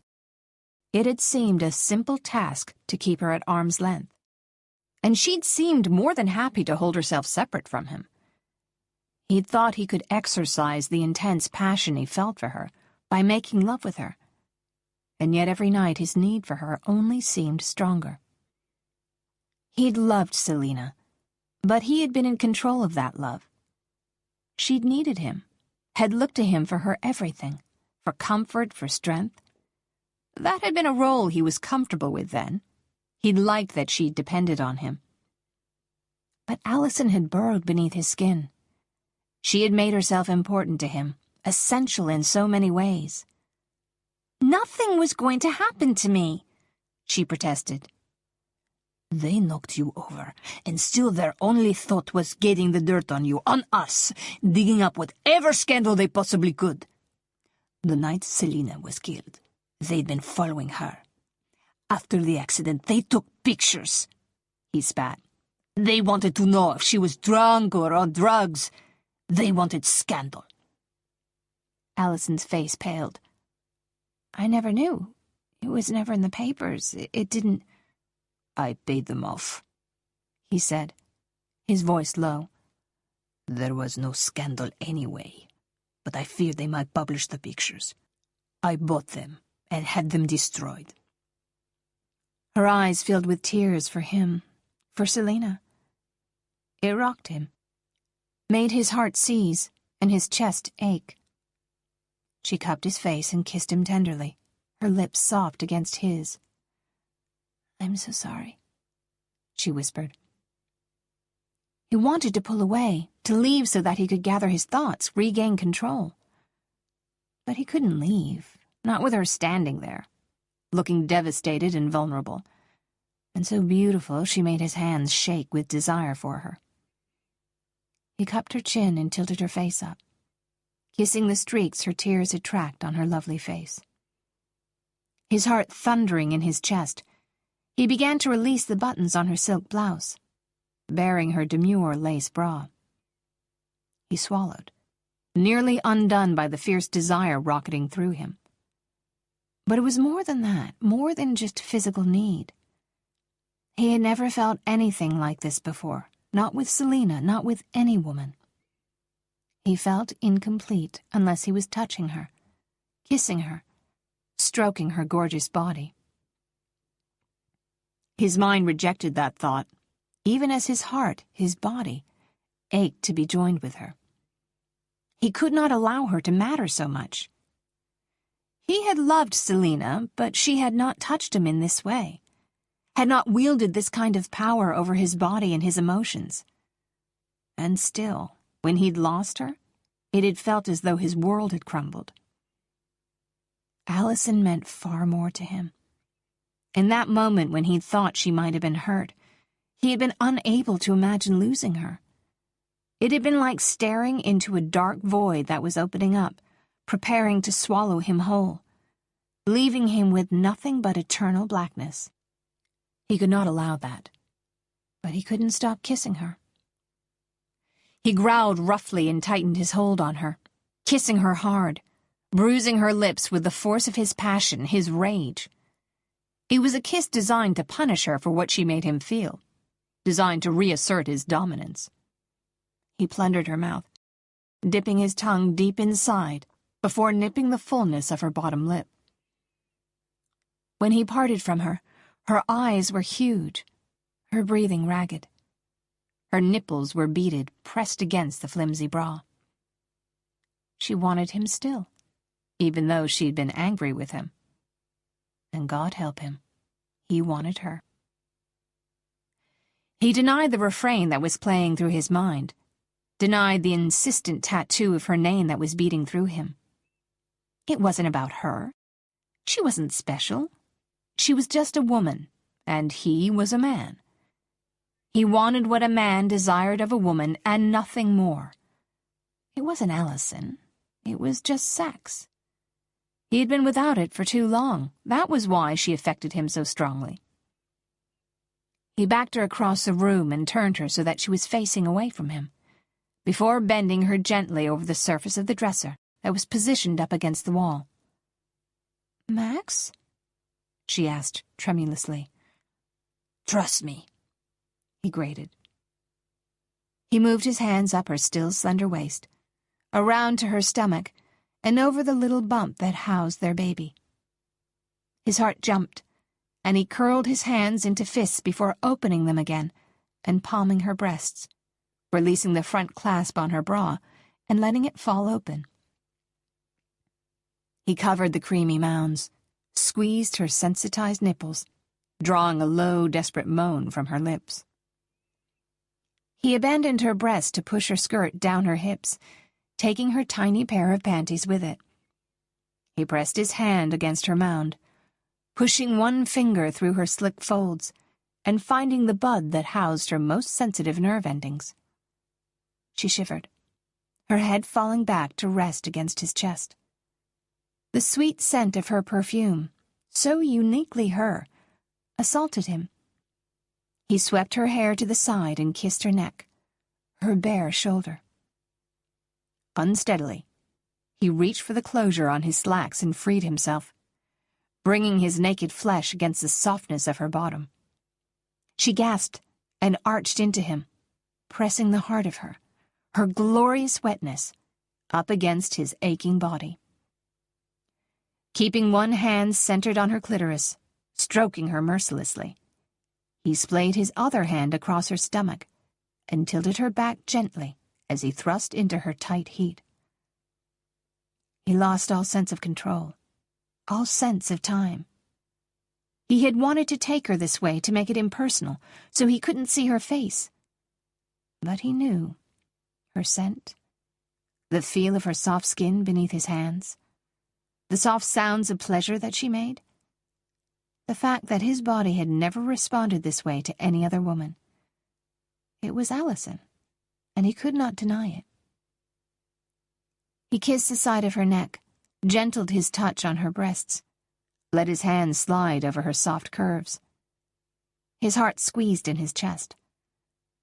This was Allison, his woman, the mother of his child. There was no denying it, and he didn't want to.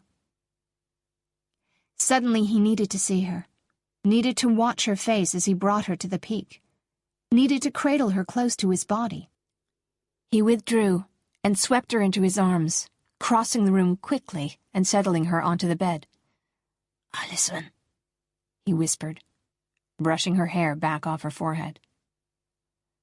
She raised her hands and cupped his cheek, the emotion in her eyes nearly undoing him completely. "Max." He entered her slowly, his entire body trembling with the effort to maintain control. She locked her arms around him, moved with him, her soft sighs of pleasure gratifying him in a way that went far beyond the physical. And after she had cried out her climax, he rushed to follow her. And it was her name that he whispered hoarsely as he came hard, spilling himself inside her, branding her, branding himself. Emotion tightened his chest, squeezed down hard on his heart, and refused to release him from its iron fist. The look in her eyes, the one of pure wonderment, affected him too much. He rolled away from her suddenly, pulling away from the feelings roiling inside of him. She turned to her side, facing him, and his breath caught when the full impact of her beauty hit him. Her face was flushed, her mouth swollen. She had never looked more enticing, more lovely. He gritted his teeth against the rising tide of emotion that was threatening to swamp him. "I have work to do."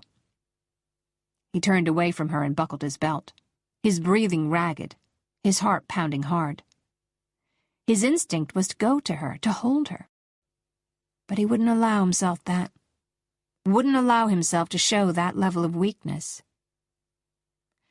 He could hear her behind him collecting her clothing, and when he turned to face her again, he could read the hurt and confusion she clearly felt. He didn't have to say anything for her to know that he was distancing himself from her. That itself was enough for him to want distance. He didn't want her feelings involved any more than he wanted to involve his own. "I'll be working late tonight. You should sleep in your own room," he said, his voice clipped. She flinched as though he'd struck her. "Okay." Her mobile phone rang, and she reached down and fished it out of her purse, which had been thrown to the floor at some point in their frantic hurry to come together. She checked the caller ID. "It's the lab." She answered, but neither her face nor her tone gave away any information. She hung up and focused on him, her lips pressed firmly together. "Congratulations. You're the father. We're 99.9% certain now." She didn't sound happy. She didn't look happy. Allison watched Maximo's face, hoping for some kind of reaction, something she could hold on to let her know that she hadn't lost him, lost everything they'd built together in the past 6 weeks. When he'd withdrawn from her physically, she'd felt his emotional withdrawal just as keenly, could see his dark eyes flatten as he walled his emotions off from her. "I have to go," he said, his dark eyes unreadable. Allison tried to do what he'd done so easily, tried to block out the pain she knew was about to hit. But it was impossible. She loved him too much, and she was losing him already. He might never leave her, but she would never have his heart either. She pushed hard against her closed eyes, trying to stop tears from falling. She was going to be strong, for herself, for her baby. She would never let anyone know that her heart was shattered irreparably. The fragrant air caressed her skin, the intense warmth of the summer day heating her. But only on the outside. Everything inside of her was cold. She'd arrived on the island of Maris only 20 minutes ago, hoping she might find some solace for her pain. Instead, being in the place where she had been so happy, where she had been awakened to love and making love, was a bittersweet pain. She had never felt more separate from him. He'd been away on business more often than not over the course of the past week, and when he'd been home, he'd been unfailingly polite. Distant. It was worse than his anger. At least that was passionate. He was acting like a stranger. He hadn't made love with her, not since the day she'd been attacked by the paparazzi. That was when things had changed, when he'd shut her out completely. Her worst fear was that it wasn't related to the incident with the press, but that it had to do with him finding out for certain he was the father of her baby. Maybe he didn't want them anymore. And now his get-out-of-jail-free card had been taken away from him. She moved away from the balcony and re-entered the room, the one she and Max had shared when they'd stayed here. She shivered. It had been a stupid idea to come to the island. But her heart was breaking, splintering with every beat it took, and she had to try to fix it somehow. Maybe if there would have been a big blow-up fight, it would have been easier. If he'd said ugly things and told her he didn't want her, maybe then her love would have died. But it had just been this sudden, silent break. He had withdrawn from her completely with no explanation, but the separation had been a no less definite or final feeling than if they had experienced some kind of dramatic end to their relationship. The greatest irony was that their wedding was in 2 days. In 2 days, they were going to stand before the congregation and make vows to love, honor, and cherish each other. It would be difficult since they were barely speaking to each other. She rested her palm on her burgeoning belly and felt renewed determination. She wasn't destitute. She had her baby, the most precious thing in the world. She loved Max. She loved him so much it actually hurt, but their baby was a piece of them. They may not have created life in the usual physical way, but the baby was the best of both of them. She heard footsteps behind her on the travertine floor and turned, expecting to see Rosa Maria, the housekeeper. Instead, she saw Max striding toward her. He was as intimidating as ever, a man who oozed control and sophistication. But there was something different. She noticed the fatigue etched in his handsome face. She could definitely relate. "What are you doing here, Maximo?" He laughed, the sound hollow, void of any joy or humor. "The same thing as you, I would imagine. Trying to escape." "What is it you need to escape from?" He laughed again. "The same thing as you, I would imagine." "Please, Max, I'm not up to playing games with you." "So it's Max again, is it?" His voice softened and he took a step toward her. "What do you mean?" He gave her a half smile. "I was demoted to the more formal Maximo." "I didn't even realize." "I did," he said huskily. Her throat tightened. She couldn't take this tease. He didn't want her, he was stuck with her. "Why are you here?" she asked, anguish lacing her voice. "This is where I've been for most of the past week," he confessed. "I thought you were working." "In a way, I was." Frustration bubbled through her. "I don't want your passion one moment and your silence the next. I can't do hot and cold. I don't know what happened to change things between us, but you won't tell me. If I've done something, then say it.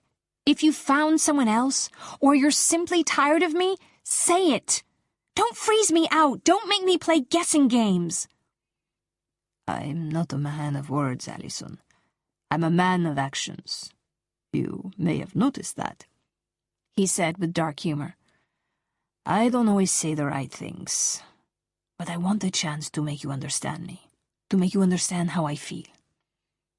She shook her head, her throat tightening with tears. "Don't play with me." He took her hand, and their first physical contact in a week rocked her to her core. The wanting hadn't gone away, not even for a moment. She could see from the molten heat in his eyes that he felt the same. "I've never been playing with you," he said, his voice intense. "Please know that. I've handled things badly, but hurting you was the last thing I wanted." "But you did hurt me," she said. "We promised we were going to talk about things, but we didn't. You just shut me out, and I have no idea what happened to cause it." He raised his eyes and met hers. The stark, raw emotion in them shocked her. "I know," he said roughly. "You cannot know how sorry I am. Please come with me, Allison." She nodded slowly and let him lead her from the villa. When she realized where they were headed, she stopped. "Max, I can't." "Trust me, please." She took a breath and allowed him to take her the rest of the way to the art studio, her heart a leaden weight in her chest. This was the place where she had shed her inhibitions, where she had laid herself bare to him, where she had lost her heart. Coming here was the worst sort of torture, mingled with the sweetest of memories. They had been connected then, and even though she hadn't been able to name the things he'd made her feel, it was where she'd fallen in love with him. He opened the door and took her into the sun-bathed room. There was no question of what he had wanted her to see. It was there, in the middle of the room, lit up by the incandescent natural light. It was her, but it wasn't her. The woman captured on the canvas was beautiful. Her skin glowed with youth and joy, as though she had just been with her lover, and he had left her satisfied. The painting was exquisitely detailed. Her hair was a lush mix of reds and golds, her flesh palest peach, her lips and nipples a dusky rose. Her eyes were closed, her full mouth curved, hinting at secrets. Secrets between her lover and herself, because there could be no doubt that this woman was well loved. She looked at the painting piece by piece. Something inside of her moved by it. The features were hers, but there was something more, something she didn't see when she looked in the mirror. Something Maximo saw that she didn't see in herself. It was more than a portrait, it was a revelation, a declaration. It spoke of feelings deeper than words. It mirrored what she felt in her heart. Max? This is what I've been doing. I wasn't working. I couldn't work. My mind was filled with you, Allison. He cupped her cheek and dropped a light kiss on her mouth. He tasted of desperation, of need, and her body responded, along with her heart. Max, no, I have to say this. I was scared, Allison, scared of how much you had come to mean to me. That day forced me to face what it might feel like if I were to lose you. I don't think I could survive it. I realized how much you'd come to mean to me, how much I counted on seeing you every day, kissing you, making love with you. I realized how much I needed you. I did not want you to have so much power over me. I didn't want to love you. A sad smile touched his lips. I tried to shut you out, to prove to you and to myself that I didn't need you. I was very wrong. He kissed her fiercely and she parted her lips for him, closing her eyes as she reveled in being held again by the man that she loved. He tilted his head and rested his forehead against hers. I have more to say, but I'm afraid I won't say it right. I need to show you first. He kissed her neck, her cheek, her forehead. Can I show you? He asked against her lips. Yes, she half sobbed, half laughed. He lifted her shirt up over her head, exposing her sensitive breast to his inspection. He groaned when he saw that she was bare beneath her shirt. Oh, my darling, what you do to me. He cupped her aching flesh reverently, his thumbs moving back and forth over her distended nipples. A cry formed on her lips, and he kissed it away. She put her hands on his broad chest, touching him, tasting the salty skin at the base of his throat, as though it was the first time. Everything seemed new, fresh. She pushed his shirt up over his head and tossed it on the ground to join her rumpled blouse. She undid the snap on his jeans, her eyes utterly transfixed on the line of hair that ran down his taut, flat belly and disappeared into his pants. She knew where it led, and yet the curiosity and excitement she felt made it seem as though she didn't. You're so sexy, she breathed. With a growl, he pushed her onto the couch, settling between her willing thighs. Oh, Allison, my love, you don't know how that makes me feel. It's unlike anything else in this life. I think I have an idea. She opened herself to him, bringing his shaft against the moist heart of her body.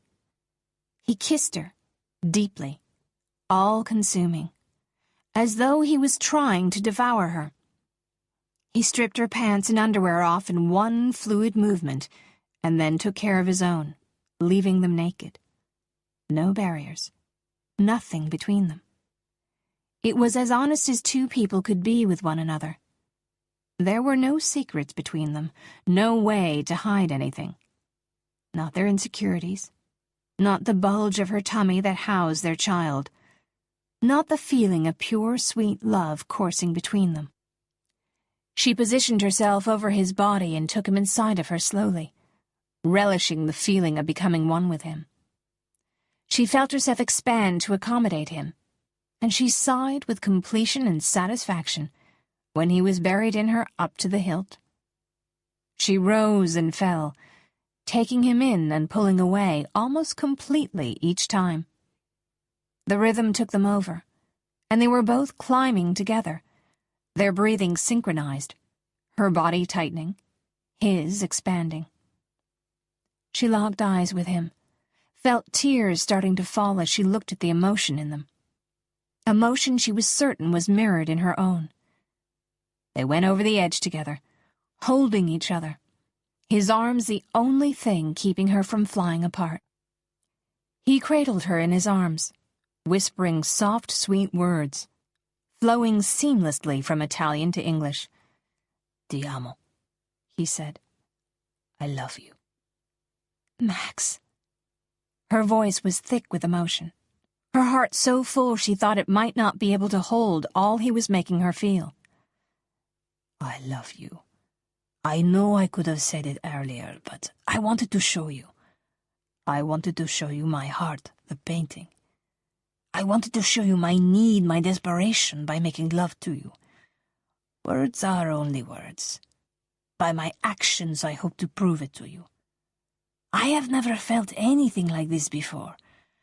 You talked about need making people weak, and I was certainly a believer in that principle. But you were so brave, so enchanting. Your love for our child, your strength, everything about you called to me on such a deep level, and I couldn't control what I felt for you. I wanted you to the point of constant distraction. I needed you. He hesitated.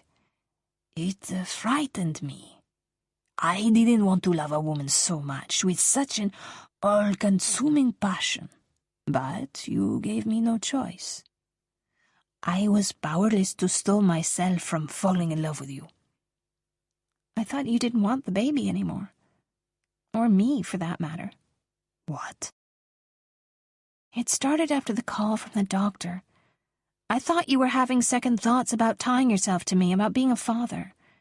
You didn't choose this, Max. You didn't choose me, and No, I didn't choose you. You were chosen for me. I didn't know what was best for me. I can only be thankful for divine intervention. Who said you weren't good with words? He leaned in and kissed her, his lips teasing hers softly. She sighed when they parted, absolute bliss radiating through her. I'm much better at other forms of communication, he said. Show me. It will be my greatest pleasure for the rest of my life. Epilogue. Principessa Eliana Rossi came into the world with her mother's golden hair and her father's set of lungs. At least, that's what Allison said. She's beautiful, just like her mamma, he said, bending over to kiss both of his women. He had only been a father for a few hours, but they had already been the most spectacular hours of his life. His love for Allison had only deepened in the past few months. Seeing her now, holding Eliana, he felt so full of love he thought he might burst. "She's hungry," Allison said, lowering the top of her hospital gown and helping her daughter latch to her breast. Maximo had never seen anything more wonderful. "Let's have lots of children," he declared, utterly fascinated by the miracle in front of him.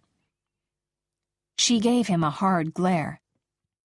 "Wait until I recover before you even mention such a thing." He grinned at her sheepishly. "Good idea." "Someday she's going to be the queen," Allison said softly. "Yes," he agreed. "But for now, she's just our daughter, and we'll do all we can to make sure she stays a little girl as long as possible." He looked down at the tiny pink bundle. "I'm in no hurry for her to grow up." "You know something? Principe Maximo d'Angelo Rossi?" Her golden eyes shone with love as she looked at him, and he was concerned that his heart really might burst. "I think I love you even more today than I did yesterday." He bent and kissed her again, savoring the taste of her sweet lips. "I feel the same way, and I think I'll love you even more tomorrow."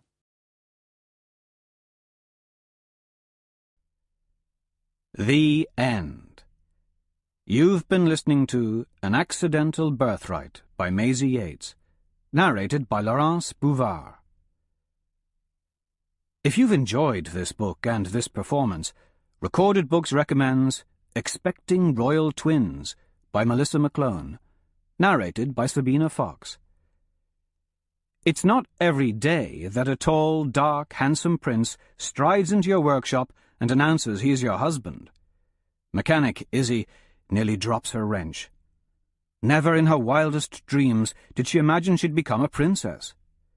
Independent Izzy struggles with exchanging her oil-stained overalls for silken gowns, let alone becoming responsible for an entire country. Yet her attraction to Prince Nico tempts her further into the fairy tale, and then 2 small surprises change all the rules of the game.